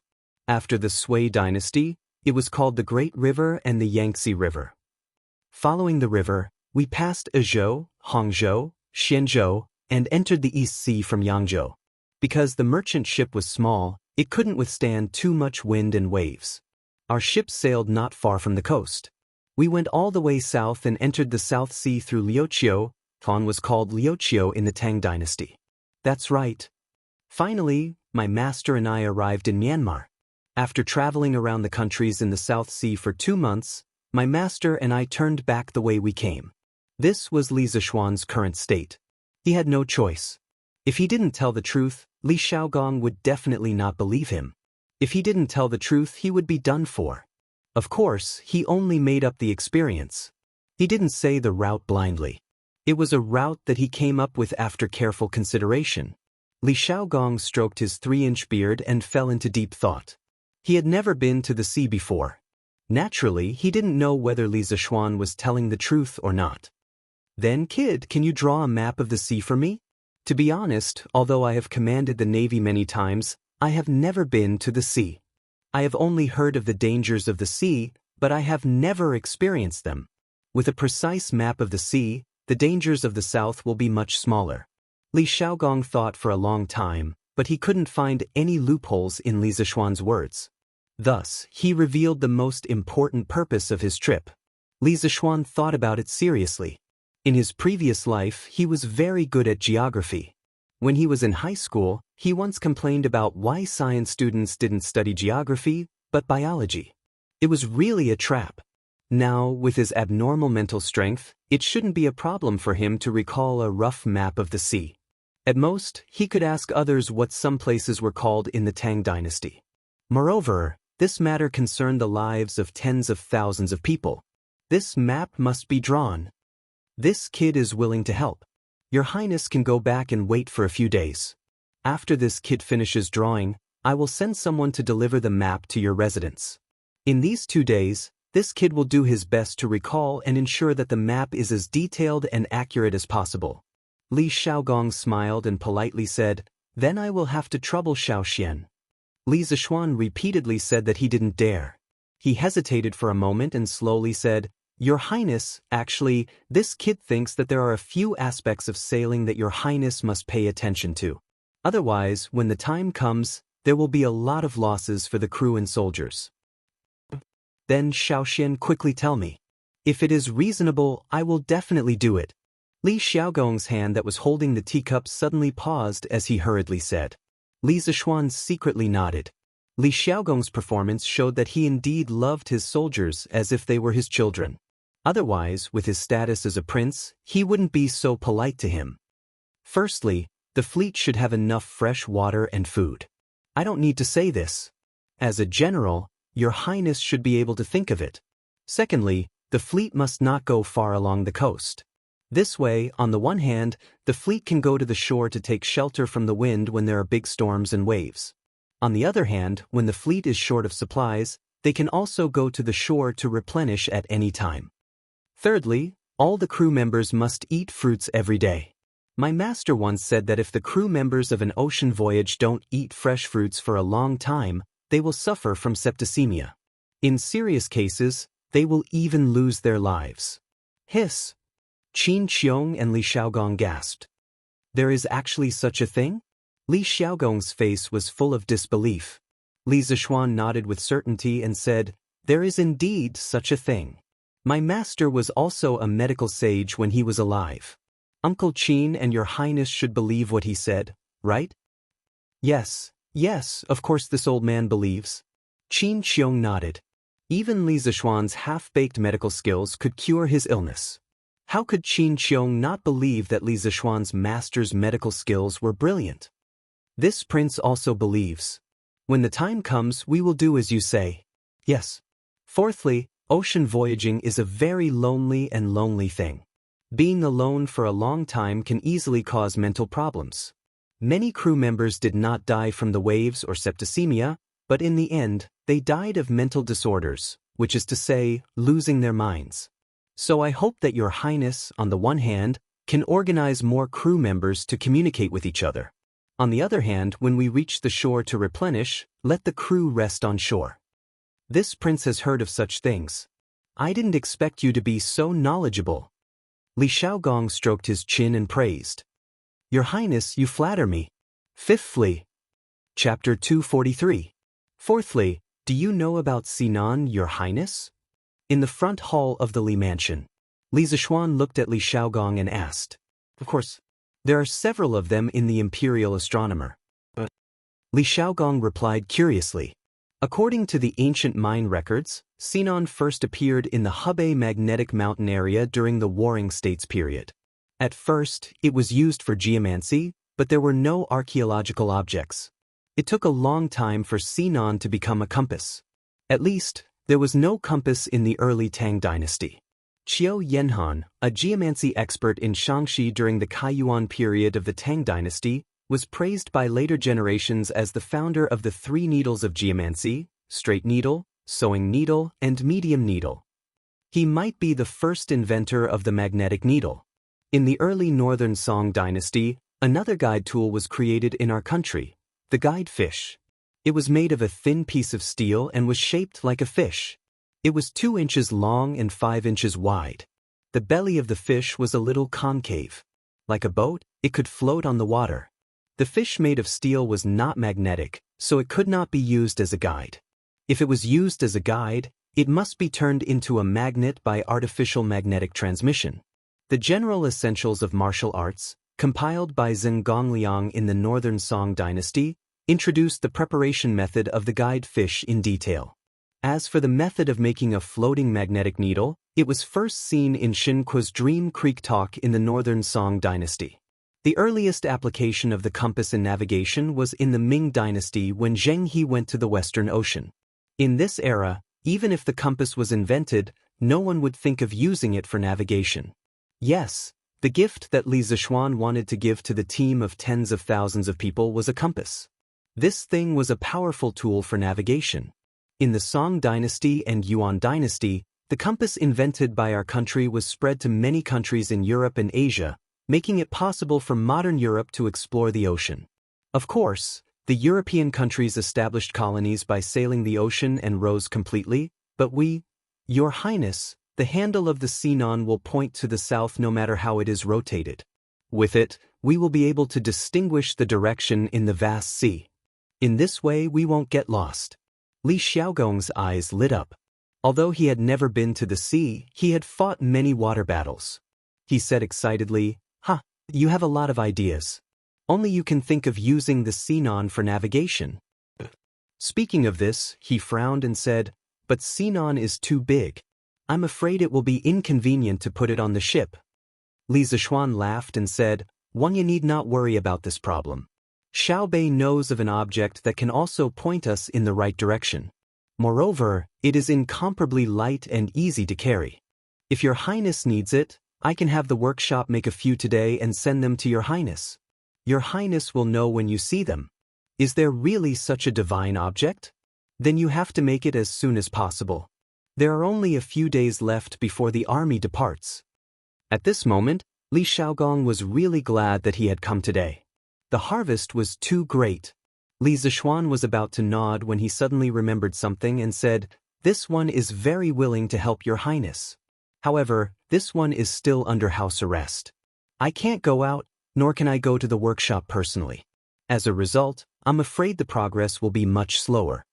Although the house arrest order allowed him to have many days off, it was indeed inconvenient for him to go out if he had something to do. For example, when he came up with the idea yesterday, he had to trouble himself to write down the changes of the Datang daily. How could it be more convenient to say it in person? Li Xiaogong said indifferently, "This is not a big deal. I'll go to the palace later and ask His Majesty to suspend your house arrest order. The military situation is urgent. I'm sure His Majesty will make an exception for such a small matter." Li Zishuan said happily, "Thank you, Your Highness." "It's okay. Xiaoxian, do you have anything else to say about what needs to be paid attention to when going to sea?" "There is one more thing," Li Zishuan said in a low voice. "Your Highness, I suggest that Your Highness choose as many elite soldiers as possible for the 20,000 naval troops this time. They can win both the naval battle and the land battle. They should also be well prepared with weapons." Li Xiaogong's eyes flashed and he said in a cold voice, "Xiaoxian, you mean we will not only encounter naval battles, but also have to fight with others on land?" Li Zishuan nodded and said, "Yes, it's very likely. We may encounter pirates on the water. As for the land, Your Highness, the goods your fleet is carrying this time are all very valuable. Those gorgeous silks and exquisite porcelain are more precious than gold to the people of Nanyang. It's hard to guarantee that they won't have evil intentions. If you are not careful, the 20,000 troops led by Your Highness will be attacked by those small countries. The entire fleet will be attacked from all sides and the whole fleet will be besieged from all sides. The original intention of this fleet is indeed for trade, but we must be vigilant. If others try to break the rules by force first, I think Your Highness won't have to be merciful, right?" Li Xiaogong frowned and said coldly, "If those small foreign countries dare to offend the tiger of the Celestial Empire, I will definitely draw my sword and drink their blood to show the might of the Tang Empire." Li Zishuan exclaimed in admiration, "Your Highness is truly bold." He looked at the time and said, "It's already late. It's getting late. Why don't Your Highness and Uncle Qin have a meal at my house?" Li Xiaogong chuckled and said, "I heard that you are quite accomplished in eating and drinking. It just so happens that I will stay at your house today and try your delicious food and wine, ha." Qin Qiong also nodded and laughed, "Ha, that's how it should be." Counting the days, Xiaoxian Yu and Yushi are about to get married. As Yushi's adoptive father, I haven't eaten at your house yet. Li Zishuan said, "Cough, cough, it's my fault for not thinking it through." Ha. On the other side, Meng Wenhao sat on the bridge pier and read the newspaper for a while. Naturally, he read the last few paragraphs of the newspaper several times. He was really tempted by the generous rewards of writing novels. He also had the idea of writing novels in his spare time. However, he immediately rejected the idea after thinking about it for a while. First of all, the studies in the mathematics school were very intense and the competition was very fierce. He still wanted to get first place in the monthly exam and get the opportunity to bring his family to the Zuaishin restaurant for a free meal. Under normal circumstances, if his family ate and drank freely at the Zuaishin restaurant, they could eat at least 50 to 60 strings of coins. If they ordered wine, it would be even more expensive. This was more cost-effective than writing novels. On the other hand, writing novels would definitely delay his studies. His parents would definitely not allow it, and he would not allow it either. Shaking his head, he dispelled this unrealistic idea. Meng Wenhao looked at the sun above his head and then got up to go home for lunch. At this time, he realized that he was actually near Yongda Square. In the morning, he wandered around aimlessly and unknowingly came to a place so far away from home. Meng Wenhao sighed and walked home. Don't move. It's a robbery. When he walked to Xianyi Lane, Meng Wenhao suddenly heard a low man's voice coming from the alley between Xianyi Lane and Feng'an Lane. He was shocked and quickly turned to the corner, carefully peeking at the situation in the alley. He saw a big man in gray clothes with a piece of black cloth over his face. He held a cold kitchen knife in his hand and was holding it against the neck of an 11 or 12-year-old girl. It was a scene of robbery in broad daylight. Chapter 244. Humph. Is there something wrong with your eyes? Why do you think I'm rich? On the side of the lane between Xuanyi Lane and Feng'an Lane, Meng Wenhao's heart was in his throat. When he was hesitating whether to stop the masked man or not, he saw the girl with one hand on her waist and snorted recklessly. Meng Wenhao really wanted to go up and cover the girl's mouth. Oh my God, why are you still talking nonsense? Don't you think things are chaotic enough? The masked man was obviously stunned. It was probably the first time he met such a heartless person who was not afraid of death. In other words, it was the first time this guy came out to rob. He had no experience and could not scare people. Cut the crap. I only want 500 copper coins. Hand it over and I'll let you go.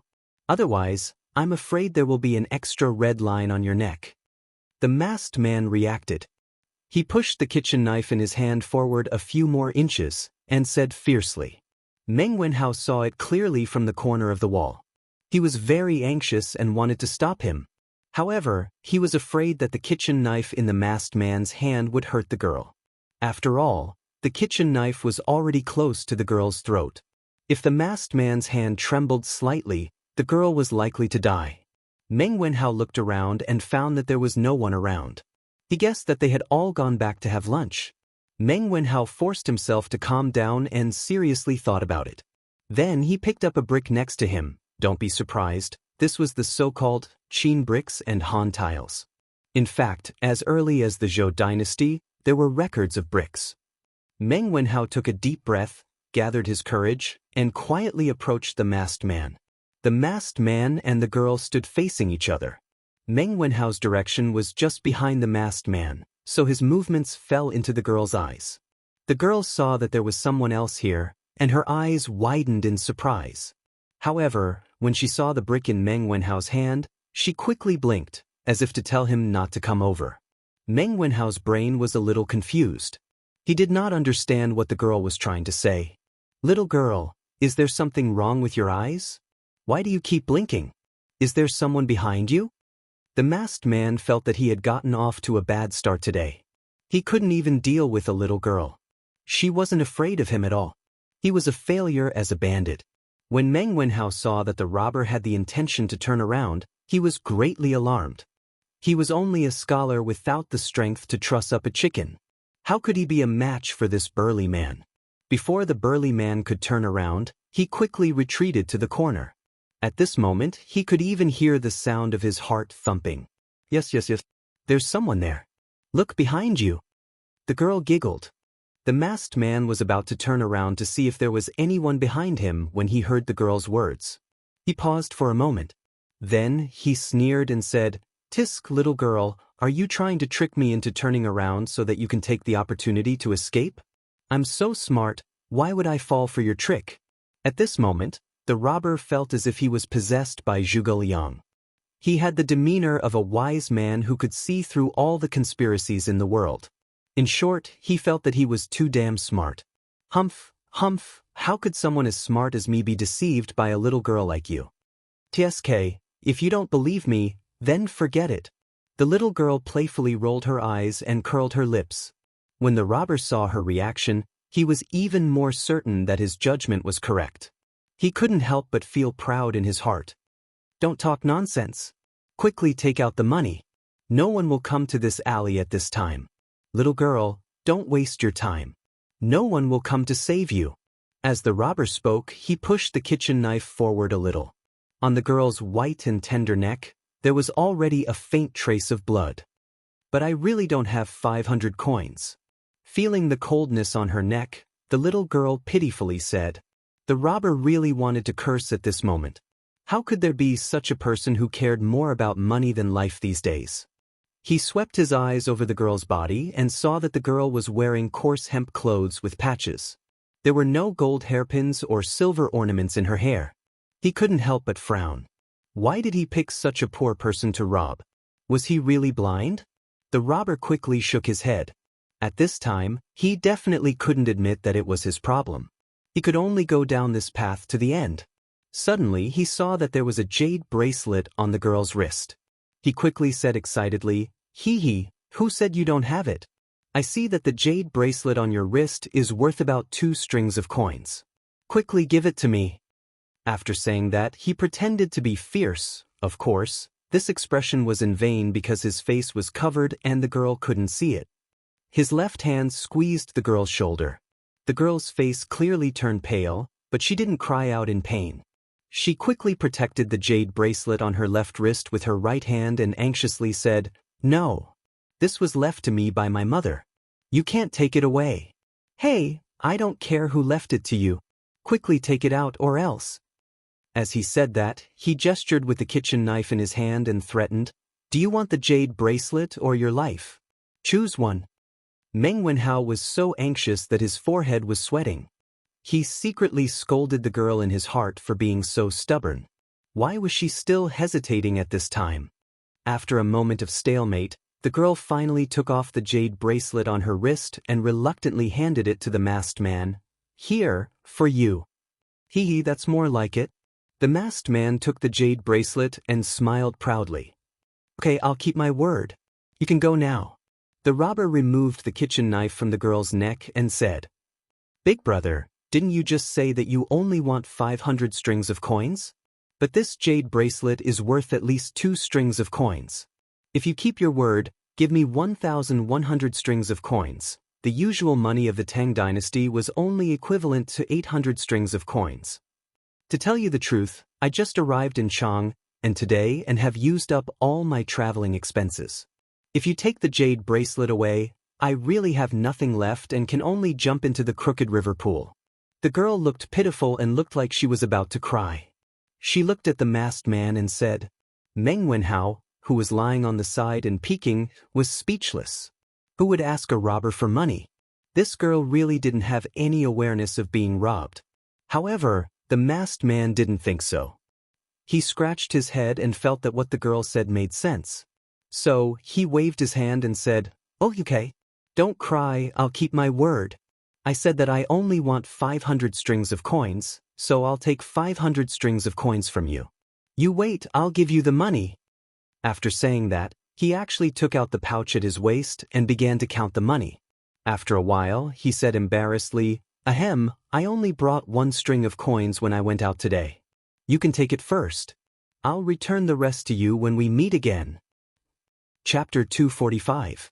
Clang! The little girl's hand suddenly had an extra coin. Meng Wenhao's eyes widened. If he had also transmigrated at this moment, he would definitely say, "Mother f asterisk cur, is this even possible?" "Hee, thank you, big brother, you are really a good person."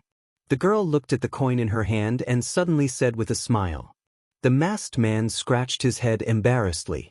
This was probably the first time someone praised him as a good person. It's good, it's good. Little girl, if you want to be robbed again next time, just look for me, Lei Badian. Pay, I spilled the beans." "Alright, see you later, I'll take my leave first." Meng Wenhao's face was full of black lines. "What do you mean you want to be robbed again?" "Hey, wait. The girl quickly stretched out her hand to block the way. "What's wrong? Little girl, what do you want? I don't want to lower myself to your level, don't fail to appreciate my kindness." The masked man only felt that this girl was very annoying. When did being a robber become so difficult? "Hey, big brother, wait a minute, I just found out that I have change here. Here, take it, it's exactly 500 coins. Return the jade bracelet to me. You said before that you always keep your word." The girl didn't know when, but she took out 500 coins from the string of money and handed it to the robber and said. The robber was dumbfounded. Yes, at this moment he felt that the girl in front of him was very reasonable, but he kept feeling that something was wrong. What's wrong? Big brother, don't tell me you want to go back on your word? It said that even robbers have morals. I'm afraid you don't follow the rules of the underworld, right? When this spreads out, you will be ridiculed by the heroes of the underworld. The girl didn't give the masked man a chance to think. It was unknown where she had learned the slang of the underworld from, but the robber was so scared that he was stunned. The masked man wiped the sweat on his forehead and said unconvinced, Who said I want to go back on my word? Here, I'll return the jade bracelet to you and give me the 500 coins. With that, he snatched the 500 coins from the girl's hand and then stuffed the jade bracelet back into the girl's hand. Hee, Big Brother is such a good person. You are the true hero of the Greenwood gang. After the girl took back the jade bracelet, she was exceptionally happy. Words of praise were as if they were free. Hee. The masked man was even happier with his daughter's compliment. He waved his hand and said, All right, I'll take my leave first. See you again. After he finished speaking, he swaggered to the other side of the alley with a heroic look on his face and gradually disappeared from sight. Silence. The alley fell into an abnormal silence. Meng Wenhao, who was squatting in the corner, had a look of Sparta on his face. He felt that his worldview was about to be turned upside down. After living for more than 10 years, this was the first time he had seen such an adorably stupid robber. Of course, he definitely did not know the term adorably stupid. This big idiot is really blind. This lady is as beautiful as a flower, but she only cared about the money and forgot about the beauty. She is really stupid. This time, this lady was careless and fell into your trap. The next time I see you, I will beat you up every time I see you. The girl stomped her feet and said hatefully in the direction where the robber disappeared. Meng Wenhao stood up and was about to step forward to greet the girl when he heard her strange words. Meng Wenhao immediately staggered. He staggered 2 steps before stabilizing himself. He looked at the girl with a speechless expression and said, What are you talking about? Lady, can you stop talking? You have already cheated him of 300 coins. That robber is really pitiful. What do you mean by I cheated him of 300 coins? This is clearly the money that this lady earned with her own intelligence. Which side are you on, scholar? The girl's voice suddenly rose by 800 degrees, as if someone had stepped on her little tail. Meng Wenhao felt that today was the day that he had been speechless the most. Facing such a lively and willful girl who was a little shameless, he felt that even if he was well-read and had a belly full of talent, he probably would not be able to win against this girl. All right. You earned it yourself. It's not considered cheating others. Meng Wenhao hurriedly waved his hand and admitted defeat. He then continued, Since this lady is fine, then quickly go home. Don't let your family worry.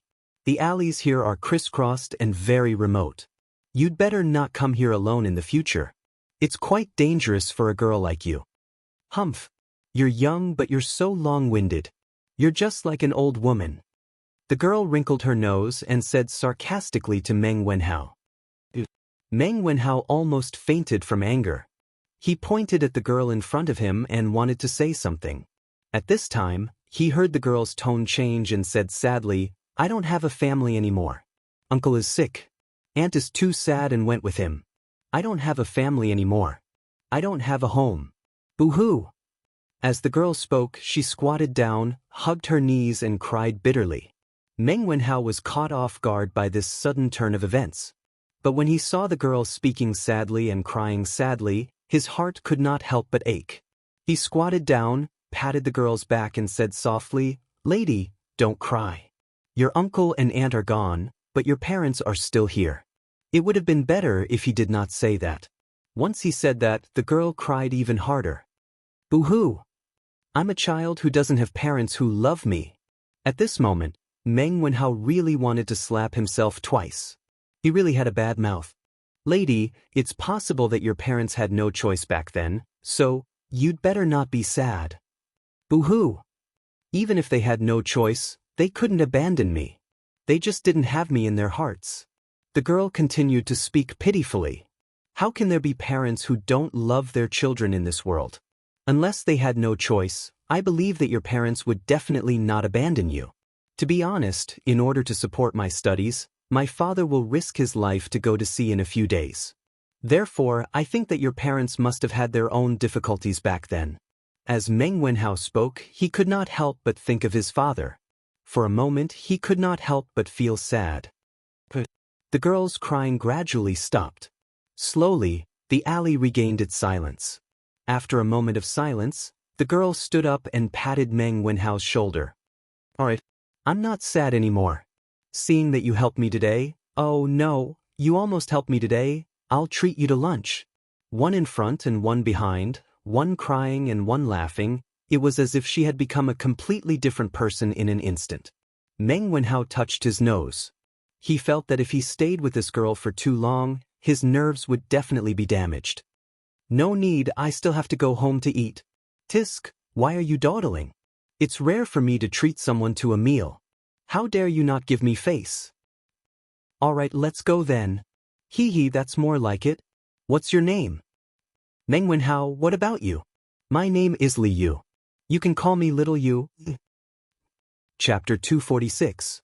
At the Li residence, both host and guest enjoyed themselves to their heart's content. The Li residence truly lives up to its reputation for good food and wine. Lord Li, you've given birth to a good son. You can enjoy the rest of your life in comfort. Li Xiaogong's face glowed as he ate. It was clear that he had drunk a lot of wine, but his speech was still rather clear, so he probably wasn't drunk. Your Highness is too kind.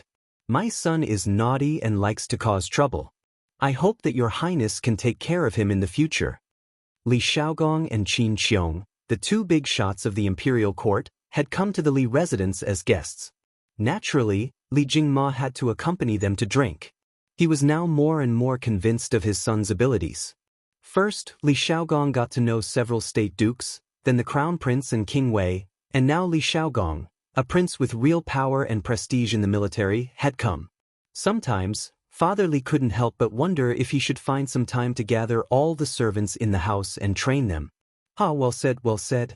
Other than being a little lazy, this boy is outstanding in all other aspects. Li Xiaogong smacked his lips as he reminisced about the wine he had just drunk. Qin Qiong was somewhat depressed. He was half a patient, so he naturally didn't get a share of the wine at noon. Little Xian, you have to pay more attention to that tool for navigating. In addition, think about the things you need to pay attention to in the next 2 days. Do you have anything else to add? Only when we're well prepared will we have fewer casualties. This old man doesn't wish for these fine sons of my great Tang to die in the vast ocean instead of on the battlefield. In the end, they'll end up in the belly of a fish, unable to even retrieve their bones. Qin Qiong couldn't help but exhort as he looked at Li Zishuan, who was still picking his teeth. Shu Bao's words are reasonable. Brat, you have to be 120% focused on this matter. Don't slack off in the slightest. Hearing this, Li Xiaogong patted Li Zishuan's shoulder and said, Hiss. Li Zishuan really wanted to say, what the F***ck.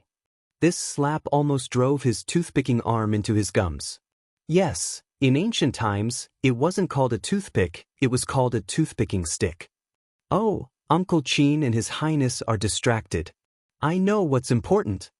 Li Zishuan sucked in a breath of cold air and replied incoherently. Hey. Alright, old Master Li, since that's the case, this prince will not impose on you any longer. This prince will make a trip to the imperial palace in a while and explain the pros and cons to His Majesty. There should be an imperial edict in the afternoon to lift your son's confinement order. After Li Xiaogong finished speaking, he shook his head and stood up to take his leave. Thank you for your concern, Your Highness. Many thanks, Your Highness. Old Man Li and Li Zishuan hurriedly got up and cupped their hands in thanks.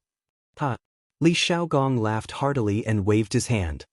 He looked at Qin Qiong and said, Shu Bao, do you want to come along? Qin Qiong nodded and bid farewell to Li Zishuan. This old man will take his leave first. Little Xian, if you need any help, feel free to look for this old man. Take care, Your Highness and Uncle Qin. As expected, less than an hour after Li Xiaogong left, An eunuch came to the Li residence to announce that Li Zishuan's confinement order had been lifted ahead of schedule. He also strictly ordered Li Zishuan to make use of the time to make tools to identify the direction and was not allowed to slack off in any way. Phew.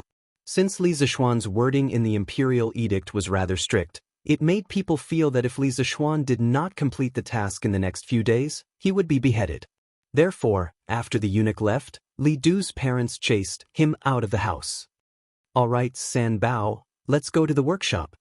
He had thought that he was a complete shut-in. Even if he was grounded, it would not affect his comfortable life.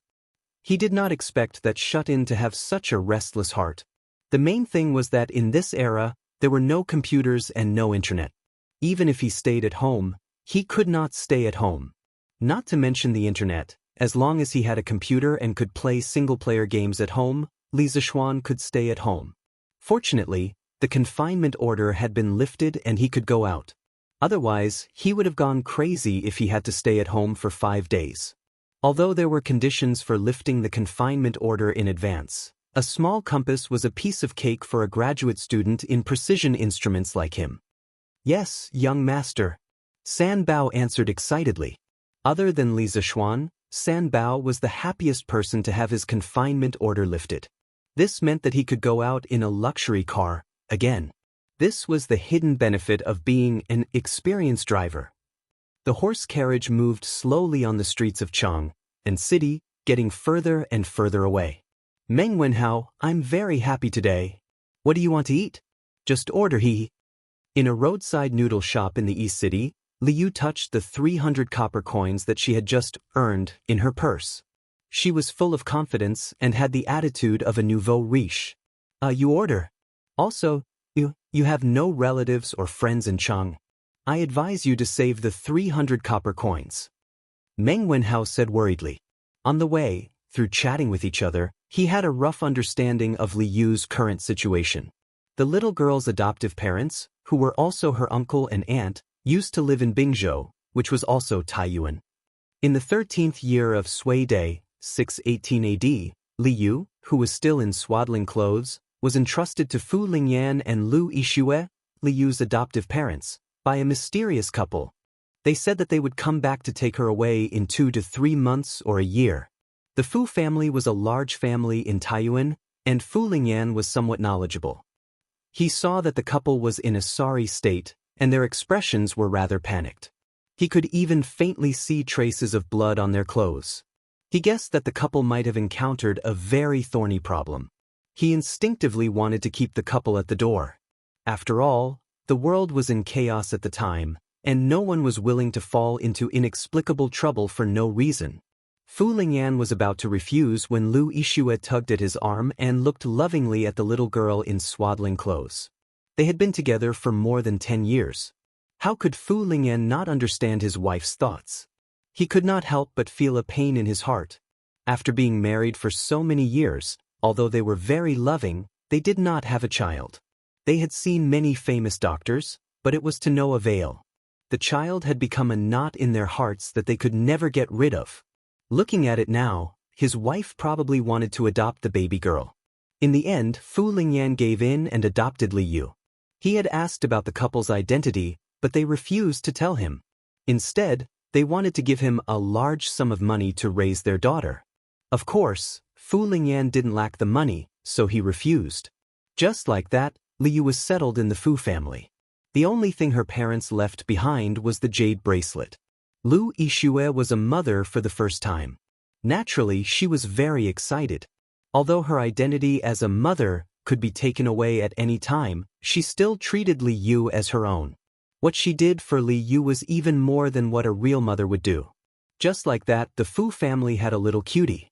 A little cutie that could be taken away at any time. Liu was in such a happy environment, waiting for her birth parents to come. Who knew that in the 6th month of that year, peasant uprisings would spread throughout the country. Li Yuan, who was guarding Taiyuan at the time, and his second son, Li Shimin, took advantage of the situation to rebel. He called back his eldest son, Li Jianqing, and his fourth son, Li Yuanji, from Hedong, west of today's Yongji, Shaanxi. He sent Lu Wenjing to the Tujue to ask Shibi Khan to send troops to help. He also recruited troops to attack Guangzhou. The Central Plains fell into the flames of war. Taiyuan, as the place where the dragon rose, was naturally the first to bear the brunt. Various mountain bandits took advantage of the chaos to commit crimes, burning, killing, and robbing. The Fu family was also affected. To escape the chaos of war, Fu Lingyan decided to move his family to the south. Chapter 247. In order to let Li Yu's biological father and mother find Li Yu in the future, Fu Lingyan left a letter in the main hall of the house before he left. He explained that the Fu family had moved south to avoid the chaos of war and asked them to search the Jiangnan area after they found the letter. In this chaotic world, human lives were worthless. Fu Lingyan didn't know if a mere letter could reach Li Yu's parents, but he had tried his best and had a clear conscience. Along the way, they naturally met many bandits. Their lives were on the line many times, and Fu Lingyan also suffered many internal injuries. In the end, the Fu family settled down in Jiangnan's Yuezhou. At this time, Fu Lingyan had used up all the gold, silver, and valuables he had brought with him when he left Bingzhou. Most of them were given to the bandits. Although they could no longer live a luxurious life, because of Li Yu's participation, the husband and wife were able to live happily. The man was in charge of the external affairs while the woman was in charge of the domestic affairs. Their lives were still quite good. Chuyun village was surrounded by mountains on 3 sides. It was like a paradise. There were wars everywhere, but Chuyun village wasn't affected at all. The Fu couple sat in the village and watched the change of dynasties, the fall of the Sui, and the rise of the Tang. They also watched Li Er kill his brother and father and usurp the throne. In the blink of an eye, it was the first year of Xinguan. Fu Lingyan had been tortured by pain for more than 10 years. He finally couldn't take it anymore and passed away. Lu Yixue was too sad and depressed. Her body was deteriorating day by day. Before she died, she told her daughter about what happened back then. She guessed that Li Yu's parents were probably from a rich family because the jade bracelet was extraordinary. She also suggested that she go to Chang and to find out where her parents were. Li Yu was smart and alert since she was young. She stumbled alone and miraculously reached Chang, a city with the meager wealth left behind by Fu Lingyan and his parents. After entering the city, she was confused by the crisscrossing streets in Chang and city. That was why she encountered bandits near Shuani Lane. I invited you to a meal out of goodwill, but you don't know what's good for you. You're lecturing me. If you don't order, I'll order. At Chen's noodle shop at the entrance of the East Market, the two of them sat under the awning outside and started bickering. Boss, give me 2 bowls of egg noodles. No, 1 bowl of egg noodles and the other bowl without eggs. Li Yu gave Meng Wenhao a provocative look. Meng Wenhao was speechless. Okay, dear guests, the total is 18 copper coins. The fat boss shouted and bent over with a smile. He was worried that the 2 children would not pay after eating because from their clothes, they did not look like rich people. Li Yu only furrowed her brows and didn't get angry. She had probably encountered many similar situations along the way. Here you go. Go and do it. Li Yu counted 18 copper coins and slammed them on the table as if she was demonstrating her power. The fat boss didn't mind. He smiled and reached out to grab the copper coin. Suddenly, a hand appeared out of thin air. Wait! Meng Wenhao stood up and grabbed the fat boss's hand. What happened? The fat boss looked at Meng Wenhao blankly and asked, Boss Chen, it's not nice of you to do this. Your egg noodles have always been 10 copper coins a bowl. Why did you only give us 2 copper coins when we asked for 1 less egg? As a local of Chang, Meng Wenhao was quite familiar with the prices. Boss Chen straightened his neck and said, We have clearly marked the price. How is that not nice? If you think it's not worth it, you can eat the egg noodles. Isn't it just 2 copper coins? If Li Zishuan was here, he would definitely scold the boss for being an unscrupulous businessman. He actually started a bundling sale and forced people to buy and sell. However, Meng Wenhao didn't know the marketing techniques used by these businessmen. You! Meng Wenhao pointed at the boss angrily. He then stood up and pulled Li Yu and said, Let's go. We're not eating here. Wait. Meng Wenhao, come closer. Li Yu waved her hand and pulled Meng Wenhao to the side, whispering. Little Yu, what's the matter? Meng Wenhao, let me ask you. How much is an egg in Cheng? Li Yu asked mysteriously. She had just arrived in Chang and today. Of course, she didn't know how much an egg cost here. However, she was smart. After seeing Meng Wenhao's reaction, she roughly guessed that the price of an egg in Chang and was definitely more than 2 copper coins. An egg in Chang and is 5 copper coins. Moreover, the imperial court recently issued a decree to reduce taxes for raising chickens. In the future, the price of an egg will definitely rise. So, little Yu, let's not eat here. This boss is deliberately cheating us. Ah! Li Yu opened her mouth wide in shock. She couldn't believe it and said, why are eggs in Chang and so expensive? Our eggs in Yuyang are only 2 copper coins. If I had known earlier, I would have brought more eggs to sell. Wouldn't I have made a fortune? Meng Wenhao was speechless. His companion's brain structure was probably really different from his. She always thought of strange things. I'm just joking. Why are you looking at me like that? Li Yu was annoyed by Meng Wenhao's look of looking at her as if she was crazy. Ahem, it's nothing. Let's go to another place to eat. Hey, 2 customers. Are you still eating or not? Don't hinder our business. Boss Chen, who was at the side, couldn't help but say impatiently when he saw the 2 children chattering non-stop. Not eating. Eat. Just eat. Meng Wenhao and Li Yu each had their own opinions. The 2 of them were like natural enemies. They had only known each other for less than half a day and had already bickered countless times. Are you still eating or not? I'm the one paying. Of course, I'm the one who has the final say. Little Yu, Meng Wenhao wanted to persuade her, but he saw Li Yu's eyes flash with a hint of slyness. She even winked at him. Meng Wenhao had just seen this scene. Wasn't it when she cheated the robbers in the morning? Thinking of this, Meng Wenhao quickly shut his mouth. He began to mourn for the fat boss in front of him. He just didn't know how little Yu was going to deal with it this time. Meng Wenhao was a little excited. Alright, then give me 18 copper coins first. The fat boss sighed and said with a smile. No. Boss, we don't want what we ordered just now. Change the order. Li Yu shook her head and smiled mischievously. Then what do you want to eat? Boss, you just said that egg yangcha noodles cost 10 copper coins and normal yangcha noodles cost 8 copper coins. Is that right? Yes. That's right. Li Yu smiled proudly and finally revealed her foxtail. She said slyly, Boss, give us 10 bowls of egg yangcha noodles. We don't want noodles, we only want eggs. Here, 20 copper coins for you. What? The fat boss was dumbfounded. It was as if he was struck by lightning. He was stunned on the spot. Chapter 248. Miss, how can you eat yangchun egg noodles without noodles? The fat boss was stunned for a moment before he reacted and smiled bitterly. Why not?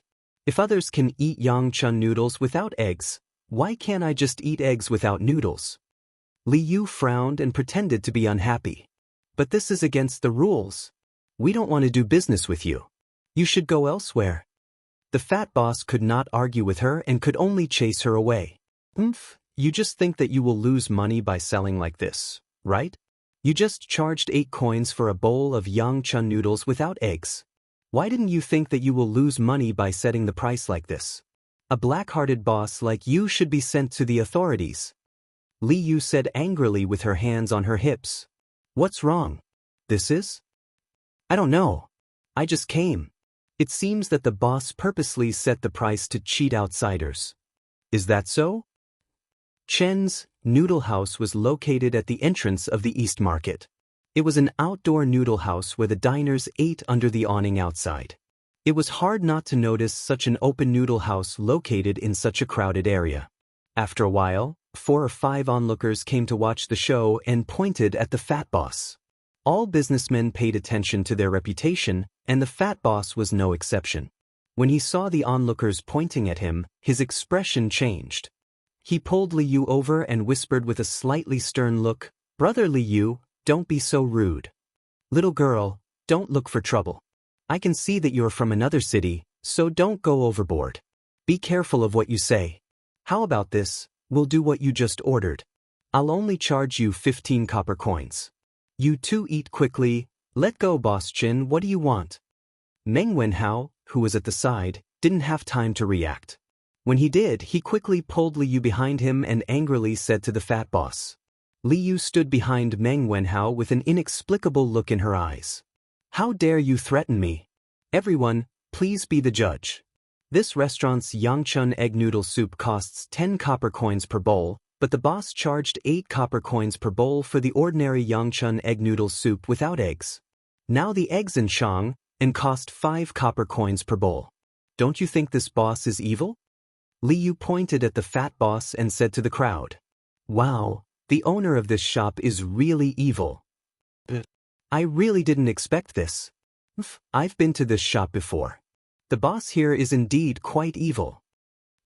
The onlookers understood what had happened and criticized the fat boss one after another.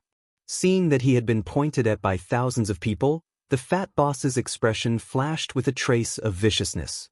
He shouted, Little girl, you forced me to do this. Dabao, Bao, come out quickly and chase these two bastards away. Father, they're here. In the house, 2 huge young men immediately came out. They were about 7 feet tall, 2 meters, and were obviously much taller than the average person.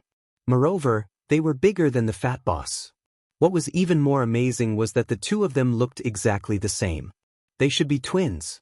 As soon as the 2 7-foot giants appeared, everyone was shocked. Meng Wenhao and Li Yu were dumbfounded. They looked up at the 2 giants, and the onlookers, who were watching the show, became nervous. They didn't dare to point at the fat boss anymore. The fat boss was very satisfied with the crowd's reaction. He nodded his head and pointed at Meng Wenhao and Li Yu. He said to his 2 sons, Dabao, Bao, these 2 kids are causing trouble. Quickly throw them away. Father will make good food for you later. They father. Not sure if it was Dabao or Bao, but they answered excitedly. The 2 giants then walked towards Meng Wenhao. Stuff under the emperor's feet. Boss Chen, you purposely hurt people like this. Aren't you afraid that the people from Wu Ho government will arrest you? Meng Wenhao stood in front of Li Yu to protect her, and said with a strong front. He, which eye of yours saw me hurting people? I'm just chasing away evil customers. Which law did I break? The fat boss sneered. Then you don't have to chase us away. We'll leave on our own. Meng Wenhao was furious, but considering Li Yu's safety, he could only give in temporarily. Fat boss, then it's best not to. Why should we leave? I don't believe that in front of so many people. What can you do to us? Before the fat boss could finish, Li Yu used the numbers advantage and interrupted him. Hey, little girl, you don't know the immensity of heaven and earth. I'll see who will help you today. Dabao, Bao? Yes, father. The 2 giants did not hesitate and walked towards them. Ping ping. Those who were close to them could even hear the tremors of the earth. It was easy to imagine how huge these 2 giants were. The crowd that Li Yu relied on did not follow her expectations and came out to fight for justice. Instead, after feeling the terrifying aura of the 2 giants, they scattered like birds and beasts. They did not dare to stay and watch the show. Hey, why did you all leave? You're not loyal? Li Yu was also a little flustered at this moment. She was a little annoyed as she shouted at the fleeing crowd. Little Yu, don't shout. Meng Wenhao angrily pulled Li Yu and turned to run. He wanna run? You ruin my business. How can I let you go so easily? Dabao, Bao, chase after them and teach them a lesson. The fat boss sneered from behind. Yes, father.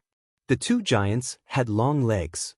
They caught up with Meng Wenhao and Li Yu in a few steps. 2 big hands appeared behind Meng Wenhao and Li Yu's neck. Then, the 2 giants lifted Meng Wenhao and Li Yu up from behind. Hey. Damn fatty, what are you doing? I don't like people like you. Li Yu's legs were kicking wildly, but he did not forget to talk nonsense. Meng Wenhao really wanted to go over and cover her mouth. This was a classic example of cheating teammates. You're the damn fatty. A flash of anger flashed across the giant's face as he threw Li Yu out. The other giant also threw Meng Wenhao out. Li Yu was so scared that she screamed with her eyes closed in the sky. All right, stop screaming. You didn't fall to your death. Li Zishuan looked at the little girl who was still screaming in his hand and couldn't help but be speechless. He also wanted to let go, but this girl not only kept screaming, her hands and feet also kept swinging randomly. If he let go, this girl would fall to the ground. Fortunately, Li Zishuan's strength was great, so he was able to carry one person with each hand. Meng Wenhao was still fine. Although he was scared and pale, he was still quiet. Sir, why are you here? Chapter 249. East Market, not far from Chen's noodle shop. Meng Wenhao, who was still in shock, stood on the ground and looked at Li Zishuan. I'm fine? Li Yu, who was lifted in the air, screamed for a while. She realized that she hadn't landed on the ground, so she opened her eyes in surprise. Li Zishuan saw that the girl had returned to normal, so he put her down and said to Meng Wenhao, Heh, if I came a little later, you two would have been buttocks, right? Coincidentally, Li Zishuan had just been released from his house ban. On his way to the workshop, Li Zishuan happened to see Meng Wenhao arguing with the fat boss. Li Zishuan sat in the carriage and listened carefully to their argument. After he figured out the cause of the matter, he wanted to come over and take a look. Then he saw Meng Wenhao and Li Yu being thrown into the air by the giant baby. In a moment of desperation, he didn't care about anything else. He used cloud-piercing steps and saved the two children, preventing their buttocks from being buttocks. Ah. Meng Wenhao scratched his head awkwardly and said, Sorry for the trouble, sir. Heh, it's no big deal. Li Zishuan waved his hand and didn't care. Wow, you're Meng Wenhao, sir? How can you be so young? Shouldn't sir be an old man with a white beard? Also, why do you know martial arts? Li Yu's heart was quite big. Just now, he was almost scared half to death. Now that he heard the conversation between Meng Wenhao and Li Zishuan, it was as if he had discovered a new continent. He circled around Li Zishuan and sized him up while sighing. Li Zishuan, little you, don't be rude. This is my sir. He saved us just now. Meng Wenhao wouldn't argue with Li Yu about other things, but when it came to his sir, Meng Wenhao wouldn't allow Li Yu to be rude. I'm fine. Li Zishuan waved his hand and looked at the two children. He joked, Wenhao, take your little girlfriend and stay by the side. Let me have a good talk with this shop owner. He had been watching for a while and naturally saw Meng Wenhao shielding Li Yu behind him. He could not help but tease him. However, he was naturally wasting his feelings. How could the ancients have the concept of boyfriend and girlfriend? In ancient times, free love was not advocated. If two people wanted to confirm their relationship, they had to be engaged before they got married. Before that, the relationship was just a normal relationship. It could not be called a boyfriend and girlfriend relationship. Sir, what little girlfriend? As expected, Meng Wenhao was dumbfounded. Where did this madman come from? How dare he meddle in other people's business? Don't think that just because you know a few tricks, you can learn to fight for justice. The fat boss originally thought that with his two sons involved, there would definitely be no suspense, so he didn't pay much attention to this side. However, when he inadvertently glanced over and saw that Meng Wenhao and Li Yu were still acting as if nothing had happened, he immediately walked over and scolded Li Zishuan. How dare you? Are you blind? Why don't you look at this? As a lackey, San Bao was very conscious.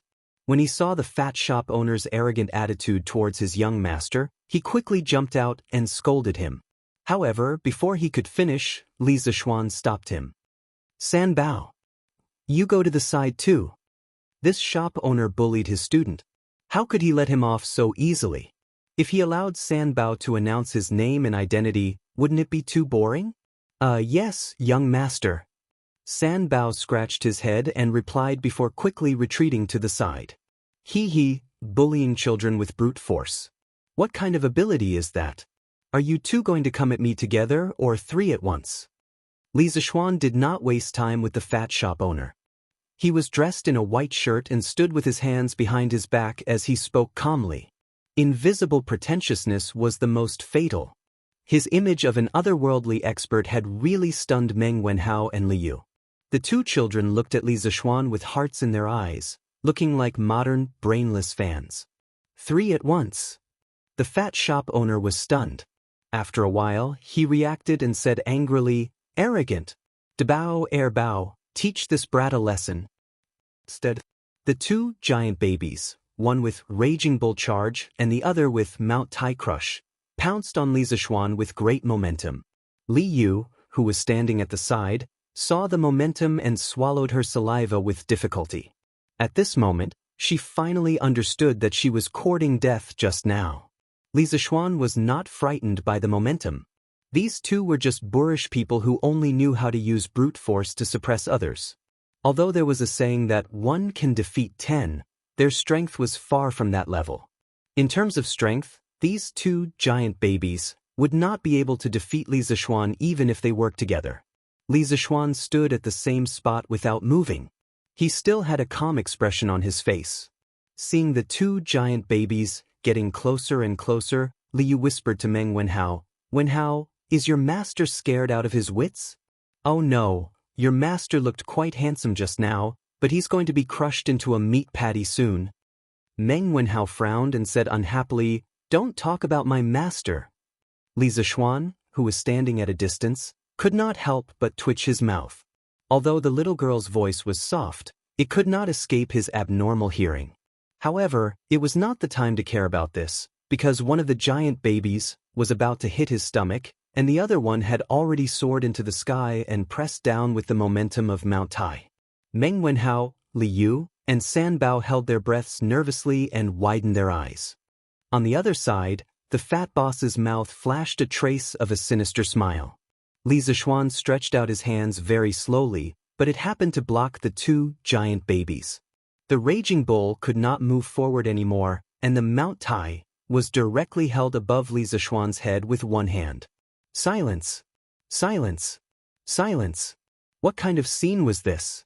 A weak scholar with his left hand holding a rude giant, and with his right hand holding a fat man as big as Mount Tai. This scene deeply shocked the hearts of the onlookers. Was he still human? Regardless of whether it was the fat boss, Meng Wenhao, Li Yu, or San Bao, they all opened their mouths wide and looked as if they had seen a ghost. San Bao, take it, these are your two brothers, De Bao and Air Bao. The three of you can make up the auspicious three treasures. Li Zishuan laughed and used some true qi in his palms to shake the two giant babies to San Bao's feet and throw the other one directly. He also just remembered that the names of these two giant babies were somewhat related to San Bao, so he said with some mischievous interest, "Young master, San Bao doesn't have a brother. San Bao has been an orphan since young." San Bao did not know what the auspicious three treasures were, so she said with a confused face. Chapter 250. Wenhao, why don't you introduce them to me? In the carriage, Li Zishuan looked at the two children and asked with a smile. After he showed his strength, the fat boss was so scared that he wet himself. He quickly came up to apologize. From the beginning to the end, he didn't even need to reveal his identity. This was what Li Zishuan always believed in. He used strength to convince people and not to use power to suppress people. With his current status, he didn't need to be so calculative with these people. They were all trying to make a living and it wasn't easy for them. There was no need to kill them because of this. After punishing the father and son, Li Zishuan brought Meng Wenhao and Li Yu into the carriage. After all, the environment in his carriage was much better than the small noodle shop. Meng Wenhao felt that Li Zishuan was looking at him and Li Yu strangely. He scratched his head and pointed at Li Yu. "Sir, she is. I am Li Yu. Sir, you can call me Little Yu. I came to Chang and to look for my family. This carriage is really big. Sir, your family must be very rich." Without waiting for Meng Wenhao's introduction, Li Yu introduced herself. After this girl got on, her eyes wandered around the carriage. The luxurious interior shocked her. "Little Yu?" Li Zishuan was thunderstruck. He muttered to himself and then looked at Li Yu. With a strange expression, he asked, "Little Yu, have you heard of someone called Hua Wuke?" Hua Wuke? Never heard of him. What a weird name. Li Yu sat on the sofa and thought for a while. Then she rolled her eyes. Li Zishuan really wanted to tell her that the two of them were good brothers in a certain dimension. However, this would cause a lot of questions. He suddenly remembered that Li Yu said that she came to Chang and to look for her family. He asked, "Little Yu, what is the name of your family? Tell me and I might be able to help you." Li Yu, who was enjoying herself on the sofa, froze when she heard that. However, she didn't cry this time. She said bitterly, "I came to Chang and to find my parents, but I don't know what their names are." Taiji Palace, Sweet Dew Hall. Li Er looked at Li Xiaogong, who was staggering out of the door, and shook his head. He smiled helplessly at Zhang Sun beside him and said, "Sigh, no one can resist the temptation of the drunken immortal. Even Xiaogong is addicted to it." Zhang Sun smiled and said, "Your Majesty, Li Zishuan seems to have a new idea. I don't know how his brain works, but he keeps coming up with new and strange ideas." As for Cheng Qian and Qin Ke, Li Zishuan sent someone to deliver a type of carriage yesterday. I went to take a look. Sitting in that carriage was incomparably comfortable. I didn't feel any bumps at all. It was truly too miraculous. With such a good thing, this stinking brat actually didn't give me one. How preposterous! When Li Er heard this, he was first slightly surprised, then he said somewhat angrily, "Puchi." Zhang Sun covered her mouth and laughed. "Your Majesty, as the ruler of a country, how can you be angry with a child?" After laughing, she poured a cup of tea for Li Er and continued, "Actually, speaking of which, I have seen Si Nan. It is indeed cumbersome. I don't know what Li Zishuan will come up with this time. If he can really solve the problem of identifying the direction of the navy, there was no concept of a navy in the Tang dynasty. As long as it was an army on the water, it was called the navy. This time, I might as well raise his title by one. Let's see if this brat can seize this opportunity." Li Er took a sip of tea and said with narrowed eyes, "Your Majesty, you actually value this thing so much?" After all, they had been in each other's shoes for so many years. Zhang Sun quickly understood the meaning behind Li Er's words. Li Er nodded. He took Zhang Sun in his arms, looked to the south, and said meaningfully, "This time the 20,000 navy is going south to explore the way. If the small country of Nanyang is really as rich as Li Zishuan said, then when the Tang dynasty is really at peace, it is not impossible." It had to be said that Li Er was a very pioneering monarch. Unlike other monarchs of later generations who blindly pursued the idea of governing the country with benevolence and righteousness, who thought that they were the best country in the world and disdained to compete with the surrounding small countries for benefits, Li Er had always pursued the way of being a saint inside and a king outside. In terms of internal governance, he selected capable people and paid attention to the people's livelihood. In terms of ethnic relations, Li Er not only used force to conquer the tribes that caused border troubles, but also paid attention to comforting the tribes that came to submit to him with benevolence. This was a saint inside and a king outside. All of his actions were carried out with the starting point of the internal stability and prosperity of the Tang dynasty as the starting point. To a certain extent, Li Er was a very aggressive monarch. To have such a valiant emperor in the Central Plains, it was a misfortune for the Turks, Tibetans, Tuyuhun, Goryeo, and other neighboring countries. Although Li Er did not directly say what he wanted to do, Zhang Sun knew what her husband was thinking. She could not help but open her mouth in shock. She wanted to say something, but nothing came out. I said, "Little Yu, don't be sad. I will help you ask around and find out which family lost a child named Li Yu 11 years ago." East Market entrance, inside the carriage. After Li Zishuan heard about Li Yu's background, he felt sympathy for her and quickly comforted her. "Thank you, Mr. Li." Every time she told someone about her background, Li Yu's heart would ache. However, after hearing Li Zishuan's words, she felt a little better. It's okay. I just heard from Wenhao that you met a bandit in Chang and City. I didn't expect you to learn so well." In order to ease the atmosphere, Li Zishuan talked about the interesting story of Li Yu and the bandit. "Mathematics? What is mathematics? I have never been to school. It's just that the bandit was too stupid. That's why I was able to get away with it." Li Zishuan could not help but mourn for the bandit. He failed to rob and was cheated of his money. After that, he was scolded as a fool.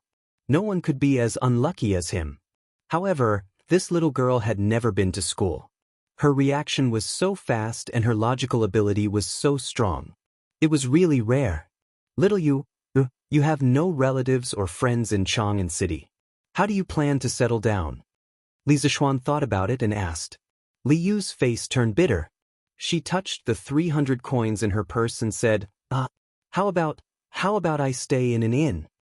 Li Zishuan laughed and said, with your 300 coins, I'm afraid you can only stay in an inn for 10 days at most. Don't you need to eat? Also, you have used up all your money and you haven't found your parents. Where are you going? Li Yu was speechless for a moment. Meng Wenhao looked at Li Zishuan and begged, Sir, how about you help me? Li Yu's eyes lit up. She giggled and said, That's right. Sir, your family is so rich. I can work for your family. You can pay me. However, it's just working, not being a maid. I'm so pretty, I don't want to be a maid. Li Zishuan looked at Li Yu's dirty face and messy hair. He really did not know how this girl had the nerve to say such words. Chapter 251. Oh, little, can you read? Li Zishuan thought for a while and asked. Although he didn't have much of a relationship with Li Yu, on one hand, Li Zishuan was moved by Li Yu's experience and her intelligence. On the other hand, looking at the situation, his most proud students seemed to be interested in the little girl. Should he help them? Or should he? When I was young, my aunt taught me how to read. Although Lu Yixue did not know mathematics, she knew a little about poetry. In addition, she treated Li Yu as her own daughter. Of course, she would take the time to teach Li Yu how to read. Well, since little Yu is not willing to be a servant, how about this? Our workshop is lacking reporters. You can earn money by writing news. Li Zishuan thought for a while and suddenly slapped his thigh and said excitedly. This little girl's mind was jumpy and she had a weird personality. Her words were also humorous. He wanted her to try being a reporter and see how it would turn out. What is a reporter? What is news? Li Yu felt that the people in the city were not friendly. They kept saying words that the people in the countryside had never heard of. Meng Wenhao also looked at Li Zishuan curiously. After reading the newspaper for so long, he knew what news was but he did not know what a reporter was. Li Zishuan took a few newspapers from the table and handed them to Li Yu. Little Yu, take a look at what the news is about. Then, the reporter is the person who writes the news. I call him a reporter. If you can write a similar article, then come work in the editorial department. For every article you write, I will give you 100 coins. How about it? Li Yu was extremely excited and quickly agreed. Meng Wenhao's eyes flashed with envy. Even if she only wrote one article a day, she could earn 3,000 coins a month. This salary was not low. Li Zishuan smiled and looked at Meng Wenhao. Wenhao, why are you out today? Aren't you studying at home? Oh, right. Sir, the newspaper said that the imperial court sent the navy to escort the fleet to the south. Do you know about it? Meng Wenhao just remembered the reason why he came out today. He looked at Li Zishuan with a glimmer of hope in his eyes and asked. What's wrong? Sir, because of the imperial court's decree, countless merchants flocked to buy ships. Correspondingly, the merchants also crazily recruited sailors. My father joined them because of the rich reward from a ship owner. I heard people say that there are countless dangers in the sea, so I tried to persuade my father not to go out to sea. However, he was not persuaded. I was very depressed, so I came out to relax. I beseech you to help me persuade my father. This student is willing to pay any price to repay your kindness. Meng Wenhao cupped his hands and bowed. Li Zishuan was speechless. When he was in the Imperial College, he had some understanding of Meng Wenhao's family situation. He did not expect that helping Li Zishuan publish 2 decrees would cause Meng Wenhao's father to risk his life to go out to sea to earn money. This made Li Zishuan think of his father in his previous life. In his previous life, his family was not well off. His father was from the countryside. In order to support his education, his father went home to farm during the busy season and worked at the construction site during the free time. He remembered one time when his father was working on the 9th floor of a building. The wooden plank under his feet suddenly broke and he fell from the 9th floor. If his father hadn't relied on his strong survival instincts to step on a suspended steel pipe during the fall, changing the direction of his fall and finally landing in a pile of sand, he would have died from this fall. Even so, after that accident, his father's vitality was greatly damaged. After that, his body was not as good as before. No matter what era it was, every father did not have it easy. There were always many fathers who risked their lives to earn money for their children so that their children could have a good future. This was also one of the reasons why he valued Meng Wenhao. Because he saw a lot of shadows of his previous life in Meng Wenhao. Wenhao, I can't help you with this matter. Your father risked his life to go out to sea. This was a choice he made for you. This is a father's persistence. No one can change it. Although I can give your father a sum of money to not go out to sea, I don't think that a father who is willing to sacrifice his life for his child will accept this charity. A father's love is like a mountain. I admire your father's actions, but I don't want to give him charity because this is an insult to an iron father. If you really care about your father, then study hard and strive to pass the imperial examination in the future to bring honor to your family. Li Zishuan stared at Meng Wenhao's eyes and said very seriously. Meng Wenhao's eyes reddened. After listening to Li Zishuan, he cupped his hands and said, "Thank you for your advice." Wenhao was too impulsive. Li Zishuan waved his hand and said, It's okay. But your father will be much safer this time. I will go back and tell Prince Hejian that he will be the Navy commander this time. I will ask him to take care of your father's fleet. It shouldn't be a big problem. Besides, I am going to make a small tool for their fleet to identify the direction. With it, the fleet's safety will be another layer of protection. Wenhao, if you have nothing to do in the afternoon, why don't you come with me to the workshop and see this magical tool? Yes, I can't ask for more. When Meng Wenhao heard that the small tool for identifying the direction could give the fleet an extra layer of protection, he wanted to go and see it himself. It would be best if he could help. After all, it was related to his father's safety. Now that he heard Li Zishuan's invitation, he had no reason to refuse. I'll go too. Mr. Li, your newspaper is so interesting. I also want to go to the workshop to see it. Li Yu, who had been reading the newspaper for a long time, said excitedly. He had to say that this girl was really lucky. When she first arrived in Chang, and although she encountered robbers, she was scared but not in danger. She even got her first sum of money and met Meng Wenhao. Then she met Li Zishuan, the big tycoon, and was directly assigned a job. Her luck was really out of this world. Okay, I'll take you to see the editorial department of Datang Daily. San Bao, continue to the workshop. Li Zishuan also had the same idea. He nodded and shouted outside. Yes, young master. San Bao answered and the carriage continued to move slowly. Wow, this carriage runs so smoothly. There's a toilet and a place to wash your hands in the carriage. Mr. Li, your carriage is so useful. How long have I been a reporter for to be able to buy such a carriage? Once the carriage started moving, Liu was like a curious baby. Her exclamations could be heard everywhere. It was Meng Wenhao's first time in such a carriage. Although his eyes flashed with surprise, he did not make a fuss like Li Yu.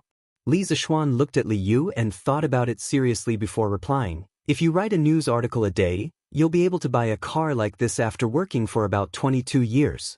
Little Yu, work hard. I have high hopes for you. Li Yu was speechless. High hopes my ass. Chapter 252. Faubert, arrange a quiet room for me and get someone to show this lady around the editorial department. She will be a reporter for Datang Daily in the future. Let her familiarize herself with Ma Zhou with her future job. Li Zishuan instructed Faubert when they arrived at the workshop. Yes, young master. Song Xiaoxi, bring this lady to the back hall to look for Steward Ma. Uncle Fu nodded and called Song Xiaoxi over, instructing him. Yes. Lady, this way please. Then Mr. Wenhao, I'll take my leave first. Liu wasn't afraid of strangers at all, but she knew that if Li Zishuan wanted to harm her, he wouldn't need to go through so much trouble. Since that was the case, now that she was in Li Zishuan's territory, what was there to be afraid of? Where couldn't she go? You go first. Li Zishuan nodded and Liu followed Song Xiaoxi. Faubert smiled and said, Young master, please come with me. Young master, please come with me. There is an office specially prepared for you here. Faubert wasn't talking nonsense, but it was true. The original layout of the workshop originally had a courtyard reserved for the owner. Yen Lide used to come here often, but when it was Li Zishuan's turn to take over the workshop, he didn't stay for long. Every time, he left after assigning tasks to everyone. Li Zishuan replied with an "oh," and led Meng Wenhao, San Bao, and the others to follow behind Uncle Fu. After making many turns, they arrived at a small courtyard. Li Zishuan looked at this unfamiliar courtyard and raised his eyebrows in surprise. At the same time, he was a little embarrassed. He was not qualified to be a big boss. He was not even familiar with his own territory. "Young master, this is the place." When Minister Yen came over, he handled his business at Drunken Wind Pavilion. This courtyard has always been cleaned. "Young master, you can go in directly." Fu Bo stopped and pointed at the independent courtyard with the words, "Drunken Wind Pavilion," hanging in front of him. "Yes, thank you, Faubert. I'm here today to make a small tool. I'll get San Bao to get some materials from you later. Faubert, you can give me whatever you want. If you have something to do now, you can go ahead." Li Zishuan nodded his head in satisfaction. This office was not bad. Compared to the laboratory he had been in his previous life, although this place did not have the professional modern laboratory equipment, the environment was good. Such a quaint independent courtyard, if placed in the modern era, would be worth more than all the equipment in his laboratory combined. As for the professional equipment, it's fine if I don't have it now. I have so much stock in my mind. Why would I be afraid that I can't upgrade the industrial foundation of the Tang dynasty? Young master, this old man will take his leave first." Faubert cupped his hands and walked away with a smile. Although he didn't know what Li Zishuan was up to, he would know when the time came. There was no need to rush. "Iron Egg, where's your master?" Today, Li Tai had come to look for Li Zishuan to continue listening to his novel. As usual, this fellow didn't let anyone announce his arrival and directly swaggered in. However, he couldn't help but feel a little puzzled when he found nothing. Seeing Iron Egg passing by, Li Tai quickly stopped him and asked. Iron Egg was speechless. It was rare to see someone like Li Tai walk into someone's house and look for the owner. "Your Highness Prince Wei, my master went to the workshop." "He went to the workshop? How is that possible? Isn't he still under house arrest?" The news that Li Zishuan's house arrest was lifted in advance hadn't reached Li Tai's ears yet. Therefore, the little fatty was surprised. "His Majesty lifted my master's house arrest and asked him to make some small tools to guide the way for the fleet in 7 days to prevent them from getting lost on the sea." Iron Egg explained patiently. "Since there's something so interesting, I'll go take a look too." When Li Tai heard this, his interest was immediately piqued. Aside from the novel, what he admired the most was Li Zishuan's ability to stir up trouble. Scooters, curved plows, immortal drunkenness, and luxury caravans were all new items that were popular in Cheng. Now that there was obviously something fun to do, Li Tai naturally wanted to personally take a look. "Hey, Your Highness, wait, I'll go too. Aren't you going to review your lessons?" "I'm done." "Sir, do you think it's okay this time?" In Drunken Wind Pavilion, Meng Wenhao was assigned by Li Zishuan to magnetize the embroidery needle. He bitterly ground the needle on a magnet for nearly half an hour before showing it to Li Zishuan again. Li Zishuan took it and sucked on the small iron nail next to it. After finding that the magnetism was good, he nodded and said, "Well, it's okay." Then he fixed the magnetic needle on a very thin piece of wood and put it in a bowl of water with the piece of wood. The tip of the magnetic needle turned for a while and pointed to the south. Li Zishuan smiled and said, "Wenhao, look, with this, you can tell north from south, right?" Meng Wenhao came forward and looked at it. He was surprised and said, "It's true." Li Zishuan smiled and said, This is called a compass. Later, paint the 2 ends of the needle with different colors. Paint the end that points to the north red and the end that points to the south white. In the future, no matter when and where, as long as people have this compass, they will be able to tell north from south." "Master, this is a good idea. But I really don't understand. This needle is just ground on a magnet. Why can it tell the direction?" Meng Wenhao exclaimed in admiration. Then, he frowned deeply and asked doubtfully, "What good thing? Let me see." At this time, Li Tai directly pushed the door open and ran over excitedly. "Master." Iron Egg was not as arrogant as Li Tai. He respectfully greeted Li Zishuan, but he felt a little guilty. After all, at this time, he should be reviewing his homework at home. "Qin Ke, Iron Egg, you're here?" Li Zishuan nodded and did not say much. Next, he needed to spread some knowledge of physics. Iron Egg came at the right time, so he did not need to explain alone in the future. "Master, this is the tool you made to tell the direction? Isn't it too simple?" Li Tai looked at the simple compass in the bowl and complained. "Ha, it's so simple. Why didn't anyone come up with it in the past few hundred years?" "Qin Ke, don't be so arrogant. Many new things are very simple when they first come out, but what they represent is the progress of civilization. This is a qualitative leap. Moreover, this compass is only a prototype now. I will ask Faubert to make some modifications on this foundation. When the time comes, it will look a lot better." Li Zishuan smiled faintly. Li Tai listened and thought seriously, then nodded and said, "Master, you're right. I'm arrogant. So this thing is called a compass. Can you tell me how this compass can tell the direction?" Chapter 253. Inside the room.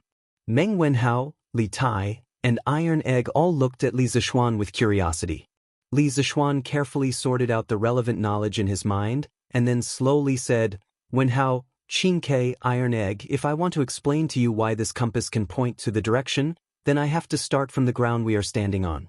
I don't know if you have heard of the square sky and round earth in Zhengzi." In terms of knowledge, Li Tai was the most knowledgeable. It couldn't be helped. Who asked the Li family to have so many books? Tai has seen this before. "Sir, are you trying to say that the earth is square?" Li Tai frowned and asked. "No." Li Zishuan shook his head and said, "In fact, the people of later generations thought that the square sky and round earth meant that the sky was round and the earth was square. That was a big mistake. The origin of the square sky and round earth came from the evolution of the Xiantian 8 trigrams. It was the diagram of the square sky and round earth. The hexagrams surrounding it represented the laws of the sky, and the square hexagrams in the middle represented the laws of the earth. The sky was the master, the earth was the second. The sky was yang, and the earth was yin. The two of them resonated with each other, giving birth to all things in the world. Man happened to be made of the essence of the world, so he was regarded as the spirit of all things in the world. He could sense all things in the world, and was the most spiritual. Taoism believed that the square sky meant that one's mind must be harmonious in order to be clear. The square sky meant that one must be strict and orderly in life. The square sky and round earth was misunderstood by many people from the beginning. In fact, the concept of a square sky and a square earth was essentially an interpretation of the creation and operation of heaven and earth in the yin and yang system of the Book of Changes. The Book of Changes was the head of all scriptures and the origin of Chinese learning. Its ideological system believed that everything evolved according to yin, yang, and the 5 elements.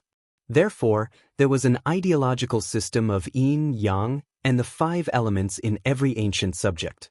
For example, Lu Banjing for architecture, inner canon of the Yellow Emperor for life, spring and autumn flourishing dew for governing the country, the art of war for military deployment, green capsule sutra for geomancy, heavenly marrow drop for personal fate, the great unity of human relations for observing people's faces, and so on. Almost every aspect that could be thought of had the thought system of yin and yang in the Book of Changes. This was also the reason why the Book of Changes was regarded as the best of all scriptures. In fact, Li Zishuan had seen these things on a certain forum when he was bored in his previous life. As the last disciple of spiritual master Ling Su, he had transmigrated for so long and finally had the opportunity to preach Taoist culture and talk nonsense while he was at it. It was really not easy. After listening to Li Zishuan's philosophical words, the other 3 people in the room couldn't help but fall into deep thought. Then, "Sir, what is the shape of the land we are on?" At this moment, a crisp voice came from the door. It was Little Fishy. "Little Fishy, have you finished looking at the editorial department? How was it? How did it feel? Li Zishuan asked with a smile. Oh, the atmosphere there is very good, but there are all knowledgeable people. Sir, Little Fishy feels that I am not qualified for this job. When Li Yu went to the editing department, she was stunned by the scene inside. However, compared to those knowledgeable editors, Little Yu, who had never gone to school and could barely read, was instantly hit by a blow. Hee, I didn't expect that our extraordinarily astute and eloquent Little Fishy would have a timid moment. Li Zishuan smiled and said, But Little Fishy, it is wrong for you to think this way. Although you are not knowledgeable, you have your advantages. The news on our Datang Daily doesn't need to be very literary. You just need to write a novel and interesting story. I think you are qualified for this position. Really? Really? Li Yu asked excitedly. Yes, of course. Later, try to write an article and show it to me. Maybe I can give you some pointers. Of course, before you write the news, you have to go to the people and find some interesting things.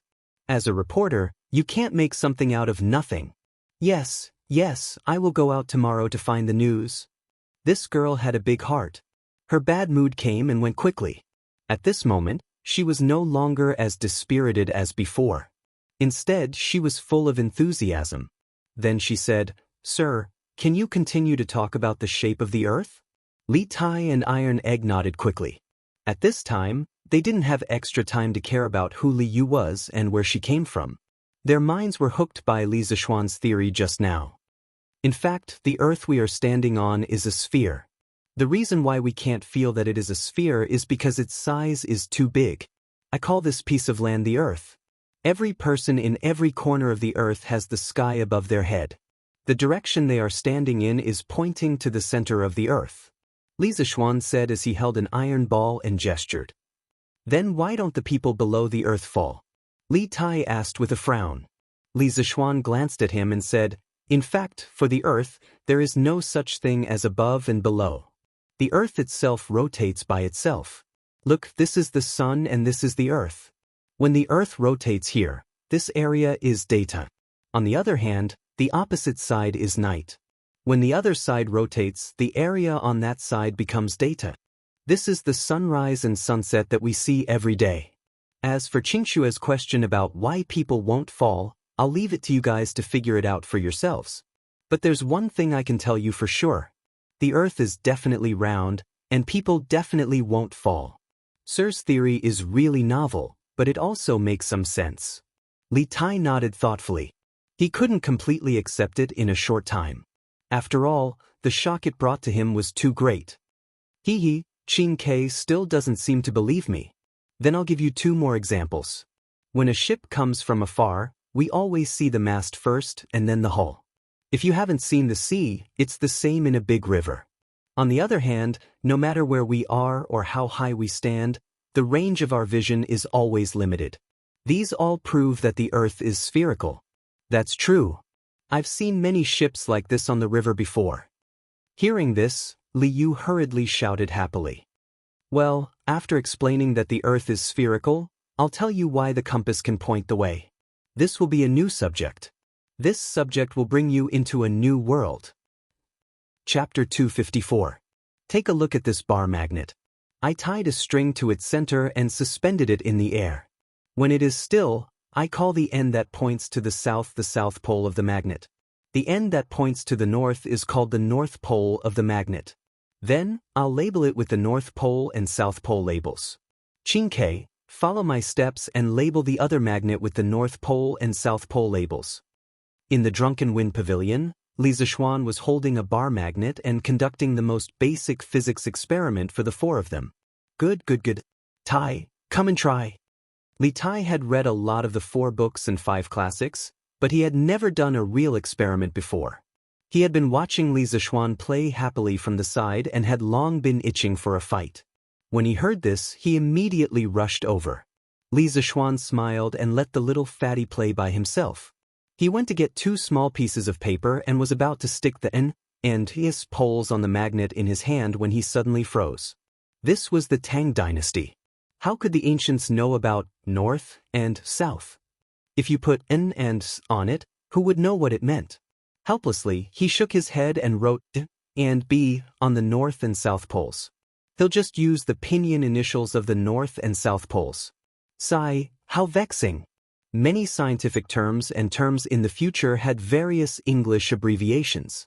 What should he do in the future? Li Zishuan couldn't help but feel a headache coming on. It seemed that there was still a long way to go to raise the level of science and technology in the Great Tang. Sir, Tai has also found the North and South Poles. Sir, what do you mean by these words? Li Tai's hands-on skills were not bad. It didn't take long for him to find the North and South Poles of the other magnet. But when he saw the two letters Li Zishuan had marked, he was immediately confused. Qingke, do you still remember the pinyin? N and B are the pinyin initials of the North and South Poles. For the sake of convenience, we'll use these two letters to replace the North and South Poles in the future. Li Zishuan couldn't help but rejoice at his quick-wittedness. Otherwise, how would he explain the N's? Oh, I see. Now that you mention it, Tai also feels that it's quite convenient. Li Tai suddenly understood. Then he followed suit and marked the North and South Poles of the magnet in his hand. At this time, Li Zishuan held two magnets in his hand, looked at the four of them, and said, "Next, I'm going to tell you a very important theorem, which is that magnetic poles of the same sex repel each other and magnetic poles of the opposite sex attract each other. If you don't believe me, you can try it yourself and see if it's true." Is there such a thing? Let me try. Li Yu took two magnets and started the experiment.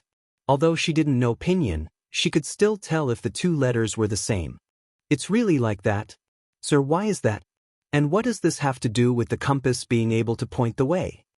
After Li Yu played with the magnets for a while, she tested the result that Li Zishuan predicted. Then she asked, why does the same sex repel each other and the opposite sex attract each other? You can think about this question later. Of course, you can also understand it as the relationship between people. Usually, it's a man and a woman who get married. You've never seen a man marry another man or a woman marry another woman, right? Li Zishuan couldn't explain this question clearly. At that time, their physics teacher only said that it was a theorem and asked everyone to remember it. As for why the same sex repel each other and the opposite sex attract each other, he didn't know. He could only say that he didn't understand. Ha! Li Yu smiled and said, "Sir, this is really interesting. Ahem, as for how this theorem is related to the compass, I can only say that it's very related. In fact, the Earth can also be seen as a big magnet. One of its poles is near the geographical North Pole, which can also be called the South Pole of the geomagnetic field. The other pole is near the geographical South Pole, which is the North Pole of the geomagnetic field. According to the principle of the same sex repel each other and the opposite sex attract each other, our magnets and magnetic needles can point to the north and south under certain conditions." Li Zishuan began to teach them about the geomagnetic field. It was the first time the children heard such a novel theory, and they all widened their eyes. How is that possible? How can the Earth we're standing on be a magnet? Li Tai muttered to himself. His face was full of disbelief. This shocking theory had completely overturned his worldview. Li Zishuan smiled and didn't say much. He walked to the nearby tables and started to draw. A real compass used for navigation couldn't be so crude and simple. It didn't have any technical content. In fact, the core of a compass, other than the magnetic needle, was its central axis. It had to consider the balance of the needle and the friction during rotation. Li Zishuan designed the central axis as a step axis. He drilled a hole slightly larger than the diameter of the thin end of the step axis at the center of gravity of the magnetic needle. After the magnetic needle was inserted into the thin axis, he tried to deform the thin axis and rivet the magnetic needle onto the thin axis. He controlled the deformation of the thin axis to prevent the magnetic needle from being riveted. At this time, the magnetic needle could rotate around the thin axis, but it couldn't leave the thin axis. As for the cover of the compass, he could only use glass. In the past, he was lazy and didn't make glass. He didn't expect that he still couldn't avoid glass. This time, he might as well make glass. Thinking of this, Li Zishuan raised his head and ordered, "San Bao, go and ask Faubert to come here." "Yes, young master." San Bao responded and hurriedly ran out of the small courtyard to look for Uncle Fu. After a while, Faubert came in and asked, "Young master, you were looking for me?" "Yes, Faubert, take a look and see if this thing can be made." Li Zishuan handed the drawings of the various parts of the compass to Faubert and said. Faubert took it and looked at it seriously. After a moment of silence, he finally nodded and said, "It should be possible, but it's very troublesome. Young master, there are many small and delicate parts in the thing you drew. If you want to make it perfectly, you'll need an old craftsman who has been working for more than 10 years. Hearing this, Li Zishuan patted his head.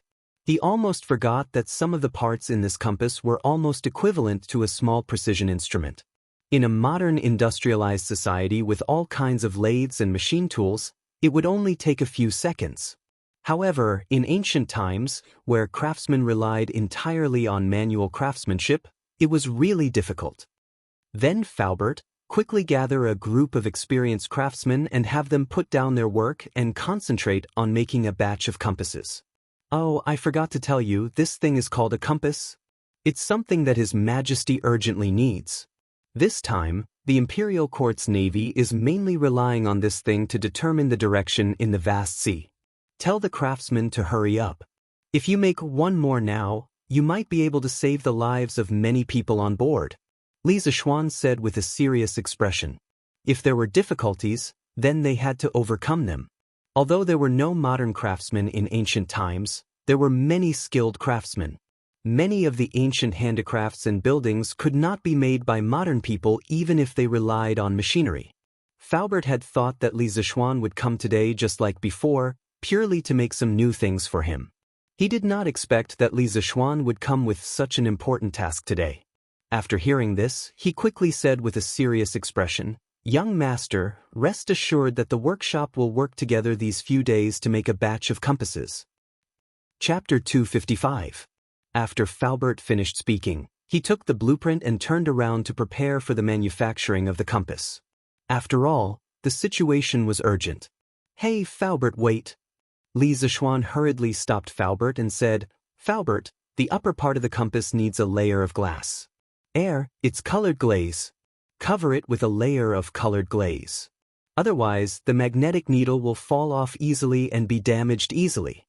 Faubert paused and nodded. "Yes, that's true. But this way, the cost of a compass will be too high." Li Zishuan had read countless time travel novels in his previous life. Naturally, he knew that glass was a luxury item in ancient times and was very expensive. He pondered for a moment and said, "Faubert, buy some colored glaze from the barbarian merchants and make a compass first. I need it urgently today." "Yes, young master. It shouldn't be a problem to make one first." Li Zishuan nodded. He looked out of the door and sighed faintly. Then, he took out the glass formula and baking method that he had just written on the table and said, "After that, we don't need to buy any colored glaze from the barbarian merchants. You don't need to buy colored glass from the barbarian merchants for the rest of the compass. I have a method to produce colored glass here. The formula and the detailed steps are all written here. You can try to figure it out later. In a day or two, our workshop should be able to produce colored glass ourselves. Furthermore, it's even purer than the colored glass sold by the barbarian merchants. Those barbarian merchants have made so much money from our Tang Empire by relying on the crude manufacturing process of colored glaze. Now, it's time for them to be eliminated." What? Uncle Fu couldn't help but cry out in surprise. What Li Zishuan said was simply too shocking. Ever since the colored glaze was spread to the Central Plains, it wasn't that people hadn't thought of imitating it, but none of them had ended in failure. This was because just by looking at the surface, it was impossible to tell the composition of the colored glaze, let alone imitating it. "Young master, you really have a way to bake colored glaze?" Faubert, you should be able to make it after trying a few more times according to the manufacturing method that I wrote for you. However, you have to keep it a secret. The formula of Lu Li should be top secret in the workshop. The fewer people who know about it, the better." As long as he knew the formula and firing steps of the glass, the manufacturing process would not be too complicated. Since he was the same as countless people who had transmigrated and created glass, How could he not take the opportunity to make a fortune? How could he be worthy of others? In fact, the glass manufacturing process in China began in the Western Zhou dynasty. However, the glass made at that time was very muddy and far from meeting the requirements of modern glass technology. There was a small story about the people who first discovered glass. It was said that more than 1000 BC, a European Phoenician merchant ship, full of the crystal mineral, natural soda, sailed on the Belus River on the Mediterranean coast. The merchant ship ran aground due to the ebb of the sea. So the crew went ashore one after another. Some of the crew members even brought over a large pot and firewood. They used a few pieces of natural soda as a support for the pot and started cooking on the beach. After the crew finished their meal, the tide began to rise. Just as they were about to pack up and board the ship to continue sailing, someone suddenly shouted, "Everyone, come and look. There are some sparkling and bright things on the sand under the pot." The crew brought these sparkling things to the ship and studied them carefully. They found that there were some quartz sand and melted natural soda stuck to these sparkling things. It turned out that these sparkling things were the natural soda that they used to make the support for the pot when cooking. Under the action of the flame, it chemically reacted with the quartz sand on the beach to produce crystals. This was the earliest glass. Later, the Phoenicians mixed the quartz sand and natural soda together and then melted it in a special furnace to make glass balls. This made the Phoenicians a fortune.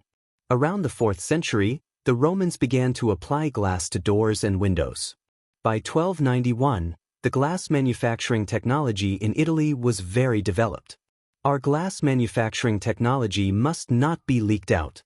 Gather all the glass craftsmen together to produce glass. Just like that, the glass craftsmen in Italy were sent to an isolated island to produce glass. They were not allowed to leave this isolated island for the rest of their lives. In 1688, a man named Naff invented the process of making large pieces of glass. From then on, glass became an ordinary item.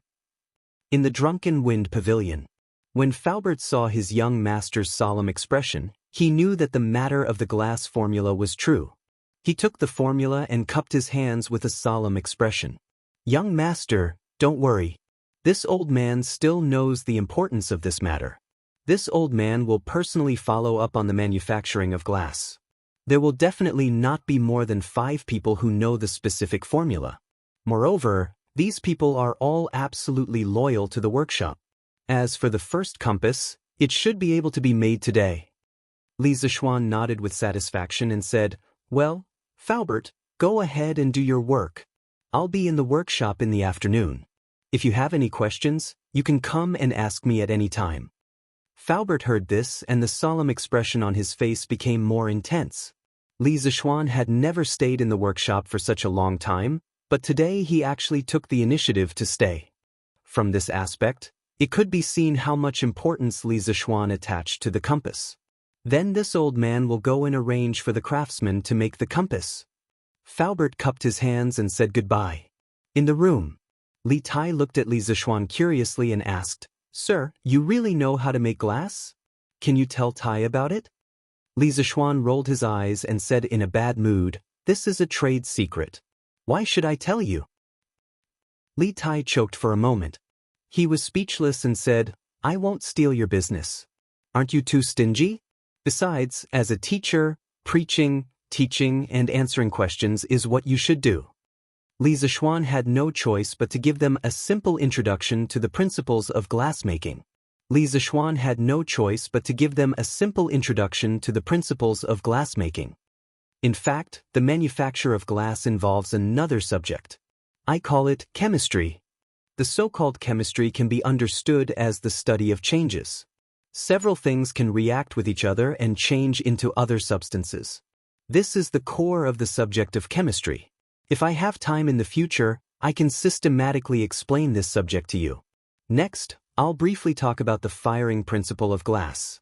Li Zishuan slowly gave Li Tai, Meng Wenhao, and the others a rough explanation of the reaction between the various components in the glass-making process.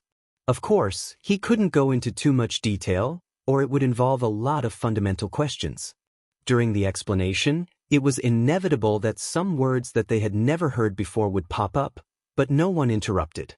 They all listened attentively because they knew that the knowledge that Li Zishuan was talking about was very likely to be unique in the Tang Empire and even in the whole world. This knowledge was very likely to change the entire Tang Empire.